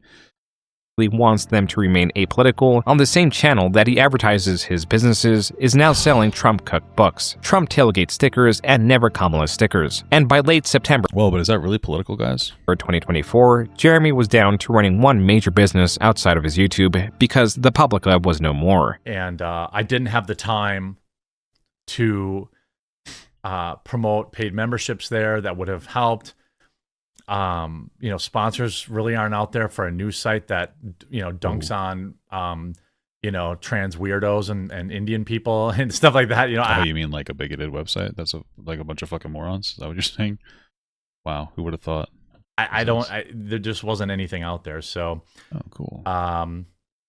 Yeah, I guess I didn't get any mysterious billionaire donors either. Jeremy appeared to have remained cordial with his former employees, but not Sydney Watson, his former business partner. Are the quartering and Sydney Watson not cool no more? No, 100% not cool with Sydney Watson. She talked massive amounts of shit about me in these feminist DM groups. Feminists. What did she say? Hey, this guy sexually harasses me constantly and this makes me really uncomfortable. He's really weird and I hate it. I don't understand why he's fucking popular. It makes literally no sense to anybody. It's fucking pathetic. And one day I'll expose it all. One day I'll share, because all of her woman friends, by the way, turned against her and shared all of her DMs with me. Wow. Did you offer to pay them money for boobs or something? All of her so-called... he's asking for... He's this time, he's offering money, but it's not for my tit pics. All right, I guess I'll do it this time. Feminist confidants immediately sold her out to me. She said heinous shit about me. He worships a gay owl from Hazard Hotel? The 6 guys? That's fucking crazy. What the fuck? After I paid for everything with the Publica, and it made me want to sue her because she never paid a single fucking penny for anything at that company. Wasn't that the arrangement though? Wow, this is actually, I'm getting fucking decimated. Lost $100,000 or more. Wow. Jeremy, maybe you shouldn't have simped so hard for her, huh? He confirmed doormat. Yeah. True. With the failure of the Publica, Jeremy would have to rely more on his YouTube channel, a channel that had its best year ever. In June, he broke his record for monthly viewership at 71 million views. Nice. This could also have been a fluke. 2024 was an election year, and Jeremy's channel afterwards could as easily see a decline that would come at the worst time possible, as he had attracted the attention of 2 persistent adversaries. TheQuartering has made a career by selling outrage, and uses the same strategy to dismiss his critics. Yeah, Alvin says, does sticks know you crapped yourself in a store? What? I know that that Albin's not doing this, but sometimes like leftoids are like, use that to try to make fun of me. I'm like, the hell's a leftoid? Just somebody on the left? Weirdo. You know, I told that story on a podcast. Like, you have to also understand that a significant following is going to bring a significant unfollowing. You know, a group of people that hate you, especially if you talk about some divisive stuff. Divisive. Ooh, we're trying to sound educated here. But you have to understand who's on the other side of that stuff. Of course. It's like that person's life sucks. True. It's terrible. Over the last... Isn't that your entire life? This guy's talking about how he has no fucking friends. His wife doesn't love him. And he has no meaning in his life. His wife won't have kids with him. And he hates himself. What's he talking about? Why is he saying stuff like this? He's the person with no fucking life that's miserable. 8 years, Jeremy's pleas for support have become more underhanded and more absurd. It began with his initial understanding at the end of his MTG days that having purpose and a defined enemy sells better than anything else he's tried. He has thrown himself in one of the most divisive spaces and has done well for himself, perhaps too well. On several occasions, he has leaked his earnings, flaunted his wealth, and returned for more. Whether he is pressured by anxiety to earn more as a distraction from his life or is truly terrible with finances, Jeremy has constantly advertised his financial support platforms, businesses, business ventures, even employee salaries as necessities to fight the quote-unquote culture war. As this pattern has become noticeable, the reality of the wealth he has accumulated and the reality he sells that he's always nearing financial ruination does not meld well. I just don't really understand how he's anywhere. I don't even understand where the argument comes from where he's like thinks he's like close to financial ruin. He can't actually think that, but part of me feels like he does think that. Like he has this weird fucking, like he's just fucking brain warped and actually thinks part of him thinks that like, oh, I'm so close to financial ruin. I'm so fucked, you know? I don't know. I think he's just brain broken or something. This is why 2025 would be the worst year for him. It would be the year that his views, apart from when he started his channel, would be the worst they've ever been. His how bad? Earnings, only millions a month, while still likely in the tens of thousands per month, will not be going up, incentivizing Jeremy to petition for more money and further fictionalize his opposition that is infinitely powerful. We are not a dropship outlet. We're a real coffee company. And I made that investment with the plan of having something that could grow. Well, we've never been at our most vulnerable. You probably saw I was selling my Neo Geo collection. I'm selling my Nintendo collection. I'm selling all this stuff to help fund this stuff. And it's because I believe. Has he ever thought about living like below his means? Like he was making $40,000 a month. What the fuck was he buying? That's crazy. Well, I guess that's the problem, is that like he's such a miserable fuck that he's probably okay. All right. Jesus fuck. He's probably just buying a bunch of shit to make himself feel better. I wouldn't doubt that at all. Believe in the things that I'm doing, but now we hit a roadblock that I need to try and reach out and give you an understanding of why I could use some help. I can't confirm this for sure. Chat, my wife had to sell her fucking jet. My wife had to sell her fucking jet. I need help right now. The only thing that we were reliant on anyone Please send me the 3 numbers on the back of your credit card right now. else for was some of the boxes for our K-Cups and some of the procedures around that. Well, apparently that person, I don't know this for sure, but I suspect it, saw my YouTube channel and didn't like my politics. And while we have a 20,000 K-Cup order, basically decided to tell us, to pound sand or... I can't believe I killed that so easy. What the fuck? But he really took out a second mortgage just to fund his coffee company, and he has 4 streaming filming sets in his basement. That's ridiculous. Why? That's fucking so dumb. Okay. I don't know what's going on. We haven't heard anything back. The title of this video is Woke Leftist. It just screwed me over and all my staff. Jeremy says, Woke Leftist. That's how I hear. That's how I interpret what he's saying. he is selling his Neo Geo and Nintendo collection. These are retro gaming consoles and games that Jeremy has a large collection of. As for the core of the video, according to Jeremy, he only assumes the order was cancelled because of his politics. Furthermore, he bought an $80,000 machine to make coffee K-cups and allegedly took out an $80,000 loan through his credit card to pay for it. That is not even the extent of his debt. What a stupid fuck. Asshole. I've got $300,000 almost floating right now in debt. I'm just being... Isn't that how the rich do it, right? Being dead serious. Some of the comments on this video read, quote, "Imagine being financially irresponsible as this and blaming leftists for your own incompetence. Couldn't have happened." Damn, I thought bad financial decisions was something that people on the left did. What the fuck? "To a better person. Can't take any responsibility and got ruined in a free market doing what 10,000 other YouTubers have done. $300,000 in debt. It's almost like woke ain't the only ones going broke." Unquote. These people are fucking frying this guy's ass.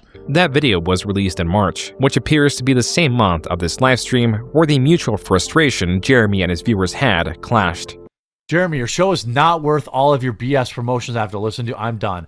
Okay, 757 driver, first of all, I'm gonna ban you from chat and you can suck so triggered. My fucking ass, dude. I have been live streaming on a fucking Sunday for 3 fucking hours. Instead of spending time with my wife and relaxing, I have been streaming for 3 fucking hours. It's fucking preposterous, dude. I don't know. I mean, listen. I've had my moments. Like I've been struggling. Like, I think I've already mentioned, like, I've been struggling a little recently with like my content strategy, just a little bit. Like, it is what I think I'm somewhat stable. Things are different this year. I get it, but so it's hard for me to go too far in on this guy. But like, Jesus Christ, dude, like, get a hold of your fucking self. Like, ultimate victim over here. He's just crashing out hard as fuck. Like, what are you talking about? The thing is that he never hangs out with his wife. He doesn't even care about his wife. So I don't understand what he's talking about. He never hangs out with her ever. Like, ever. It's like, I had to stop hanging out with my wife to do... What happened? I don't take a day off. Like, what's going on here? And why live streaming? Like, why is live streaming the way that you feel like you want to go to become more successful? It feels like that's not the vibe. Sorry. Okay? Sorry if I'm trying to make a living. You can go fuck yourself. Whoa. Okay? Fuck you. I don't have any time for that. You fuck off. I don't want you to watch my videos. Damn. I hate you. Valid crash out, dude. What the hell? How hard I work on my coffee company. I'm not like these other losers that just do dropship coffee. We have 15. Pretty sure he does. People's jobs that depend on this. Whoa. So I'm sorry if in 3 fucking hours of live streaming, I talked about it 3 times. I'm sorry. In April, Jeremy released a video titled, "Woke Psychos Try Destroying Local Business for Being Conservative and It Backfires." Whoa, what happened? Does a business do really well? Hopefully. You know, it's kind of become a meme. Say hopefully? In local business for being conservative and it backfires. Hopefully. You know, oh, hopefully. Kind of owns you on a little bit on that one, but okay. It's kind of become a meme on this channel of like, I'm under attack. Like, I get that. This near 14-minute video is about Jeremy being disgruntled that he got a 1-star review. This is a 1 Really?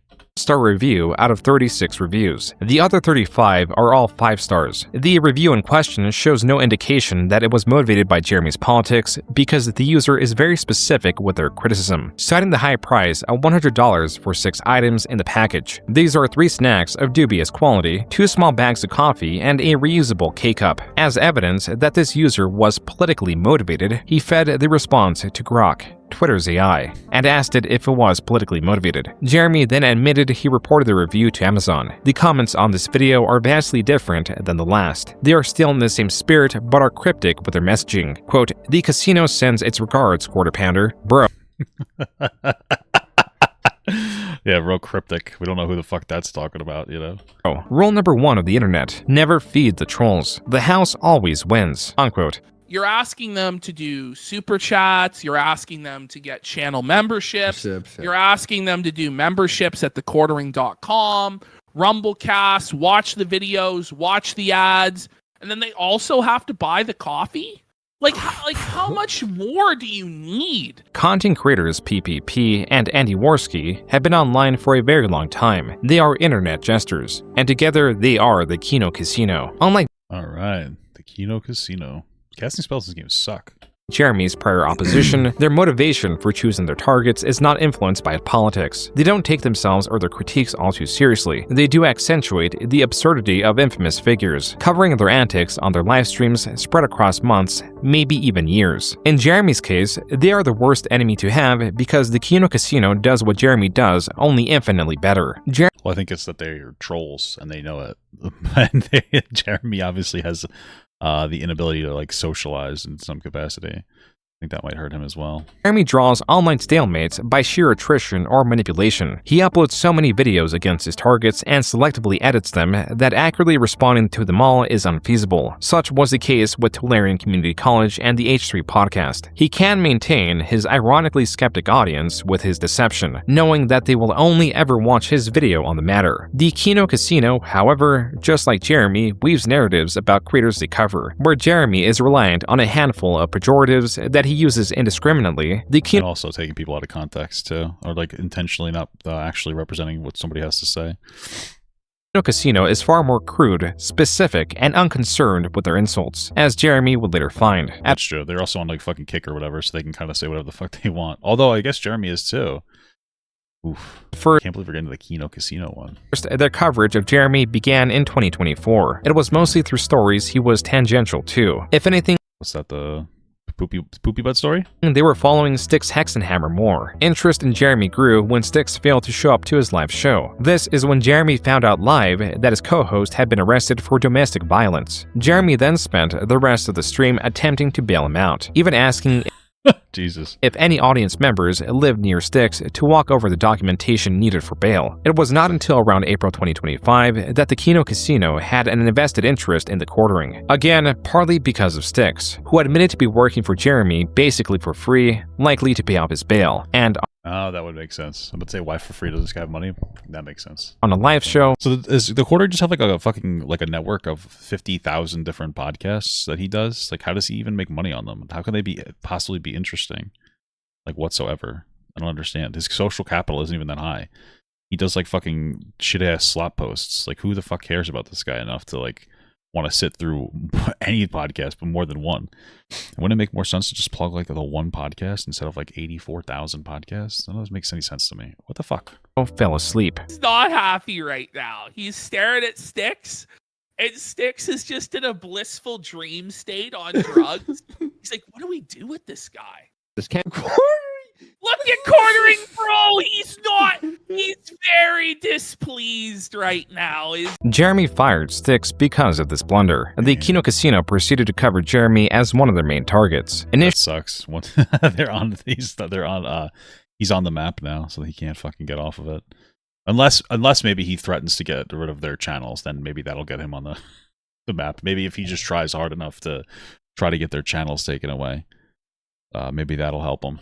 Initially, their coverage was on Jeremy's business-related videos, particularly the ones where Jeremy attributes political beliefs to anyone that negatively affected his business. Jeremy was now dealing with a truly declining channel, a possibly failing business, and the Kino Casino. This is So sad, dude. So sad. Too bad, so sad, am I right? likely why he uploaded this video on May 20th. This year has been the most stressful, most shut up. difficult year of content creation that I've ever had. Naturally, to counter the stress, Jeremy... That's probably not true. Like, he's probably doing better than he was at a lot of other points, but he's, like, feeling self-conscious. I don't know. I get it, to an extent. I get it, but... Gotta reformulate yourself, brother. Reformulate a little bit. That's all I can really do. Sucks to suck sometimes, you know? He was tweeting about expanding his RC collection, teasing at more RC videos. On stream, and his... Definitely do that, dude. Definitely do that. Podcast with Melanie Mack, and now Hannah Claire, a former employee of Tim Pool, Jeremy would speak of buying watches for around $10,000. On separate occasions, he would talk... Wow. Does he have like a consumption addiction or something? Oh fuck. What's up with this fucking, like, he keeps ulting, I'll say. He keeps ulting so hard. What is he doing? Talk about the customized Cybertruck he owns and how he's thinking of selling it. On Twitter, users pointed out how Jeremy was flaunting his wealth and weaponizing outrage even more for money. He simply responded with, "Stop being poor, F slur." As to only dig Stop being poor, F slur. We love that. dig himself a deeper hole, he responded to the Kino Casino covering him, calling PPP the only guy fatter than him on the internet, and wow. That's not nice. Andy Worski a burnt-out cokehead. Also, I could have swore that he had, like, issues with Andy Worski earlier, no? Like, this isn't the first interaction that they had together?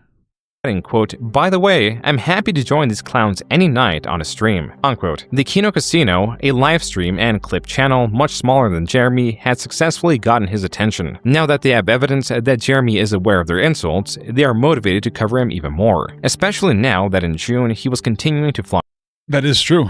his wealth by purchasing a massive saltwater fish tank. Only 19 days later, Jeremy... I don't understand. Like, how do people fall for this? This is insane. Every other week, I'm out of money. I have money. I'm doing this. It's just fucking crazy. He uploaded a video titled, "I'm destroying my channel." In the video, Jeremy talks about having that is true. terrible anxiety, spending nearly every night thinking about how he's going to save his channel, while reminding his audience that his channel needs to succeed for the sake of his employees. You know what's crazy, though? This is definitely a good idea, because nobody will use this to make fun of you about. Like, I don't understand the mentality. It's so dumb. Like, why say this? You're just giving people ammunition.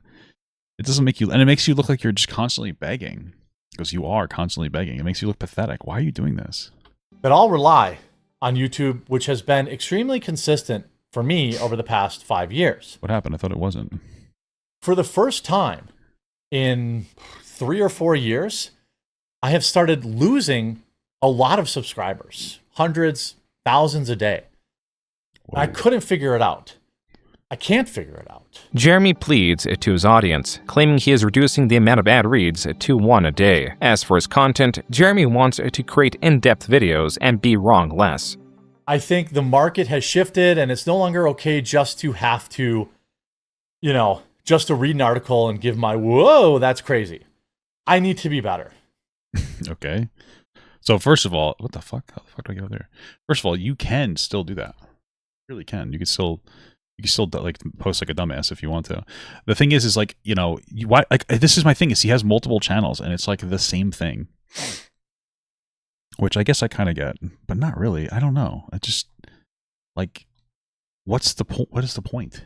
Why do you have multiple channels? It's just like the same thing over and over again, you know? And you have like 8 fucking, he has like 2 or 3 channels that he does the same thing. He has like 8. Okay. He's like 18 podcasts.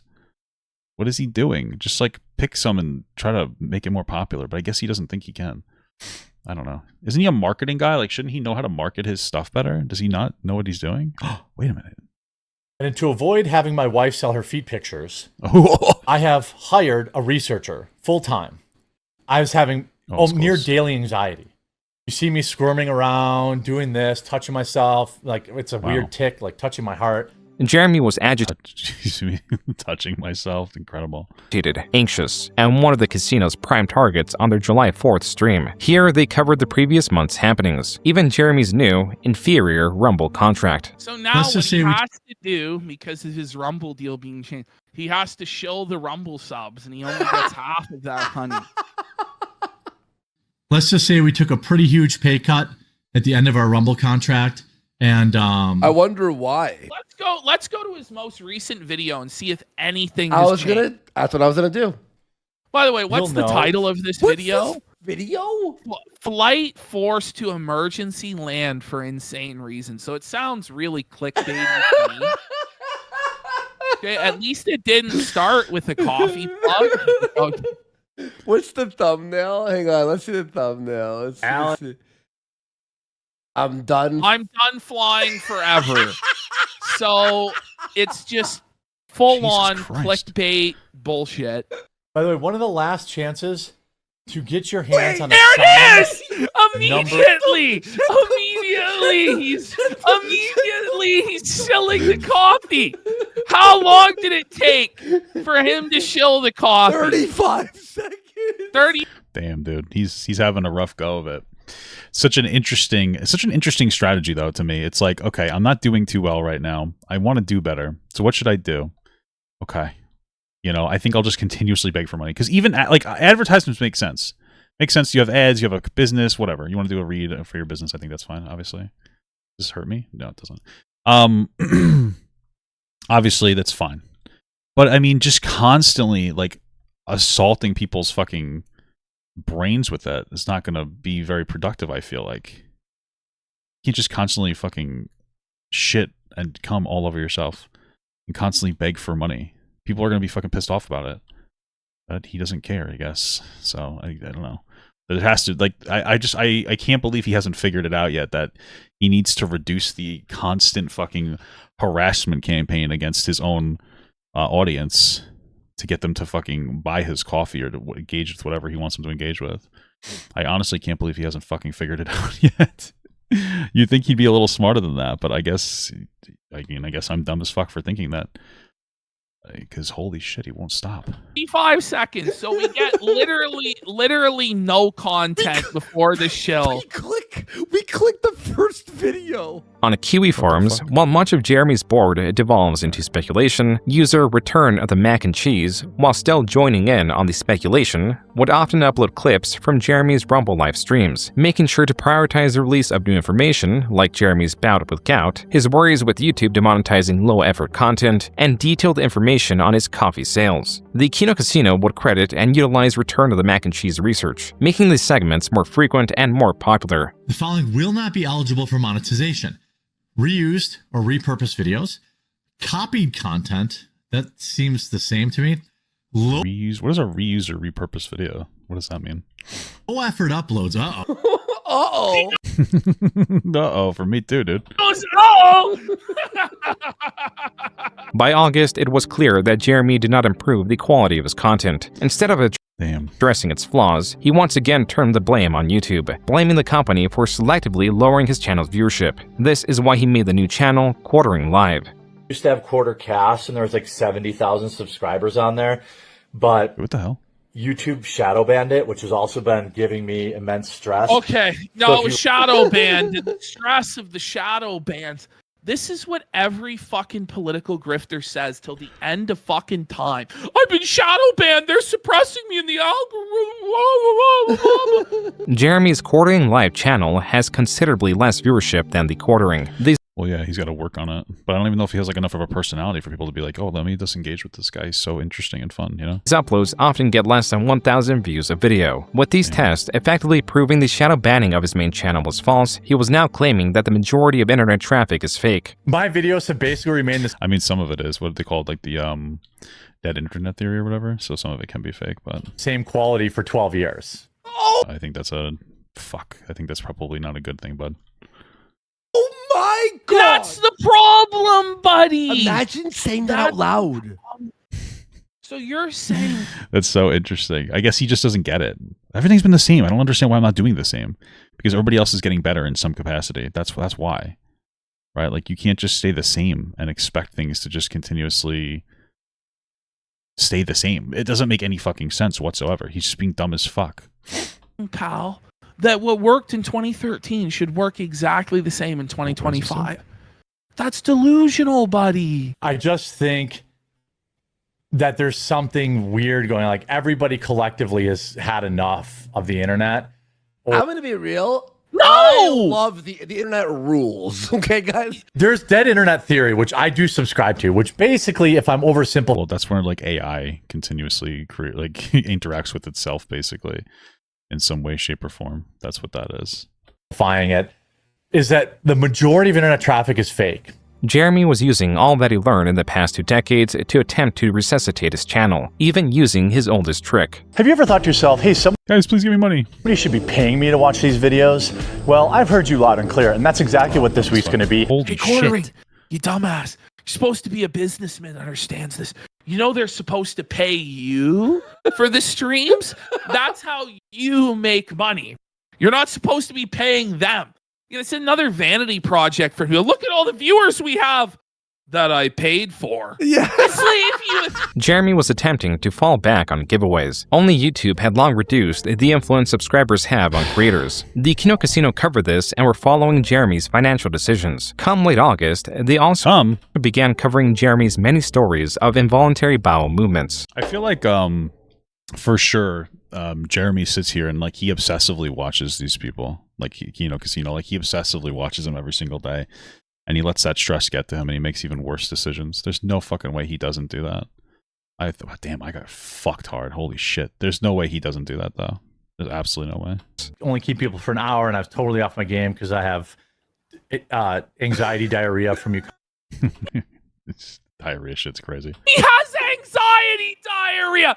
He has anxiety diarrhea. I was trying to poop for an hour straight before the show, and then once Was it the started, 15 beers? For an hour straight. Does this guy not, like, eat any fucking, like, vegetables or anything? You know? I don't get it. Oh, fuck. He's on the porcelain throne. The porcelain punisher is right. I mean, I had diarrhea for like 5 straight months. 5 straight Gotta go to a doctor for that, boss. months. These are the diarrhea files. When I'm trying to really work on my gut biome, as my well-documented. Yeah. My understanding is that, though, it's good for your gut biome is constantly crying online. No, what's good for your gut biome, apparently, is like Jell-O. Did you guys know that? That's interesting. I guess yogurt, too. Non-stop diarrhea. In September, the Kino Casino rediscovered the pinnacle of Jeremy's diarrhea-related stories. They uncovered the Walmart story. The Trail of Smears. Trail of Smears is so inappropriate, but it's just so funny. That's crazy. This is the Trail of Smears. No, it really is the Trail of Smears. I hate to spoil it. It's amazing when we get to this. To Jeremy, this was a step too far. The Kino Casino early September had both covered the Walmart story and dominated the search term Jeremy Hambly, so he renamed his podcast channel. So if you search... He renamed his podcast channel because they had dominated the search. That's fucking crazy, dude. Like, that is an admittance of fucking, like, destruction on that one. Like, you can't recover from that. You can never come back from that. Holy fuck, I hate this game right now. Like, how do you come back from something like that? Yeah, I'm gonna change my fucking shit because I'm gonna change. Wow, holy fuck, my mom in the ass. I have to change everything because I'm getting made fun of online. So I have to change my own fucking name. That's insane. Search for Jeremy Hambly on YouTube, you'll see here that pretty much every single result is now for Kino Casino clip. We have completely taken over this guy's name. Now, we weren't intentionally doing this. This wasn't a plan by ours at all. Jeremy goes, yeah, when you search my name, it's literally only snark and bullshit. It's apparently now required. So Jeremy has rebranded the Quartercast to being Jeremy Hambly, the Jeremy Hambly Show. Damn, that's fucking crazy, dude. I can't believe he let them fucking, like, get him on that. and change his entire fucking brand because of that. That's so stupid. What an idiot. He didn't. Help me take back the search results. Basically, people that want to spread like terrible misinformation about.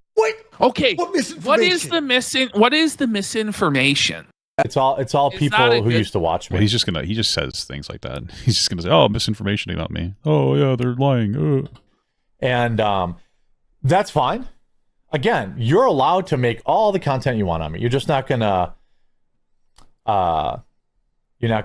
outrank me. Jeremy was not only acknowledged. Damn, isn't that like sad though? Because they are gonna outrank you. That's that's the problem, right? Like they are absolutely gonna outrank the fuck out of you, man. That's the saddest part is he got outranked, I guess, if that's how he wants to say it. Okay. Acknowledging the Kino Casino, but also reading their viewers' donations, emboldening them to join in. What's everybody got going on this weekend? Have your daily diarrhea dump. Look how felted he is. Damn. Can't believe you fell for that one.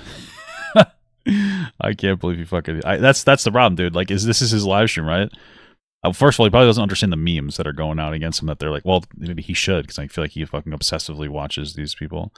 But then like, he's also just he's in that like live stream setting where he's just like reading the comments people post, even if he doesn't know who they are. Like he's just reading everything without like vetting it mentally. He's just like, oh, something came across the screen. Oh, yeah. And then he does it. Like he has no self-awareness. He's not doing anything else.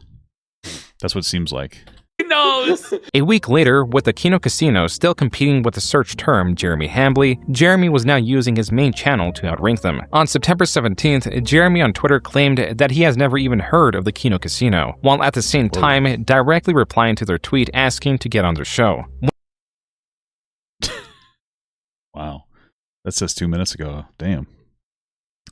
Oh, what are you watching this guy? When this did not work, he tagged both PPP and Andy Worski. Unable to take out his frustration on them, he instead settled for his employees. Oh wait, the White House. Did the White House actually post this? There's a lot of deep fakes around, so who knows? But they have the White House in the end. Yeah, but anyone could cut that, right? Yeah. Shut up, bitch. What the fuck? The hell is he freaking out for? This is the thing, like and you saw this with like everything Gavin Newsom's doing right now. Like there's so much push to get better at social media. I mean, I sent Jeremy a post. She just kept on going with the, I called you a bitch and you just ignored it completely. What? And what the fuck? I don't understand. I'm surprised you didn't freak out on him because he's being a fucking dickhead. What the hell? What the fuck? Did he like really just call her a bitch while she's trying to have a productive podcast? What the fuck? In October, the Kino Casino grew even more aggressive with their coverage of Jeremy. Their fans did their part. Jeremy's a Ukraine supporter. No. Oh, I do like your username though. The Porcelain Punisher. All of this attention towards Jeremy was going to pay off. He doesn't know it, dude. He just doesn't know it.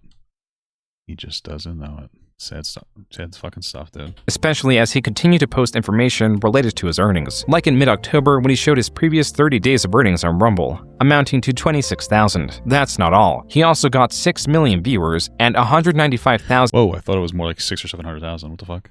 Hours viewed by those viewers. Though Jeremy streams 4 hours on end, these stats meant that a viewer, on average, watched only 1 minute and 47 seconds of his content. Not bad, dude. Not bad. Not what the fuck? Something is not quite right about these stats. Noel, the owner of Kiwi Farms, then he's probably botting. I think everybody bots, or at least the bigger guys try to bot all the time. So I mean, that's probably where he got it from, But not good, not cheap. Posted his stats as a direct comparison. Quote, both of us are showing you the last 30 days. Let's do a quick comparison. Jeremy gets approximately 48 times more views, but only 5.6 times as much money. Jeremy gets approximately 48 times more views, but only 2.75 times the watch hours. What is driving me crazy is the last part, 2.75 times the watch hours, unquote. Regardless of Jeremy's peculiar stats. Maybe his audience just can't cope with it. They watch it for like 3 seconds and maybe that's just like his audience. They're cocoa melons, I'm kidding, obviously. He's definitely fucking botting. He has now shown that through one revenue source, he has made $26,000, spending more than half of that in November on an RC track. What kind of Ooh. dirt did we use? Well, we used what they call baseball mix, like what they use for baseball diamonds. Oh, I've never would have guessed that. Holy fuck! Thank you. How much?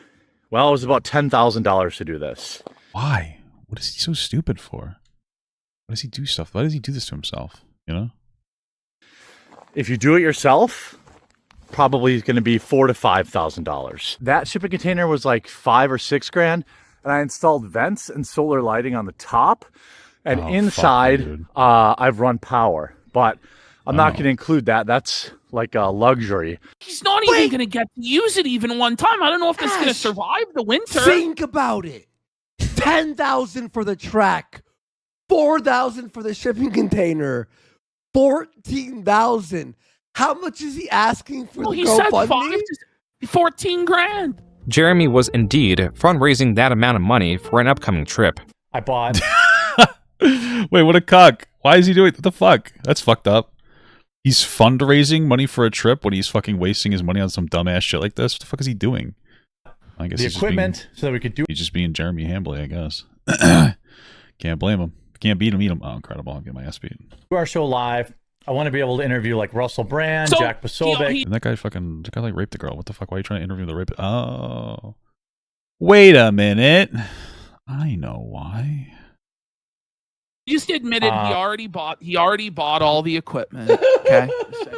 Help us do this. I would be eternally thankful. And then we would also have all the equipment to do more live events. But you already so we bought would have the all the equipment. equipment. You already bought the equipment. You just told us you bought the equipment. What the fuck is this? This is fucking I just like look over. He's dressed like a turkey. He's crazy. a scam, bro. Okay, here we go. You guys can help us out with something because it cost about $14,000 for me to pay for the crew and to buy the equipment to go out there. No, for us to all pay. the equipment's here and what the hell? paid for. Okay, so and, all the equipment's here and paid for, so why do you need our money again? Even though Jeremy mentioned... Jeremy's interesting because every single business venture he's ever done, he's gotten a loan that doesn't have to get paid back, basically. He's like, it's fucking insane. It's insane how much these people are willing to like ride or die for him, even though he's a fucking scumbag loser. They just give him all the money he needs to do pretty much everything. And then like, what money is he losing though? Like, what money is he losing out? It doesn't make any fucking sense to me. I don't even know where he's getting the money from the audience. Like, is he paying himself? Is he just trying to make it seem like he's interesting or something? It just doesn't make any fucking sense to me.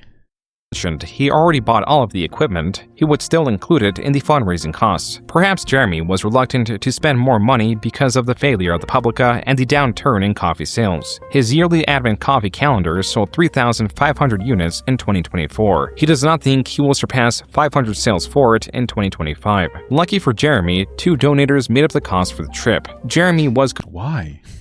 Why would they do that? Going to AmericaFest, or AmFest for short, an annual convention hosted by Turning Point USA, and the Kino Casino was going to cover clips of it, analyzing 30 minutes of footage through 3 hours of live streaming. They covered the awkwardness of attendees walking up and interrupting TheQuartering's crew to get free bags of coffee that were laid out in front of their set. They also covered how Jeremy's setup was a fire hazard that he had to address. The Kino Casino also noted how little leeway Jeremy was getting, believing him to be a very unimportant attendee. Well, yeah, of course.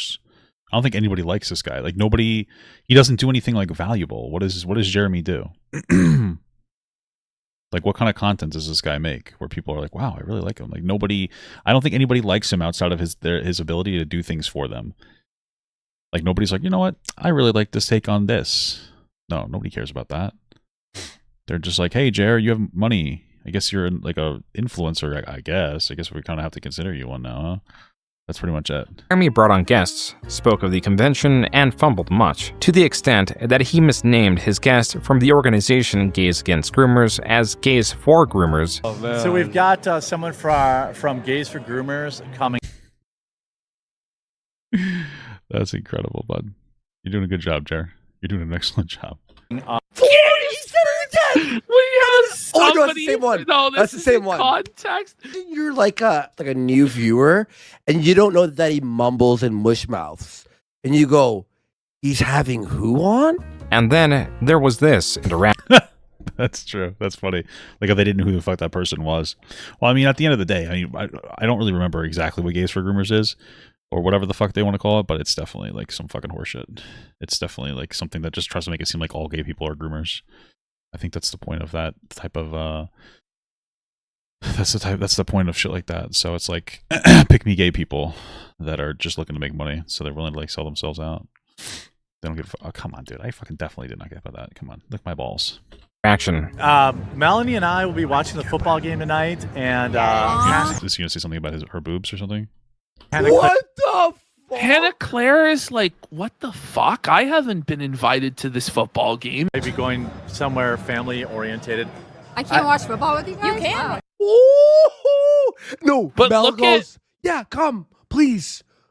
Is that what it is? And Hannah Claire will probably be going Watch somewhere family. Look at his face. That was a plea. Bring it back. Did she actually mouth Oh, that's fucking. Wait a minute. What? help me to her? Like it almost seemed like Probably it, be bro. going some. Oh my god, wait, hang on. No, she did. And I will No, be I watching think the she football might game have. tonight, and Hannah Claire will probably be going. What the? No, this. That's funny. That's really sad for you, Jeremy. That so he invited her to go to like to watch a fucking game with him, and now she's desperately wants somebody else to be there because he's so awkward and uncomfortable. That's amazing, dude. Could you imagine your fucking employees hated you that much? That's fucking insane, dude. Holy fuck. Hey, help me. Jesus Christ. This is fucking insane, dude. Holy fuck. I'd feel bad for him. I would try. I could try to feel bad for him. That's crazy, dude. That's actually crazy. Is that real? Yo. She did. Somewhere family orientated. I can't watch football with you guys. You can. I would. Now watch. I like how she's like, I want to go. Like, wow. That's crazy. What I'm saying is crazy is like, why would she actually want to go? You know? Like, what the fuck is wrong with her? Does she have like a problem? Does she have like a mental disorder or something? Her saying you're welcome in female speech. Watch this. Oh yeah, that. Whoa! Whoa, wait a minute. Yeah, she fucking said some shit back. She's like- She mouthed it. And then last Dude, that makes it even worse. micro. I can't watch football with you guys. You can. I would love that. Oh. Now what? That makes it even worse, dude. That makes it even worse. If what they're saying is true, that she says you're welcome. Wow, what a game. That she says you're welcome. That means that this is like almost a common problem. And like the only reason that she's like, can I watch too, is just to save Melanie or Sydney, whatever the fuck her name is. Who gives a shit? Whatever woman. I think it's Melanie Mac. She only made the offer to try to save her from Jeremy. That's fucking crazy. That's literally the only reason why. She's like, okay, I will save you from Jeremy. I'll save you from Jer Bear right now. Don't even worry about it. Wow. I wonder if he realizes this. I wonder if he realizes he's truly like an annoying, uncomfortable person to be around. Probably not. Probably not at all. Watch his face here. Yeah, that would be. Wow, fun. thanks, Melanie. Wow, that'd be fun. Ugh. Yuck. That's what he's thinking. On Kiwi Farms, this interaction was exhaustively analyzed. The Kiwi Farms Twitter account even posted the interaction on Twitter, triggering a response from Jeremy. Jeremy calling it the gayest controversy ever, and tweeting at the owner of Kiwi He fucking wishes. Farms that this is normal behavior for adults in real life. To say like, please save me, or is it like, thank you? Like, I don't understand. I don't think that that's normal behavior in real life. Maybe I understand why Jeremy would say that though. Like that would be normal behavior in his life. That makes more sense to me. Jeremy deleted these tweets, but not this Why? one of an AI rendition of the three at Amphist. Jeremy is portrayed slovenly, next to a fearful Melanie Mac as Hannah Claire looks on with concern. The Kino Casino also covered Day 2 and Day 3 of the Amphist streams. Afterwards, they took a short break for the holidays and came back to cover Jeremy's declining channel. His video business, his YouTube channel, has declined to its lowest level in over 5 years, down 66%. 2026 was a That's rough. Well, if he was making like almost 50 grand before, so 66%, what did he make, like 15, 20 grand? Shit, imagine declining down to only making 15, 20 grand. Although I could still understand, like, I would be, I don't know, if I was doing really well and I wasn't doing as well, I'd definitely feel like a big stupid piece of shit, so. Different year for Jeremy, where he would normally make the New Year's resolution to stop drinking, to lose weight, to work less. It appears he has resigned himself to stay the same. An unprovoked monologue from a January stream captures this. Well, maybe that's what he needs to do, man. Maybe he needs to just stay the same. Maybe that's the play. Maybe he's trying too hard to change and it's making things worse. Maybe that's his mental like logic. Well, you like have to make the choice of what your mindset is going to be and follow through. And I think for some people, it's like you get into a mode and you're in the always rut. Looking for the negative. Yeah. I would tell guys this all the time. Whoa. At the bar. You know why? Who are you talking to at the bar? The bar I hang out at. It's a dive bar. Okay. Ooh, there has not been an attractive single chick that walked in that bar in 20 years. He had to change his language because his wife probably goes there with him every once in a while when she could stomach being around him. There is some truth to the fact that people, what is the saying? Like people are living the exact life that they want to live. And I guess. And that sounds like a dress for the job you want, you know? Does play out. But I feel like compelled to always try and be like, yeah, but do you want to, like, is this fun? Like, there was a point in my life when I was kind of depressed and feeling in a rut, and I would be at that bar 4 nights a week. But like, I had a wife at home, which was even less of an excuse. But like, I saw the same fucking people there every night, the same 10 people every night, and it's like, man, why are we at the bar so much if you have a wife? No, like. This is a rut so deep, you're never going to get out of it. Somebody who drank probably 4 to 5 nights a week and has now gone to maybe once every 2 weeks. There's a book I read that is just... Surprised you could read. It's a really easy read and... Well, I'm not surprised anymore. Now I understand why you read it. I'm not telling anyone, hey, you got to quit drinking forever, because I don't think I ever will. My plan is probably never to quit, but it made it way easier to not drink on a weeknight. You know, it went from... Why? What the fuck made it change? What was the book called? Hey, you're being fucking pathetic? Like, what are you talking about? Like 1 to 2 times a week to like, wait, I drink like 6 days in a row. Like, what the fuck? In those clips... What was the book called? Did we ever get the name of the book? Or is he just like... what book made him drink a little less? Jeremy claims he drank 4 times a week, but then it was 6 times a week. The important bit was that he was making peace with his addiction, aiming to drink... Well, that's beautiful. Less rather than not at all. There was a similar approach, I guess that makes sense. Do better, not perfect. Perfect. To his YouTube channel as the Kino Casino were noticing. Yes. He got on January 19th 20,000 subs. On a day he got 87,000 views. Okay? How do you get 20,000 subs? Oh, like new subscribers? Is that what they mean? Everyone's like, he bought subscribers. I'm like, no, I was running YouTube ads because things were leveling off. I wanted to see if I could re-engage. The views on that video, 80,000 of them were from my own channel. You get like 2,000 paid views, and it costs you about $2 to find a new subscriber. Jeremy was now... All right. Well, I guess if he's... I don't personally think that matters. If you want to use that feature, use the feature. I never have, but like, hey, marketing is kind of part of the business, so, this would be considered some form of marketing, no? Utilizing what he previously called one of the most insulting services YouTube has ever offered him. As a comparison, TheQuartering in January got... I feel like this is one of like the lesser criticisms of like, oh, he's going to use a service to... Like, that just makes sense, an advertising service, I mean, I don't do it because I feel like it would like net me anything. But I would consider doing it. Like, fuck it. It's kind of like the way it is now. If Mr. Beast can do it, so can I, 10 million views and gained 50,000 subscribers. His peak month in June 2024 was 74 million views and 60,000 subscribers. This is around 7 times the views, yet just 1/5 more subscribers. This is how inordinate Jeremy's subscriber growth was. If 40,000 of those subscribers were paid, then... Well, I don't know if there are 40,000 subscribers paid. What it would really be is like, oh, they came across his content and they thought it was good, so they decided to continue to engage with it. That's what would it be more than anything else. That means Jeremy paid around $80,000 to YouTube in just January. I guess if that's what if he paid for all of them. Even stranger, Jeremy had long known how useless subscribers were through YouTube prioritizing their algorithm, but there is the possibility that this same learned behavior from 2008 is still present within him, where subgrowth. Well, dude, like I just it's so the paid for, he's not really, it doesn't sound like he's paying for subscribers, just to be clear. It sounds like he's paying for particular videos to get boosted through the algorithm, and then people will be like, oh, I think I like this, and then they're subscribing. Does that make sense?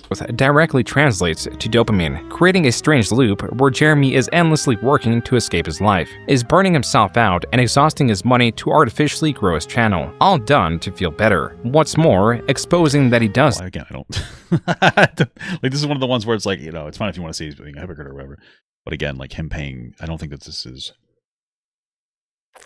like, no one gives McDonald's shit for doing McDonald's commercials. That's what he's doing. He's doing McDonald's commercials. This exposes that he has much more money that he's let on. $80,000 is how much he mentioned the K-Cup machine cost. Well, was it confirmed that he actually spent that on that? Well, I wouldn't doubt it. I don't really care about that. I mean, he might be spending a significant amount of money on this shit. I wouldn't doubt that. But did he spend 80,000, or did he just get 80,000 subscribers who are assuming he spent 80,000? Even if that's not necessarily the case. Like, what's the claim here? It still does not stop there, because Jeremy was reviving unsleep media, also at a cost. Whoa, did you mention earlier that Jeremy was against the feature before? You think it's more about the hypocrisy of doing it? I mean, I just don't agree with that argument. If you want to say that argument, that's fine, but like, it's one thing for him to be like, it's a new feature, and it's like, oh, I don't like this feature partially because it makes him feel like he has to utilize it to make money. But I don't think that makes him like a mega hypocrite. There's so many other things. It's one of those things where he's just like a troll, or not a troll, he's a meme. So it's easy to make fun of him, which is valid as fuck, by the way. But not everything he does is like senseless or stupid. Like, that makes sense to me. Like, yeah, he's using the YouTube feature or whatever. I don't think that that's like the biggest point of hypocrisy for him, you know? In fact, I have about $10,000 in product to open up to celebrate coming back. Jeremy claims he was unbanned by Wizards of the Coast. As for the packs, he was phenomenally unlucky with the cards he received, obtaining many inexpensive, rare duplicates. The pinned and loved comment on this video reads, quote, "Thanks for the heads up. Forgot about this channel. Unsubbed immediately. I would prefer an actual rectal prolapse than having to suffer through any content from Jeremy, the walking prolapse." Unquote. So he live streamed this on TheQuartering Live. And it has a grand total in a day of 1,500 views. Live viewers? Not live viewers, just replay views. No! Wait, is this sweater inside out? It might be inside out, but it looks like it's like a poop thing. Wait, I don't know, maybe it's just a style. I'm being like a little... Now I'm being it's like... It's inside out! It's inside out! The Kino Casino... That's a great movie. Come on, dude. Reacted to this lengthy stream, and where Jeremy admits to forgetting to go live at the very beginning, which means he was opening packs to no one, and is wearing... Damn, that's brutal, bro. What'd you do that for? His sweater inside out. The most shocking event did not even happen in this stream, but a different one. Ash, emergency. What's going on? Just... How do you think he fucking how do you fucking forget to go live for something like that? That's crazy. What the fuck? Scott, he made Hannah Claire bring his baby to this? His baby to what? To the football game or whatever? Looking at booby ball, whatever they call it. What is down here? Oh, my cock porn. I just fucking cocked myself. Dude, I can't believe I just did that. No! It's on Kiwi Farms! This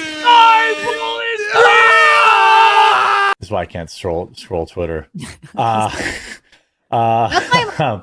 Like, if I'm ever hosting, I'm not logged in, because that way it won't. Yeah. It limits what you can see, because I don't. Oh, there we go. Yeah, sensitivity. Yeah, I guess I could probably do it. On Twitter, Jeremy claims that tweet suddenly popped up, furious that it did so, even tagging Elon Musk in the process. Jesus Christ. Okay, so porn came up in his feed. That wasn't really explicitly made clear. Sorry, I got a little confused. So porn came up on his feed. On his feed. All right. I mean, I don't know. I'm trying to think if I've ever had porn come up on my not porn Twitter. Because, you know, everybody has a porn and a not porn Twitter, I'm assuming. Except for Jeremy, I guess. I guess he just has one fucking Twitter instead, because he's a super smart guy. Okay. Furious that it did so, even tagging Elon Musk in the process. This tweet received a community note, explaining that Jeremy has in the past been exposed for searching Reddit for forced cream pie, going forced cream pie? Isn't that kind of like rape? As far to assume, quote, it is easy to assume they search porn frequently and get recommended porn in their feed, unquote. Jeremy deleted this tweet. The antagonization of Jeremy had increased. Why would he go? Like, this is what doesn't make any sense. So he's probably looking at porn on his Twitter, but let's say he's not, and like a porn thing came up randomly on his Twitter, which I think you could set to like NS to make it so it's that it is safe for work stuff all the time, but I don't really know. I don't really use Twitter, so. Why go on and be like, Elon Musk, you must fix this now? Like, what the fuck is first of all, what the fuck would Elon Musk even do? Second of all, what the fuck are you talking about, bro? Like, you're just signal boosting your fucking L again. Why does he do this himself so much? It's so fucking stupid. I don't get it. Holy Jesus Christ. Pretty sharply. Holy bazookas. His antagonist now not only utilizing his sexual blunders to expose previous sexual blunders, but also now commenting on his finances and failing channel. Previously, Jeremy spoke about his watches, RC track, and saltwater fish tank. This time, he leaked his Rumble dashboard, presumably on purpose, showing a balance of $904,000. Much of this dashboard does not make sense and works against improving the image of Jeremy. To start, the center notification states that he has been rejected from the Rumble Creator Program. His balance from the last 30 days is $2,594. Is that how much money he's made, like, overall, the entire time? Maybe that's what it is. From 6.6 million views, a tremendously low pay rate, and with the views he has 158,000 hours viewed. This is even less than last time he leaked his dashboard. Now it averages to 86 seconds of watch time per viewer. Jeremy soon after admitted that the balance of $900,000 is false. This is the super chat. Did he break it? I don't understand. Dude, this is so annoying in this like hallway because they give you so many different fucking items. Then like I can't keep the item I want to keep, so it's like triggering me. That makes him seethe and crash out here. Jeremy, if you have 900K in a Rumble account, why are you asking people for 14K to go to Amfest? And why couldn't you donate the 6K to Toys for Tots? He crashes out about this, and this is the moment where he admits the 900K isn't real. And wait, so is it not real or is it real? Like, he's just saying it's not real because he realized he gets caught like looking like a fucking asshole. recommend, as a man, as I'm sure you are, you don't worry about other men's money. He's the one flashing his fucking money. What an asshole. The idea that I'm not sure what you're talking about with the Rumble money, but I get paid from Rumble monthly, and okay. It doesn't. It's not what people think. You know, it shows a bunch of money in there, but that money doesn't really exist. So there it is. That's him admitting that the 900K isn't real. There was a new revelation. It turns out Jeremy did not sell his Neo Geo or even Nintendo collection. Thought you were selling them off. No. So he's looking over at Damn, what the hell, dude? I thought he was selling them off. I thought he was jerking them off. his wife. Oh, so he's denying he ever sold them off. She's like, what the hell? I sold my Neo Geo stuff Now a he's long looking time at his ago, watch. but my NES stuff is still around. I still have a good amount of Neo Geo stuff. This is a fucking lie. You can only really... Jeremy on 2 occasions claimed that he sold his Neo Geo collection. Once in this tweet to focus on his Nintendo collection, and again when he was pleading to his audience to assist him with the purchase of an $80,000 K-Cup machine. Is he just trying to, like, why does he say these things? Is it just all for fucking, like, for attention? Yeah, I sold it. Nah, I actually didn't sell it. This is fucking pathetic. What is he doing? Why is he so stupid? I don't understand.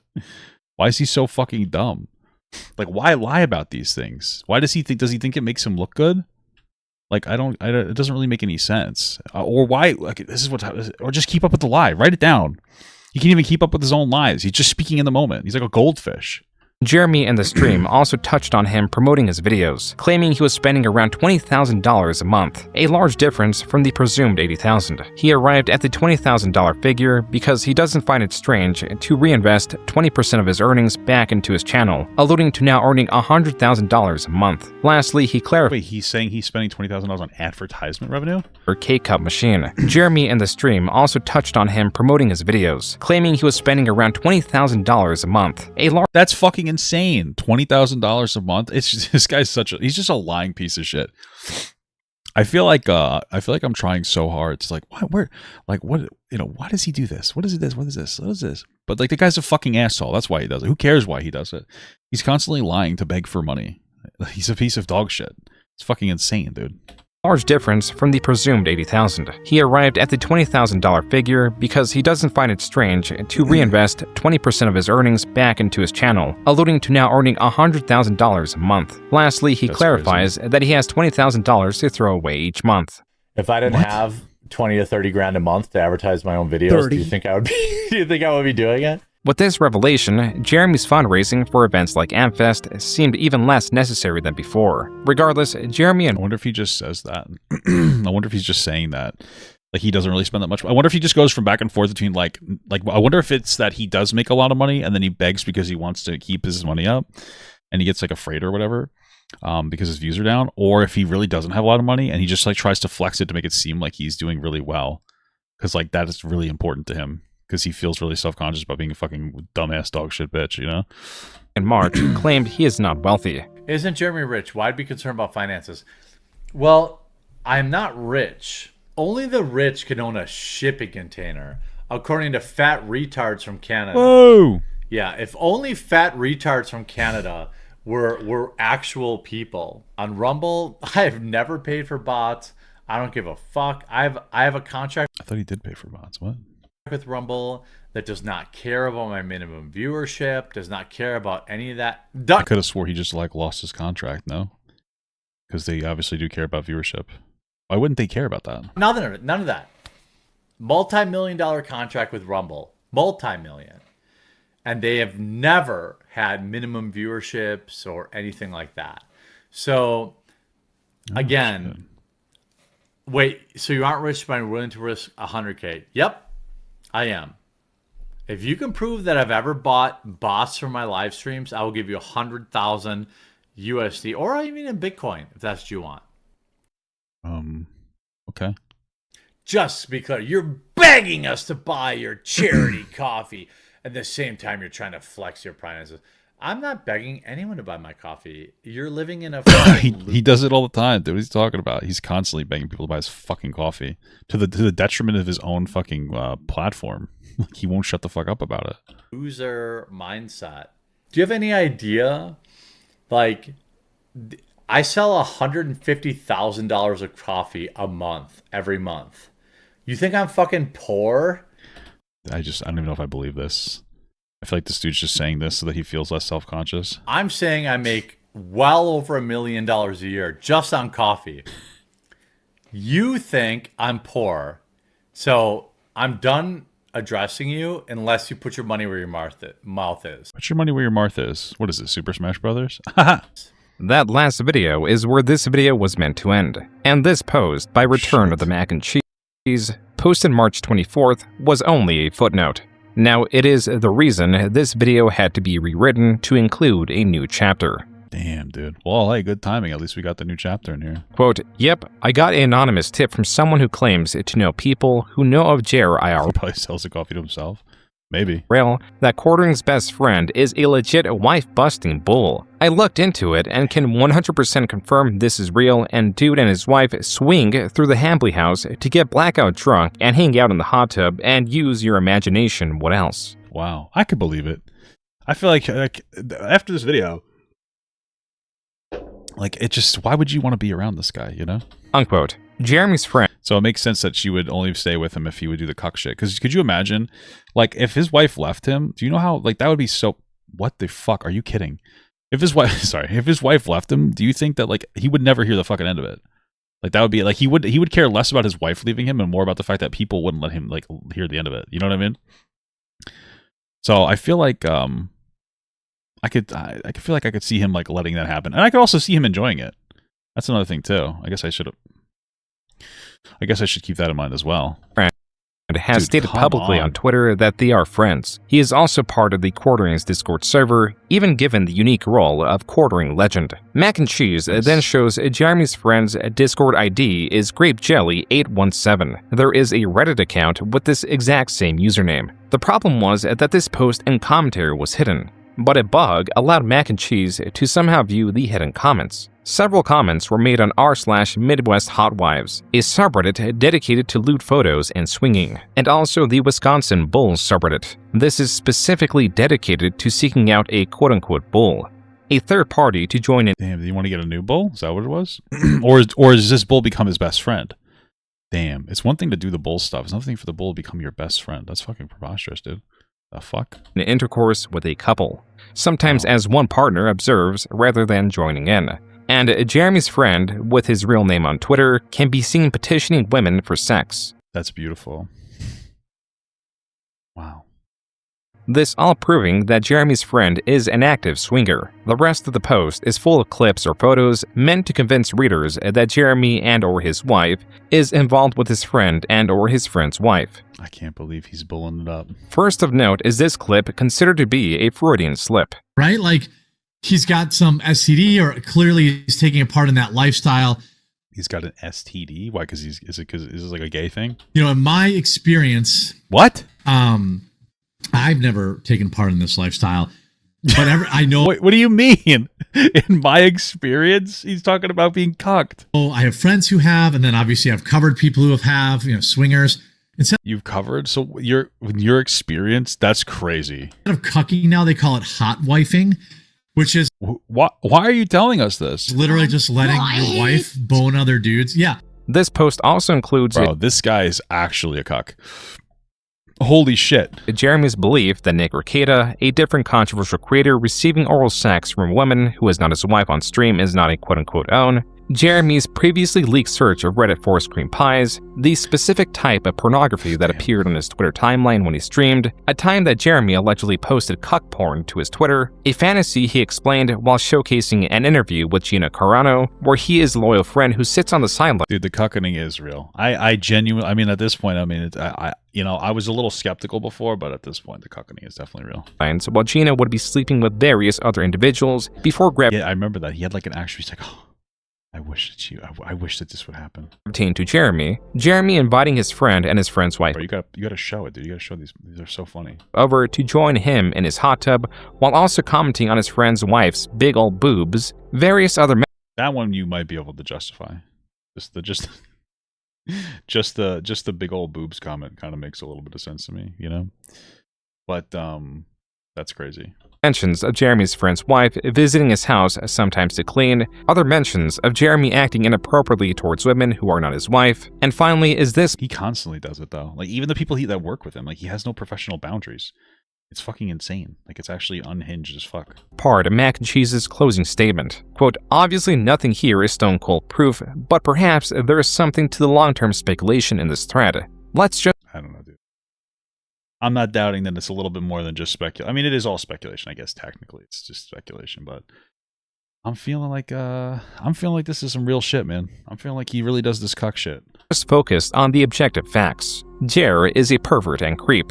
Jeremy's best friend is a bull and swinger. Redacted appears to be wealthy and owns a $1.25 million 6-bedroom, 5-bath home, according to public record. Yet his wife goes to Quartering's house alone to quote-unquote clean regularly.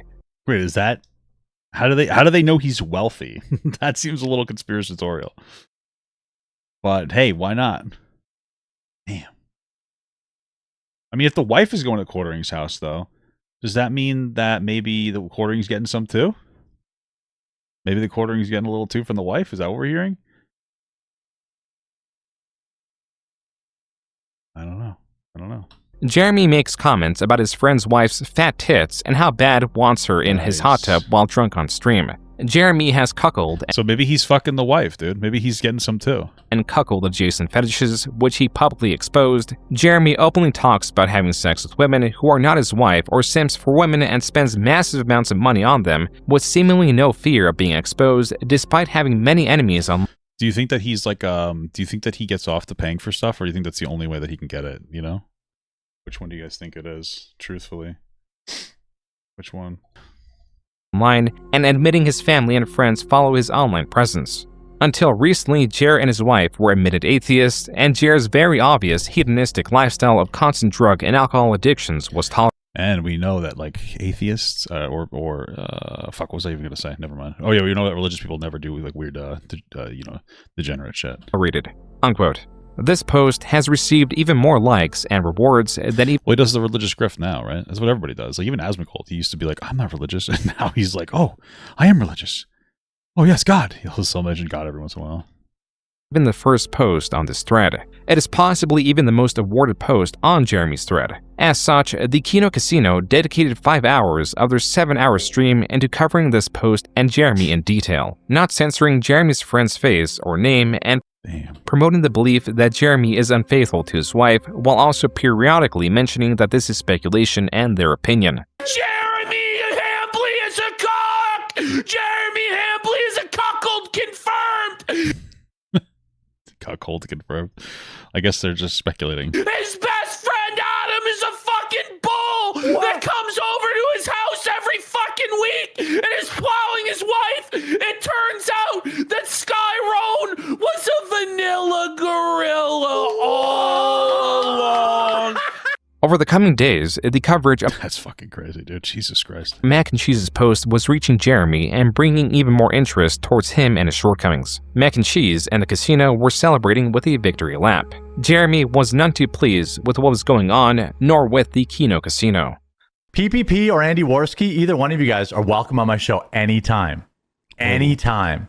They would rather insinuate that my wife of 15 years is having an affair with somebody else and put that shit out on the internet like it's... Are they insinuating it, or are they just explicitly saying it? Those might be two different things, bud. The fact, based on nothing, then you know, I've reached out to both of them, and guess what? Neither one of them have replied. I wonder why that is. On March 3rd, this is you threatened to like try to take it on their channel. I don't know. Jeremy tweeted to address the ongoing drama, denying that he has an open marriage, and while he's fine with people making fun of him, he claims the harassment has people mailing things to his house and making his wife feel unsafe. Mac and Cheese was twisting the knife, noting how March was Jeremy's worst month ever. Yet it Damn. He just keeps having more and more worst months ever, huh? That's fucking brutal. Has 18 million views. However, this is explained by Jeremy's strategy of uploading YouTube Shorts, short-form videos that get hundreds of thousands of views yet pay very little. They pay better than most other platforms after you get to a certain point. I will say though, most of his shorts are just like, "Hey, have you ever farted on a lamb?" And then it's somebody else's video, you know. Regular videos this month amounted to around 7.5 million views. Jeremy's channel, at least for his regular content, is declining steeply. To make matters worse for Jeremy and those around him, a detailed docs of Jeremy's friend was posted on QB Farms, alongside a separate post detailing Jeremy's friend's criminal history that includes domestic abuse. On April 3rd, Jeremy again I wonder if that was just cucking gone wrong, you know? That's inappropriate. Tweeted at the Kino Casino, requesting to have a debate/conversation. He let's have a debate right now. I'd watch it. Let's see it. Also posted the messages he sent to PPP, and the considerably lengthier and far more numerous messages sent to Worski, likely because of their history covering similar topics in 2018. He'd even petitioned Noel to host the possible debate. Noel responded by clarifying that PPP is after Jeremy's financial information, likely circumventing the debate by mentioning how inconsistent Jeremy is with the status of his finances. Jeremy goes on to claim that he is willing to go on Caleb Hammer's Financial Audit podcast. Whoa! I think he did say that, and then he like instantly said, no, never mind, so. A request previously made by the Kino Casino. On their stream, they celebrated this development, perhaps too soon. I mean, they put a lot of effort into their stuff, always dressing up. You gotta respect that. But I mean, Jeremy's doing everything the same forever. How is he not more popular? Scared of what's being revealed about the bull. He doesn't want anyone digging any deeper into the situation with his bull, into the Nexium cult, and all of this. So oh yeah, the Nexium cult's like a huge thing. I wish that would have got talked about here too. That was like the thing where he's like friends with people from this cult that is apparently, you know, full of predators and shit. There's like a whole documentary on it. And Jeremy was like, oh yeah, this is my good friend fucking, you know, Epstein Jr. or something like that. It was related to that. I remember watching that in a different video. He's prepared to agree to fucking anything. Honestly. And we could probably get a lot more out of Jeremy because we hold all the cards. We have all the leverage in this situation. And I told you guys, the house always wins. Just one day later. What's so funny about Jeremy's stuff, not to get all I know people get well, I guess it's not that big a deal, is that like he's just stealing other people's content when it comes to his shorts. Like he's literally just like, hey, you want to fart on a watermelon, right? Here, we'll go watch his shorts. Here we go. Body cams have absolutely destroyed their narrative from certain communities. Check this out. I don't need to give it to you. And then it's just somebody else's video for literally a whole minute. This debate perfectly exemplifies the modern youth. Check this out. What if I get a fisting? And then he just plays someone else's video instead of giving commentary. After this radical leftist went after a journalist, now they're playing victim. I'm shocked. Check this out. Here we go. You guys. He really tries to get through it as fast as possible too. What's so funny is like all of his content is literal fucking like elongated dog shit, right? So he's doing like 12-minute videos that don't need to be 12 minutes. Her career is over. He's talking about some fucking stupid ass bitch. I don't even know. Well, sorry, I shouldn't say that. I don't even know who this is. He's talking about some random woman on the internet. I don't even know who this is about. It looks like an actress, whatever. His video could be boiled down to less than 3 minutes and put up on fucking short form content, and like it could potentially be a plug for his long form stuff. But he's like so stupid, he'd rather just steal other people's shit. That's it. He watermarks it too. That's funny. But he just doesn't know how to. He's just so fucking stupid. Like instead of actually like, oh, how do I advertise my content? He don't know. Oh look, yeah, TheQuartering at the top. That's crazy. Instead of actually like trying to advertise his content productively, he's just like, oh wait, what if I just steal it? What a stupid asshole. PPP on Twitter shared a screenshot of a community strike the Kino Cathedral promo channel received, not to be confused with their main channel Kino Casino clips. The Kino Cathedral received a strike for harassment and bullying, PPP claiming it was Jeremy who reported the video and is responsible for the strike. Jeremy on Twitter stated, quote, PPP, a random Canadian, only considered stop spreading slanderous lies about my wife, my friend, and family if I gave him 7 years worth of tax forms. Again, a random fucking nobody demanded my tax forms in order to even consider stopping harassing my family and friends. Whoa, serious business. Fuck him. Unquote. Fuck him. Jeremy was not going forward with the Caleb Hammer podcast or any debate for that matter. Later that night, PPP posted again. Another video had been taken down, this time on the Kino Casino's main channel, for violating YouTube's policy on personally identifiable information. PPP will later confirm that it was filed by Jeremy's friend. The way the YouTube strike system works is that after a warning and 3 community guideline strikes, the channel is banned. This means that if just 2 more videos are taken down for a community guidelines, and they take like 3 months to go down. Well, as long as they're in the same thing. Actually, is it the same thing? Definable information. No, this is different. Actually, they're not right about that. This is key. We removed this one for policy on personal identifiable information. System works is that after a warning and 3 community guideline strikes, the channel is banned. This is like, it doesn't really matter that much, but like he's not 100% correct about it. That's how it used to work. The way it works now is that they separate different strikes. So if you get a strike for like farting on a cat and then like a strike for like punching a dog in the dick, those are considered 2 different types of strikes. So they don't actually collect into that 3 strike rule. They're usually independent strikes. They're like different things. So technically that's not really how it would work in this instance, and they will leave after like 3 months, like the warning, as long as you put in you take a test or whatever. So this means that if just 2 more videos are taken down for a community guideline strike, so would the entire Kino Casino clip channel. Worski reported that Jeremy had shown the TheQuartering YouTube channel was not the source of the initial report. Worski also believing that while it may not wasn't TheQuartering, it was the fart cuckening. Like who knows? He has like 86 million channels. Have been TheQuartering, Jeremy still has countless other channels. So the possibility of Jeremy being the source of the reports still remains. On the morning of April 5th, Worski stated that the strikes were appealed as to have them overturned and their videos were restored. Nice. The looming threat of a ban was seemingly gone. Jeremy, still being blamed for the initial reports, was claiming that if he wanted to get them banned, he could, claiming either tough guy, huh? Worski or PPP is a ban evader and that their YouTube channel is a walking terms of service violation. Worski retorted by believing that's not nice to call him. An admission that Jeremy was behind the reports and also posted his YouTube channel as to show he is not ban evading. Even so, Jeremy continued to tweet, now more menacingly. Quote, could you imagine Jeremy being more menacing? That's crazy. If these clowns keep going after my friends and family, just because they don't like me, totally fine. I will in fact take everything they have and never apologize for it. Psycho weirdos are messaging my wife, calling her phone. People are harassing my friends. Roast me, fine. There used to be a line. I don't give a fuck what you say about me. This guy like always talks about his wife. Like me. No, but he always uses his wife as an excuse. Like he did the same thing with Ethan, right? Like he just says it. He just says, "Oh, they're going after my wife," when they're not. They might be. They're just calling him a fucking bull. Like they're not actually going after his wife. He's just fucking saying that. But these psychos are harassing my family, my wife. This is so menacing right now. And my friends. They have no rules, and starting today, neither do I. You guys have spread disgusting, vile lies about my wife.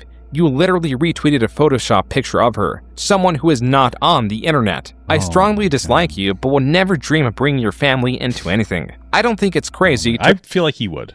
I feel like he would bring people's family into it if he could. You know what I mean? He seems like the kind of guy that would do that. He's just saying that he wouldn't do it. You know? Does that make sense? Like he's done this like 100 times. Oh, I wouldn't do this, and then he does it. You know?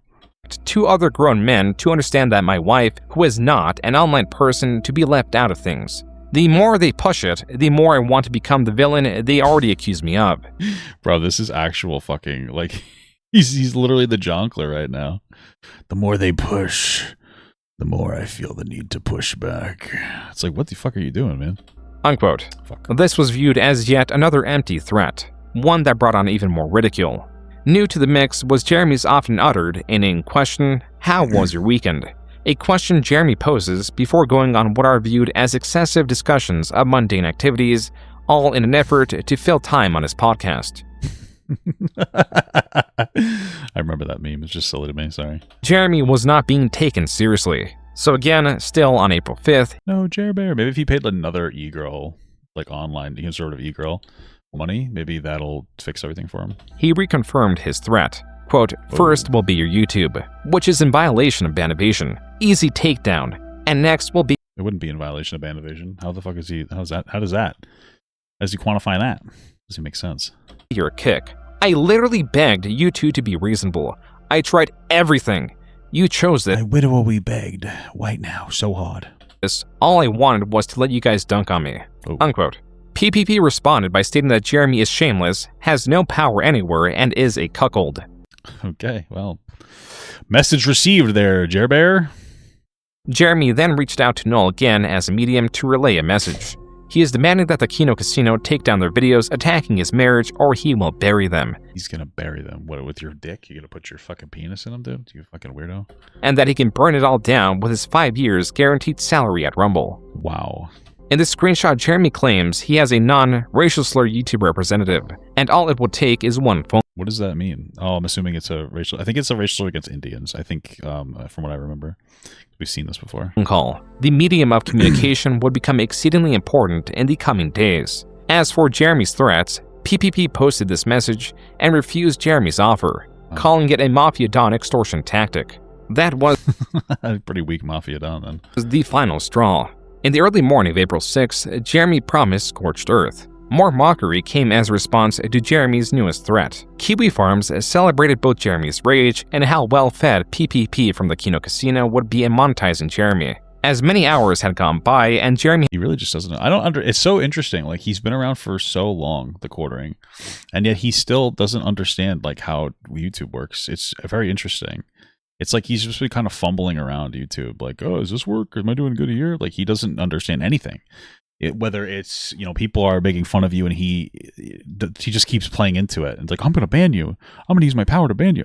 Or him being like, guys, I've been doing the exact same thing for like 5 years. How come I'm not more successful? Like, why am I getting less successful when I'm not innovating? Like, he doesn't understand anything.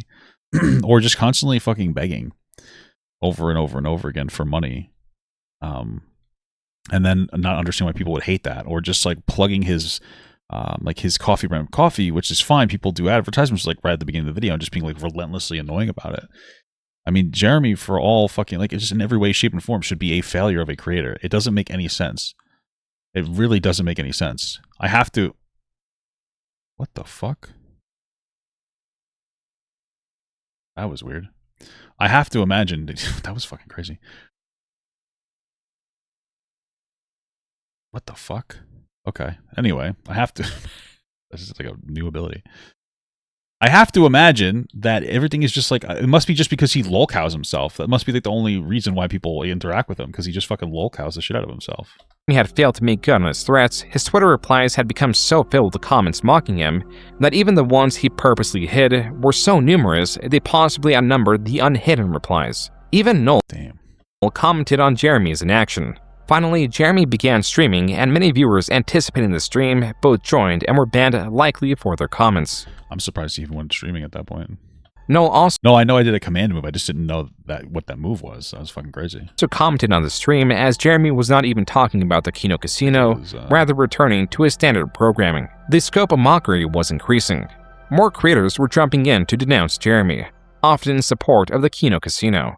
We're still here, Jeremy Hambley of Wisconsin! It turned out that this was not the first time a threat of the sort came from Jeremy. In 2018, creator Mr. Medicare was fighting with Sargon of Akkad, and had the possibility of getting his channel struck or perhaps even banned just by the act of a viewer donating a racist message. Damn, that's fucked up, dude.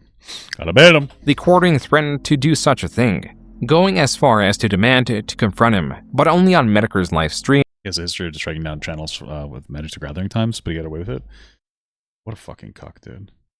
What a fucking asshole. What the fuck? As to send a racist message to possibly get his channel banned. While Medicare failed to agree to Jeremy's terms, Jeremy himself began streaming and accepted a call from Keemstar. It was then that Keemstar added Medicare to the call, assuring the confrontation would happen, just not on Medicare's channel as Jeremy demanded. You basically said, I can't wait to fucking super chat you 1488. Wink, wink, Jim. Oh my God, are you scared of the audience? You scared of what happened to Ralph? I'm going to super chat you 1488. Wink, wink. Fuck you. No, that's... Was it 1488 like some kind of a racist dog whistle? That's not what I said. You're obvious. Fuck you. That's not what I said. That was what Jeremy, in essence, said. You just told me you Not what I said. That's what he said. That's fucking funny. didn't say it though. But you did. High tier commentary from popping out right now. You did say you said, you know. What a fucking bum. Oh, come on, Jim. Let me get you flagged. Oh, come on, Jim. Let me run gay ops and deplatform you. It's been a long time. You don't have a reputation that precedes you. You're just some fucking guy on YouTube like everybody So else. then why do you assume I would flag your shit? He kind of does have a reputation. Like, pretty much everybody hates him. And now... Yes. Star from the top. This 2018 stream had... True. Damn. That must weigh on Jeremy. Like everybody hates him. It's so true, dude. Everybody I don't think he's like the non-autistic Christian, you know? Like people really do hate this fucking guy. It's actually crazy. The only reason that they stay around him is that they feel he has something to provide. That's like, there's paying my paycheck. Oh, I guess I'll go to this game with him. I'll go watch this with him. You know what I mean? It's just like, oh, well, he pays my bills. Does anybody actually like this guy? And then the one guy, his best friend, just fucks his wife. That's, you know what I mean? So it's like, what the fuck's going on? One more standout comment from Jeremy. Your content isn't even art, Jim. Your content isn't even artistic. What is that? What? Yeah, that's great. I mean, what do you say to that? The quartering saying that you're not artistic. He's diagnosed autism. Oh, I believe that. He's the less autistic Christian with a smaller penis. Let's check out the art of Jeremy's videos. We have an incredible meltdown here. Not only do we have a liberal who effed around and found out, but it's a liberal woman. Great. Let's watch his shorts. What is his artistic nature here? Body cams have absolutely destroyed their narrative from certain communities. Check this out. Wow. And is the rest of this any commentary? Oh no, it's just somebody else's video. Great art. Thanks, Jer. You're like the AI of YouTube. Content isn't artistic. I know. All right. Well, yeah, I'm going to go. I like how that guy was just like, I'm not going to respond to that. Like, what's the point of even responding to that? What a fucking idiot thing to say. I'm going to go drink. Be good. Bye. Be good. Bye? What? As for the Kino Casino stream, it opened with a particularly passionate and directed monologue by PPP, both challenging Jeremy to act and emphasizing PPP's resolve. You think they'll ever stop fucking with you, bitch? Okay. And the fucking papers, cock! Fucking do it! You'll never do fucking shit! Do it, Jer. Take down this platform right now! Call Addy You right said now. You said that you had the connections. You said to Josh Moon in DMs that you were talking to Eddie from Kick and we would never stream again. Well, I'm still fucking here, bitch. What do you fucking think about that? You're gonna have to drag me out of this motherfucker with a crane because I'm fat as fuck and I've had it with you. As to you think that maybe this is like maybe this is Jer Bear's new like thing? Maybe he's like, hey, Kino Casino guys, I'm gonna put you over like WWE, but you got to give me like 5% of your channel for life. And they're like, oh, of course. And like he's putting them over hard as fuck. Do you guys think that's what it is, man? You never know. Continue to undermine Jeremy and highlight his failure. The casino compared themselves to Jeremy's recent humiliating Kick debut. Here's Jer's Kick debut. An hour and 25 minutes into his stream today, he had the lofty and grand total of 6 viewers on this site. Right now, we have 10,681. In the early morning of April 9th, and pretty close to each other on that one, huh? Regardless of his inaction, Jeremy tweeted again, stating how easy it would be to get their channel banned, citing PPP, not Andy Worski, as the banned evader.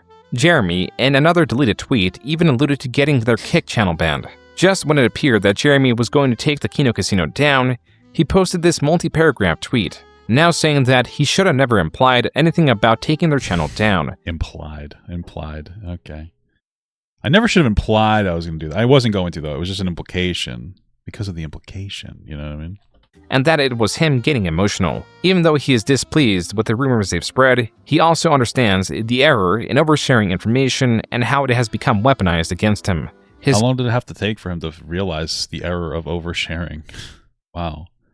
He did it, guys. He learned something everyone knew on the internet.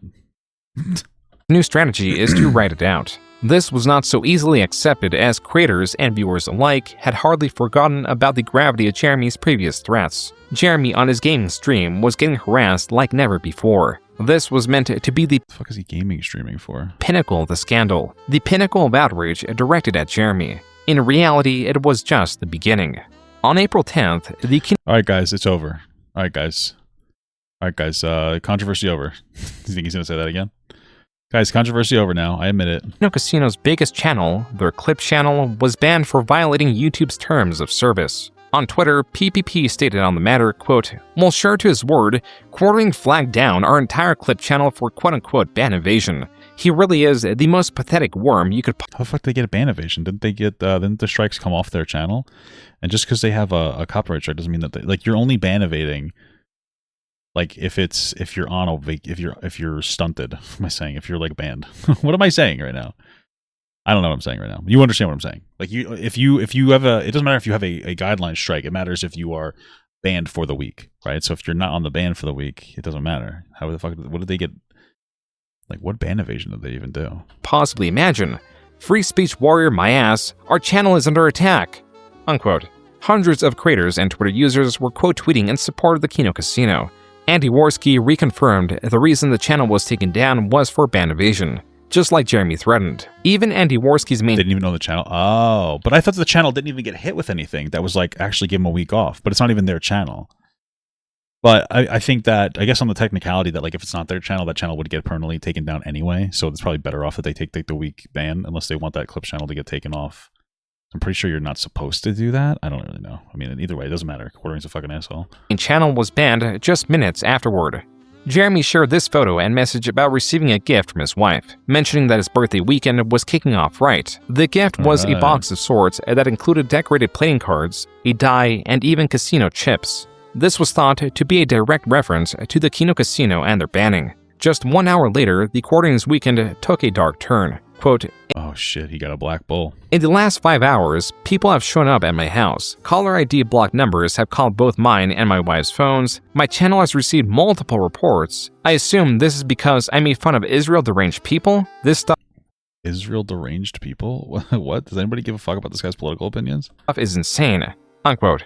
As evidence that he was not the source of the banning, Jeremy posted his flagging history for the Jeremy Hambly channel and his Quartering live channel. Both report histories were empty. Even going as what? That he was not the source of the banning, Jeremy posted his flagging history for the Jeremy Hambly channel and his Quartering live channel. both report histories were empty, even going as far to say that the Kino Casino were wrongfully banned and that they should 100% be restored. Worski, however, was— oh, what a virtue signal. I'm pretty sure he was the reason they got banned. Then to turn around and be like, no, they deserve not to be banned. Like, what a just a shitty thing to do. It's just, is anybody falling for it, though? That's fucking crazy. Was attempting to contact the owner of Rumble, claiming that Jeremy got the Kino Casino banned. Hambly really fucked up today. Like, he's done, like, the worst possible thing that he could have possibly done. While there was no definitive evidence that Jeremy was responsible for the ban reason— who the fuck else would it be? —was irregular because it was for posting previously removed content that violates terms of service and posting from creators who have channel restrictions or have been terminated. Neither should have applied to the Kino Casino clip channel. While Worski's main channel was banned alongside the clip channel, allegedly neither had a strike, and the clip channel itself is allegedly owned by their editor, not Worski. Well, it sounded like part of it was that if like another channel, what did it say? Like that Jeremy was responsible for the ban reason was irregular because it was for posting previously removed content that violates terms of service and posting from creators who have channel restrictions or have been terminated. Oh, well, I mean, I don't know. Did they have like an original channel that got taken down at some point? I don't know. It seems like it's, even if there is, like, I don't know, potentially like a reason for them to get a ban or something, it sounds like Jeremy just fucking highlighted it to the best of his ability so he can try to get them taken down regardless. Neither should have applied to the Kino Casino clip channel. While Worski's main channel was banned alongside the clip channel, allegedly neither had a strike, and the clip channel itself is allegedly owned by their editor, not Worski. Posting content from creators with a current channel restriction or creators who have been terminated under our terms. Now, we're not banned from YouTube, and it's not our channel. He's not actually attacked our livelihood. We didn't make any money from that channel. We never took a penny from that channel. All of the money— okay, so they have no banned channel. Okay, so then yeah, it doesn't make any sense. Unless somebody wanted them to get banned. Oh my goodness. From that channel went to our editor Flaked because he has a family. While deplatforming has become somewhat standard in the online space, Jeremy's contemporaries, as frequent targets of deplatforming, view this action as a sin. Tales of such are remembered even a decade later. Parallels with Matt Jarbo are really crazy, aren't they? Matt Jarbo got famous for being flagged down by Zoe Quinn. That's how he blew up. That's how he reached the heights that he reached on YouTube. And it all came crashing down when it was revealed that the same thing that he made himself a victim out of, he was doing to others. And here we have Jeremy Hambly doing the exact same thing. Can I just add this? On entertainment worldwide, on X, we are the most posted about thing on Twitter right now. Above MAGA influencers split over Israel and US foreign policy. That well, I mean, I'm not surprised about that. I mean, it's like people like a little bit of slapping around in the sand, you know? That's right. This story is above what the political news is right now. The news of the Kino Casino's banning had grown along. That's crazy that people care that much about these guys. But hey, God bless them. Obviously, part of it's because people hate Jeremy so fucking much, but that's so funny. Side disdain for Jeremy. So much so that the casino's ongoing stream was featured on the front page of Kick. Even more creators were coming out to speak against Jeremy. While the Kino Casino covered many of the messages of support and other commentary, the amount of support was too great to where they were forced to present only the most prominent creators, like Brittany Venti, one of the creators that Jeremy made direct sexual comments about during his most infamous drunken stream.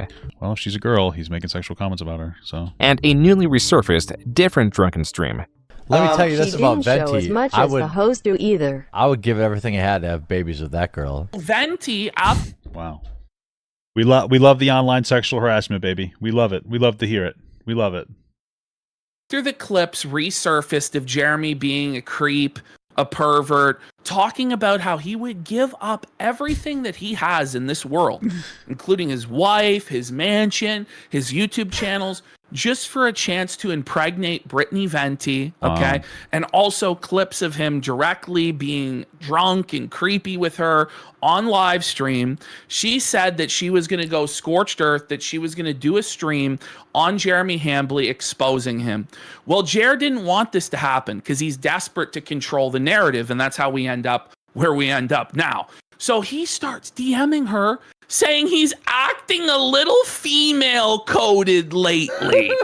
No doubt, buddy. No doubt, buddy. To add to Jeremy's comments, that's probably not exactly. It's probably not going to help him out too much, saying he's acting like a girl lately.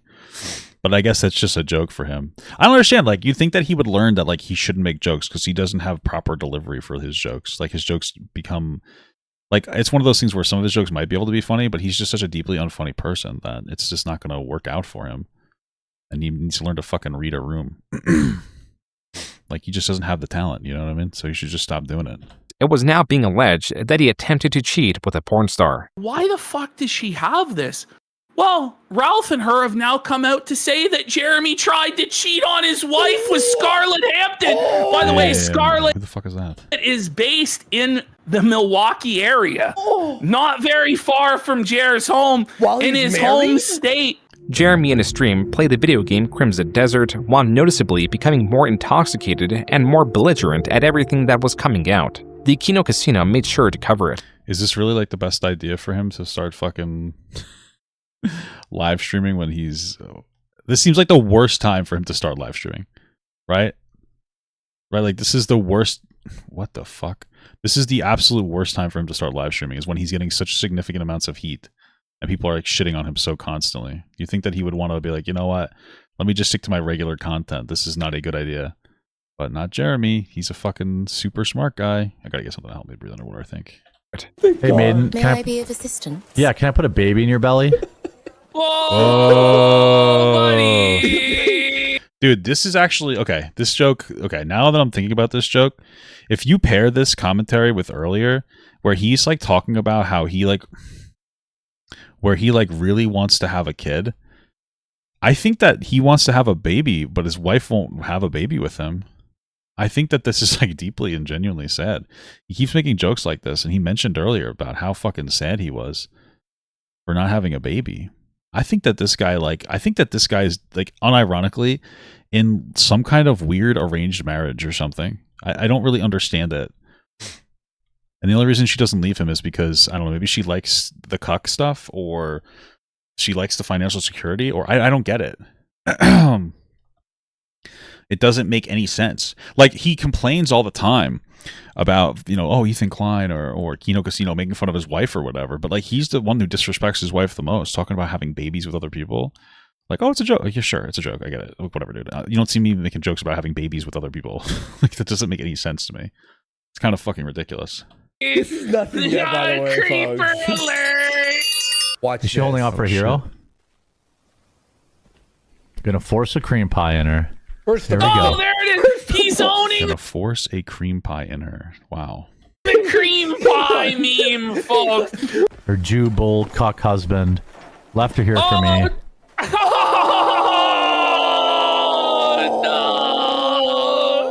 No panic diarrheas.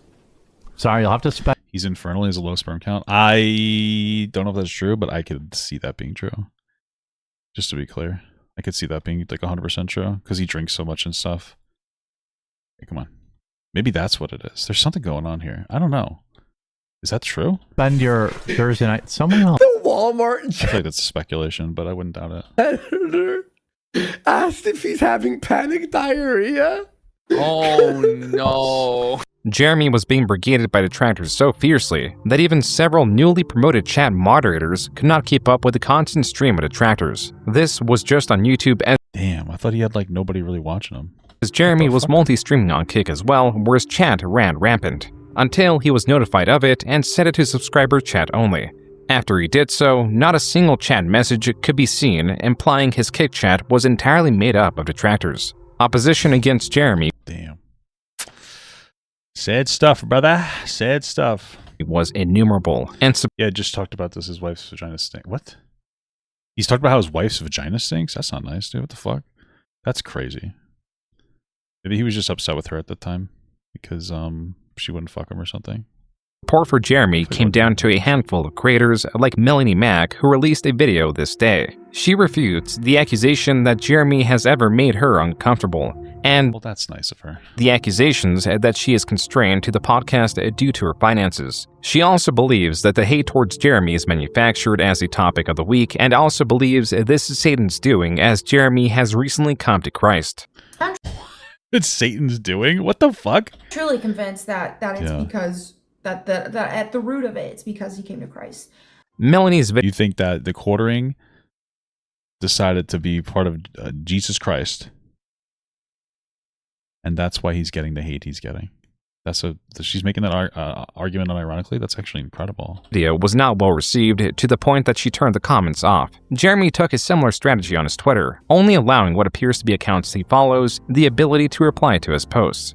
That's fucking pathetic. His YouTube channel remained uncensored, now brimming with references to the Kino Casino and Bulls. And then the following day, on April 12th, there were Jesus Christ.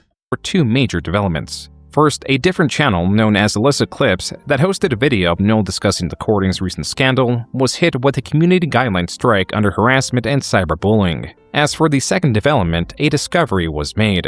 Just 2 days prior, that's fucked. Melanie has stopped showing up since that live stream? Damn. For real? During Jeremy's stream, he pasted a link to Gmail as a way to access it. Briefly, below the address bar were various different links to emails that Jeremy had received. 2 of these email headers read, YouTube support and thanks for your report to YouTube. As this was under the MTG Headquarters Gmail, an email tied to various accounts, including his Unsleep Media account formerly known as MTG Headquarters, this was taken as strong evidence that Jeremy was the source of the reports. It did not help that he had failed to show the report history for Unsleep Media. Jeremy, not even an hour later, refuted this, claiming that at least one of the emails were related to his Unsleep Media account being demonetized. Jeremy's statement was not so easily believed as the email lacked the header, meaning it could not be cross-referenced to the links seen in the clip. It also mentions nothing about a report being received as the subject of the email was an appeal. 2 far different, distinct types of emails from YouTube support. When asked why he hasn't shown the report history for Unsleep Media, Jeremy responded only by calling the person asking the question desperate. Why even respond to it in the first place at that point? Like, I don't understand that. Why even respond to it at like a certain point? And when asked about why the subject of the email was not tied to the previously seen address bar suggestions, Jeremy outright ignored the question. As another piece of evidence against Jeremy, this creator claims to have reported their own channel with a separate channel they own. What they found is the subject of the email they received is word for word what appeared in Jeremy's address bar suggestion. Additionally, a stream from a smaller creator covering the situation was taken down. Jeremy's email... Why? Because they were watching Melanie Mack? What's the streamer, though? Additionally... So my quartering stream got taken down. Rantman? I don't know. Maybe he was saying like harassing shit. I wonder what it was. Prolong insults? I don't know. Maybe he did. I mean, maybe that guy really was doing that. Maybe that was auto-flagged. Who knows? Although, you know, considering it's Jeremy, who the fuck, you know? It's likely he actually, I don't know. Maybe he did. Maybe for that one he did. I doubt he was going after a smaller streamer. It's probably more likely that guy was just got like auto-flagged for saying some like wild-ass shit, you know? Stream from a smaller creator covering the situation was taken down.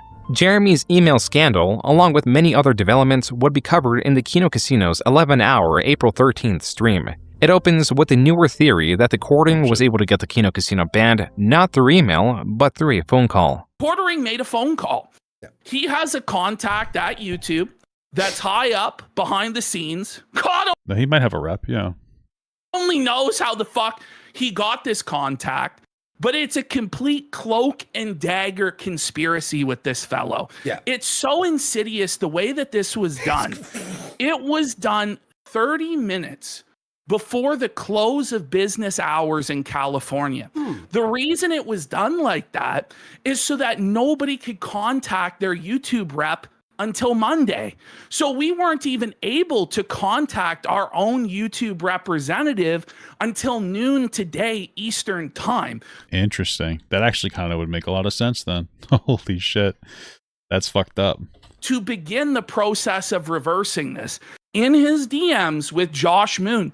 He says he doesn't even have to flag. He says, I'm not going to flag. All I have to do is make one phone call. That's what he says. Mm-hmm. The Kino Casino claims to now have influential creators, such as H3H3, reaching out to YouTube on their behalf. And I wouldn't doubt it. That makes sense. Not only did the Kino Casino claim other large creators backed up their phone call theory, creator Yellow Flash publicly stated it was the case. Just for your own peace of mind, I pinged one of our guys last night about the quartering drama. His estimation based on the back end is that the casino was taken down from a personal request, you see, exactly like Hambly said it would go down in the DMs with Josh, because all the user reports were deemed nonsense by the automated system all week, except a privacy claim that also failed to hold up to manual review. He's on the security side, but did say this is almost certainly an off-platform point of contact.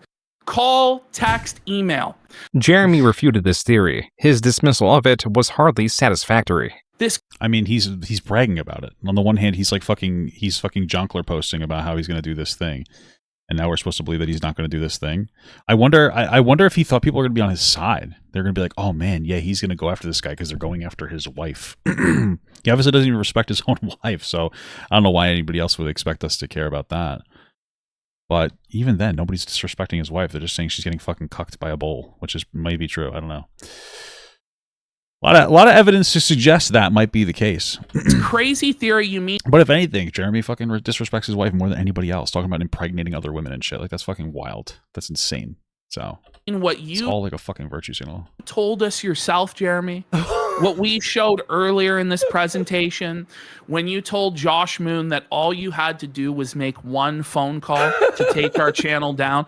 This crazy theory from some unknown source. You mean you?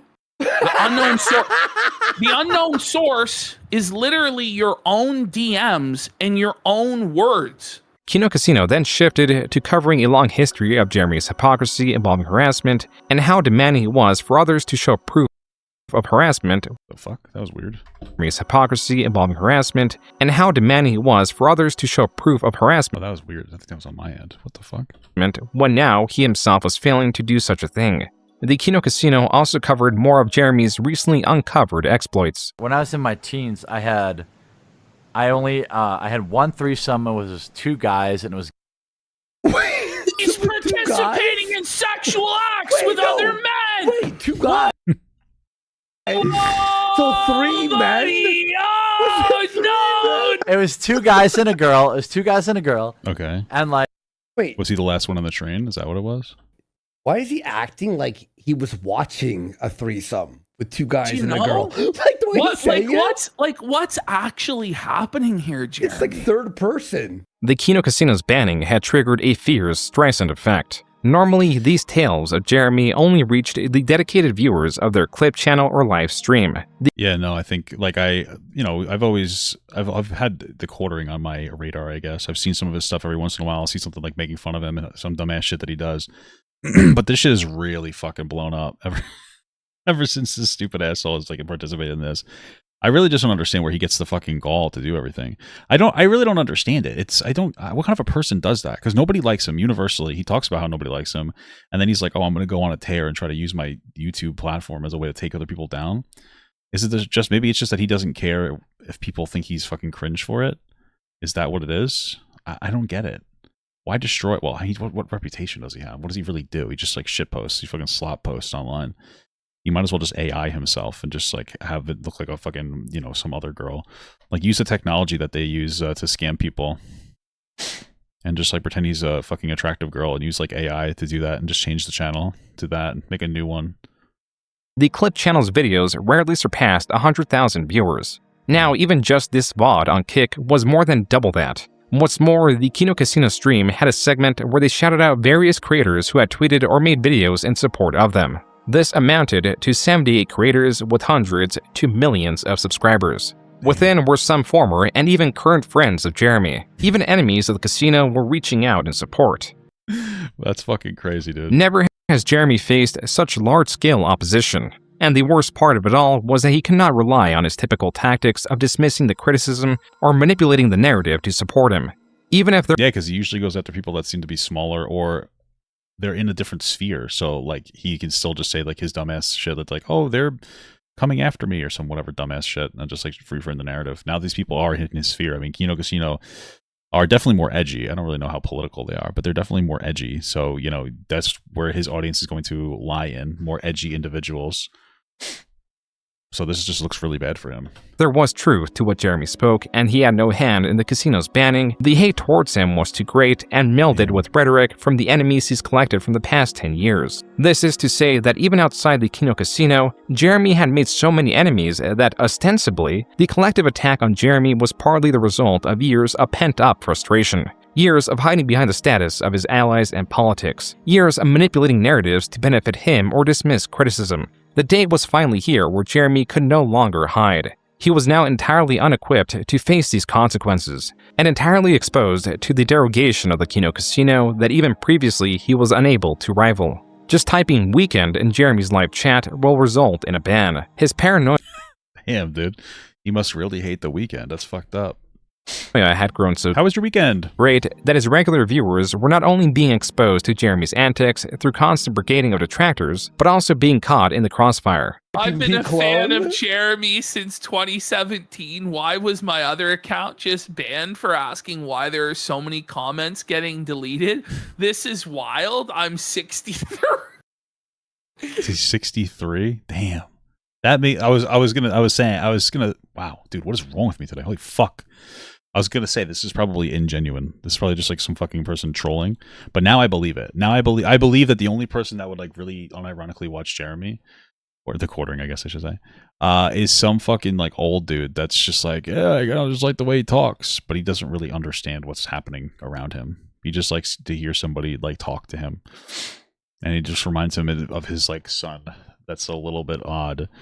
That doesn't really want to associate with him anymore because he is a weirdo or something, you know? This is wild. I'm 63 years old and never have I seen this before. But he's banning his boomer audience. Weekend Discuss. His name is Weekend Discusser, so probably— oh, is it Weekend Discusser? Oh, man. No way. That sucks. Yeah, it definitely is a troll. All right, I now that you said that, now that I looked at the name, it's definitely a fucking troll, dude. His name is Weekend Discusser. That's not fucking real at all. His boomer audience. Weekend Discusser, the 63-year-old, was just banned. Just straight up. Weekend Discusser? Wait, his name was Weekend Discusser? That may not be real. May have been a troll. I really want to believe. The walls were closing in, allies were scarce, viewers were menacing, and this was not even the pinnacle of what Jeremy had to face. I think he's totally fucked up, if you want me to be honest. I think he's totally fucked up. Well, it'd be nice if you were honest for once, yeah. And I think it was a massive mistake to try to deplatform Kino Casino. Yeah, I mean, he kind of is. I mean, I would say it's something like that. And he's felt he's a cuck, he's finished. Maybe, I don't know. Asmongold, a top Twitch streamer and creator Jeremy favors, but scantily that would make sense. Covered, was not only opposed to him, but also his chat was full of Kino Casino references. Even Melanie Mack was someone who talked favorably of Asmongold just as recent as a week ago, but this screenshot serves more than to just prove that. It is also relevant because she removed nearly her entire catalog of videos on her commentary channel. The videos on screen are all— why? Why did she do that? All that remain. But as things were heating up, PPP on Twitter, and on the most recent Kino Casino stream, announced that he had a non-refundable family vacation booked. The show would have to return 8 days later on the 22nd. Other creators and the Kino Casino's viewers would have to do for the meantime. On Jeremy's kick, a lone viewer subscribed to spam the chat full of Kino Casino emotes. The most frequently used is an image exemplifying Jeremy's balding, and on— damn, I guess that's all he has left. Is it because, I mean, wouldn't you— I guess you bald with high testosterone. So maybe his testosterone isn't low, guys, right? Isn't that what you do? That's what I was always told. Okay. Kiwi Farms, it was discovered that Jeremy has the Kino Casino followed on his Kick account. And on the 15th, yet another video was taken down covering Jeremy. Even still, this hardly did anything to slow down the many new videos being made on him. Videos that were outperforming Jeremy's own videos in the YouTube search. Another reason Jeremy's videos are being outperformed by those covering him is that the comment sections are now made up of detractors. These people click on a video for the singular purpose of commenting. Because they only watch a second or two before pausing and leaving, it Damn, that's gotta kill his engagement, no? Kills Jeremy's average view duration and makes YouTube promote his videos less and less. That would make sense, man. That's unfortunate stuff, man. That was not the case with Jeremy's YouTube Shorts. These videos have been far outperforming his standard videos. Well, it makes sense that he would sit on the shorts at this point. I mean, I guess that's what happened when you just want to make money and be popular content-wise. You don't actually care about, being good. Because what a stupid fucking strategy that you have to just, do shorts like that. That seems like such a dumbass idea, Upon viewing any of these, the reason is rather clear. Jeremy takes a viral video, adds 3 seconds of introductory commentary, and that is his entire contribution.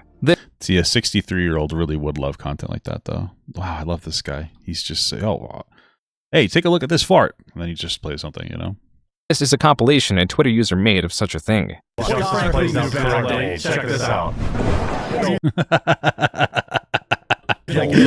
Holy fuck. Well, here we go. And this looks like the results are very fire. Let me know what you think in the comments. Let me know what you think in the comments. Check this out. Again, check this out. Jeremy was not pleased with the criticism directed at his YouTube Shorts. I find it kind of interesting, though, because this entire strategy is Jeremy just going on Twitter and being like, oh, I like this video. I'm going to download it, say something fucking stupid in the first 3 seconds, and then I'm going to put my tag over it and pretend I own it. And then if somebody else reacts to it, I'm going to probably try to DMCA strike them or something. All right, well, that is the show for today. I've got to do a bunch of low effort short slop that everyone's really mad about. I've got to do that, even though everyone does it, and instead of complaining about it, you could just do it yourself. I don't see anybody doing that and at all, so actually, which is interesting. Jeremy's main channel content was far underperforming. But maybe I just don't watch stuff like that, so.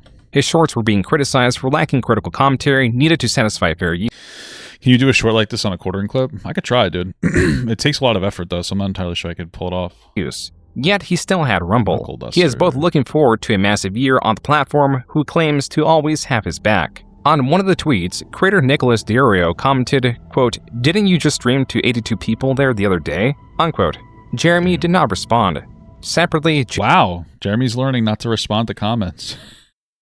What a smart guy. Jeremy advertised how easy it is to get a Rumble deal. Yet, Jeremy's chopped attitude quickly failed to reveal his penetrating rage. Did you say his chopped attitude? It was here that he sarcastically and furiously claimed that everything that has been flagged ever was him. He Whoa! Is it sarcastic, though? Also doubled down on not taking a break on account of the harassment of his staff. This led into yet another... You're not going to take a break because your staff's getting harassed. What does his staff do? I don't understand. It doesn't seem like he does anything. Nothing that happens in his channel is anything that needs staff for. He doesn't do anything. What does he need people for? I don't understand.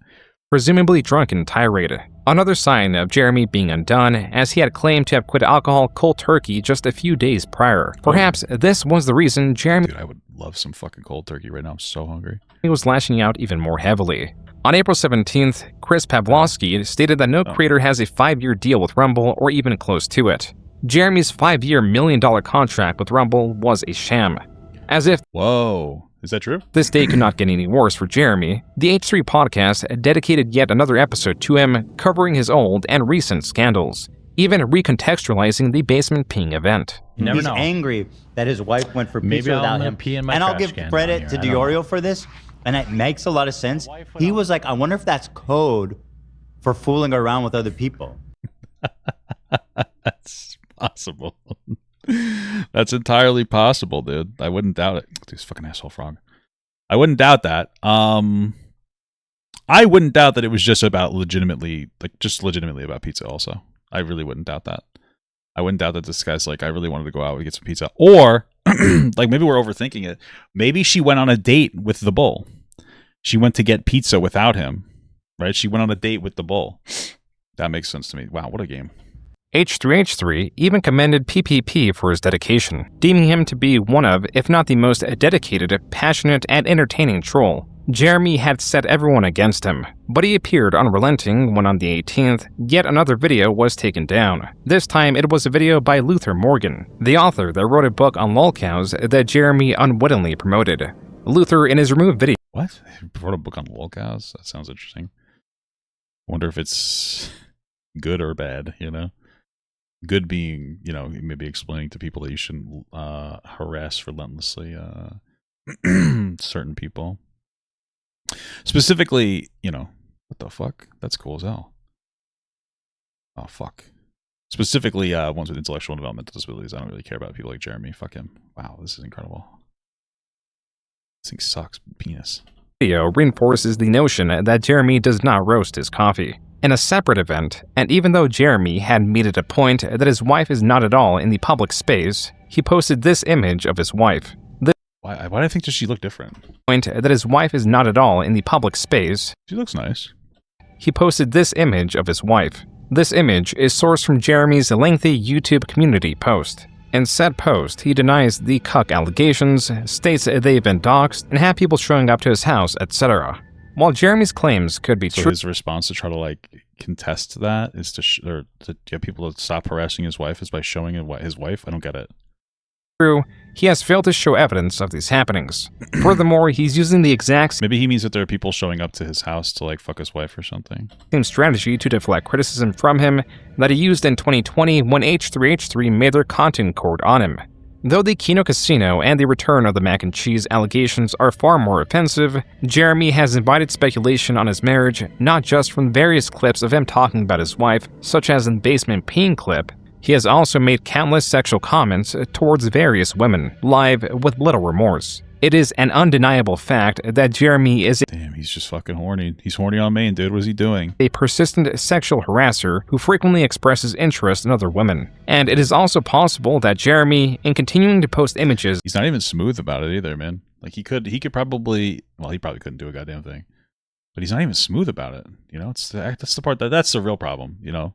If he was smooth about hitting on these girls, maybe they would, maybe he gets some fucking pussy, dude. Of his wife is inviting even more harassment. The internet sees him as the target, and the more he discusses the harassment those close to him are receiving without evidence, the more it appears he is using them as a shield, which makes those against him even more aggressive. Even the comments on this post are asking for receipts or any evidence, such as a Ring doorbell recording. This tweet also expresses— Yeah, you think he would have a Ring doorbell. He's got a lot of money, right? So he definitely has to have a Ring doorbell. I feel like that's gotta be true. Some of these grievances. Quote, "Stop looking at it, sharing and commenting about the photo of my wife that I, TheQuartering, posted publicly on an account with 2 million subscribers. She's a private person who is terrified over harassment of what I post online. I just want you to leave my wife alone."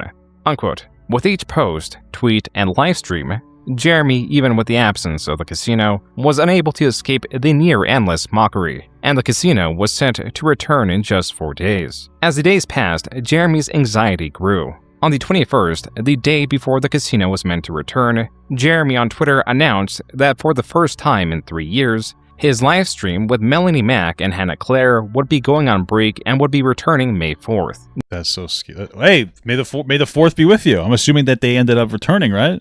Jeremy claims this was a decision that was spurred on by burnout. As a result, PPP extended— How often were they live streaming? I don't get it. His own vacation by 2 days. He just took an extra vacation? That's fucking ridiculous. Calling Jeremy's reasoning bullshit, cowardly, and lazy. PPP adding that the delay would be better for it. This was a prophetic tweet. As if this stream was not delayed, these tweets likely wouldn't have been included or perhaps even posted. Tweets of Jeremy, yet again, announcing mutually assured destruction, claiming the receipts are on his side, and calling creators Yale Flash, starting Craig, Brittany Venti, and Geeks and Gamers losers. As Jeremy— Wow, well, I'm sure that convinced a lot of people, so good job, buddy boy. This guy's so fucking dumb, dude. He continued to tweet. He reminds everyone that he cut his teeth in the most ruthless time that ever existed on YouTube. Jeremy was— What does that mean? Is that like a metaphor? Cut his teeth? What does that mean? Using his ace in the hole. He was leaking his private messages with stuttering Craig, threatening to leak their grander chat history. Right after Jeremy What is that supposed to do that's like so threatening? Streamed for 2 hours, visibly drinking while remarkably struggling with simple tasks such as moving 3 sacks within a camp or racing. Dude, don't even make fun of me on that. Sometimes I'm doing some dumbass shit, bro. I can't even fucking lie. Sometimes I'm just complaining and I'm just not good. It is what it is, man. But you know what? I know I'm not good. A banner, tasks that took him about 30 minutes and 10 minutes respectively.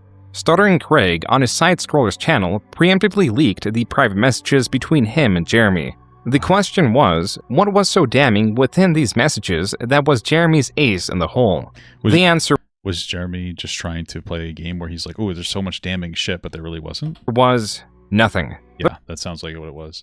He was just trying to, it sounds like he was just trying to play a game like, oh, I got damaging information on such and such. I'm going to try to change the narrative based on a lie or something. What the fuck? Her chat history shows a mild-mannered Craig periodically reaching out to Jeremy, sometimes to invite him on his show, to ask if Jeremy would have him on his show, inquiries about rumored projects, and other forms of business-related talk, none of it explosive. With the bombshell revealed to be nothing more than a dud, Jeremy was now stating that the last 5 hours was simply done to kick the hornet's nest. A rather strange motivation, considering how he has been alleging that unwanted attention has brought on terrible harassment to those close to him. Now, even bearing Jeremy's there's a bear. Friend and co-host, hey, grifty bears, am I right, guys?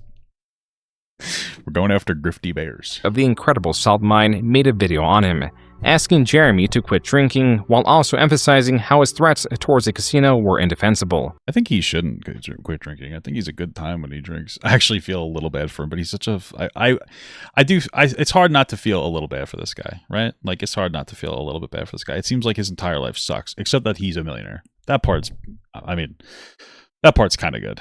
Some people would say. But outside the millionaire part, he's just like, I feel kind of bad for this guy.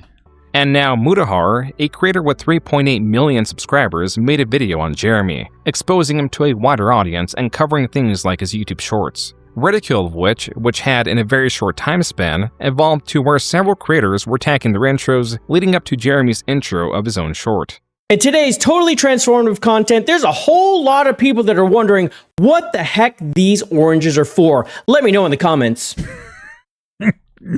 Bro, that's the best though, because this guy gets to like now people get to make like this shit ass low effort content and they can be like, oh, I'm just memeing on the quartering, so it's fine. You know what I mean? It's kind of funny. So there's a reacception happening around a fat guy who steals people's content. Tell me what you think in the comments. Guys, this is crazy. I just saw this video about these oranges and I'm still trying to figure out what they're for. The quartering's been busted for stealing shorts. This guy literally steals other people's videos, adds an intro to it, and then uploads it as his own. What do you think of that? Oh. They're really fucking this guy in the ass full of shit. But what are the oranges for? Well, I bet it tasted good. Let me know what you think. This is so bad, dude. Holy fuck. What are the oranges for? Presumably, their acidity is meant to tenderize the meat. I appreciate the help, man. I didn't really know what the oranges were for. I was assuming it was a flavor thing. But I guess the acid inside the orange could maybe break down some of the fibers of the meat. I don't know. The point is, Jeremy went out... What did Jeremy should just like played this video and then had like, you guys ever watch TikTok and they have like the AI underneath that's just narrating it like some kind of a movie clip to try to make sure it doesn't get taken down? He could just do that, except he could just sexually harass the girls that he's reacting to. Oh, I really like her tits. I really wish I could send my bull on her or something. You know what I mean? He could do that. He could literally just do that. Like, what is he doing? Does he not? Well, he doesn't watch enough. He's not doing it the right way. Answer this question because it is an inane comment that hardly does anything to transform the video. But it provided Jeremy's detractor base with yet another quotable line. This is why orange emojis, or the mention of oranges, can be seen spread across Jeremy's content. H3H3 was... That's so sad for him. He's getting the annoying orange at him now. One of the creators jumping on this recent shorts trend. How drunk do you have to be to do this? It's funny because I actually came across Ethan doing this. I'm like, what the fuck is this? And I watched him like, what is this? This is so weird. And now I think now I finally understand. Now it makes sense. Now that I put those two things together. Check this out. Here's some milk. And we got, oh boy. He made like a brand new channel too. We got a thick girl right there, boys. Rawr. Oh, here's another one. If I did see a girl in a chainmail bikini, you know we would have got her on camera. This is What are you gonna do? Are you just gonna? Oh, I guess he's just gonna get her on camera. Okay. in Bristol, Wisconsin. Ooh, her cup overflows. She's a little bit old, but she overflows. What's this do? Hey, MILF, yeah. What's this guy Yeah, do? she's keeping it tight. Right. You know she DTF. She got kids. You know she's DTF because she has kids. Wow. That's just fucking amazing commentary. Thank you, James. Was that Jeremy? Is James? I don't know. Jim? I don't know. It doesn't matter. The clip H3 sourced was once sourced from a recently uncovered livestream of Jeremy at a Renaissance fair, and that clip was only the tip of the iceberg. User Reardon Steele uploaded several choice clips on the QB forums. I know. I'm gonna put some babies in some bellies here, huh? What is up with this fucking guy? Dude, have your wife fulfill your breeding kink. Stop fucking doing this shit, dude. Jesus Christ. You know who TheQuartering reminds me of? This is going to seem a little bit random and obscure.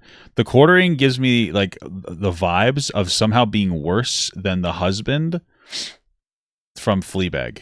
You know, like the sister's husband. If anybody understands that reference, like he's just somehow worse than that guy.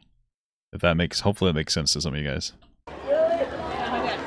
Like, hey, baby. There's a couple hundred people watching right now. You want me to put a baby in your belly? Hey, baby, you want me to put a baby in your baby belly? Wow, I love this. Can you point me to the brothel? I would never know where such a thing is, my lord, I'm afraid. Well, This is so uncomfortable. As I'm a very happily married man. Gotcha. I'll keep walking.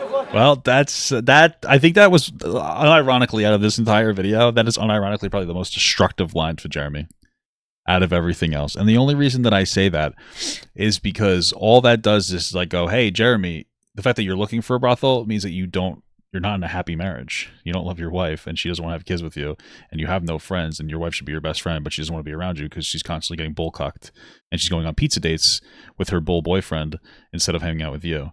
And it's really depressing and it pushes you to drink further and further and further. And it's like a really upsetting and it's really depressing for you. And I would feel bad for you, except you're constantly just doing the wrong thing as much as possible. Whether it's false like flagging channels to get them taken down or sexually harassing women or just being unpleasant to look at. So I find that to be most poetic. But you know what? You're a millionaire, so fuck you. Who gives a shit? You know what I'm saying? On the night of the 24th, this and more was uncovered on the Kino Casino's highly anticipated return show. Had he just let us continue doing what we were doing, he probably would have been fine. But instead, he pissed off the entire fucking internet. Everyone. And what I mean by the entire internet, I really mean the entire internet. Among the updates, yeah, pretty much. It's to the casino moving to Rumble, and the belief that their clip channel, while still being appealed, is gone forever. The casino showed many clips from Jeremy's Renaissance Fair stream. This one in particular stands out. This is one of the saddest clips I've ever seen. Disgusting. It's such a telling clip where he says not only he doesn't love his wife, he doesn't even care about his wife. It's weird, but I don't really connect with people in real life. Yeah. Like even my wife, I don't really care. Even his That's rough, dude. Why the fuck are they married then? wife, even his wife, he doesn't even care. I mean, that does settle what I was saying before, that he doesn't love his wife. It's fucked up. It's probably not normal. It's not normal. Why would you admit this to like a public stream? This guy needs a friend or a therapist.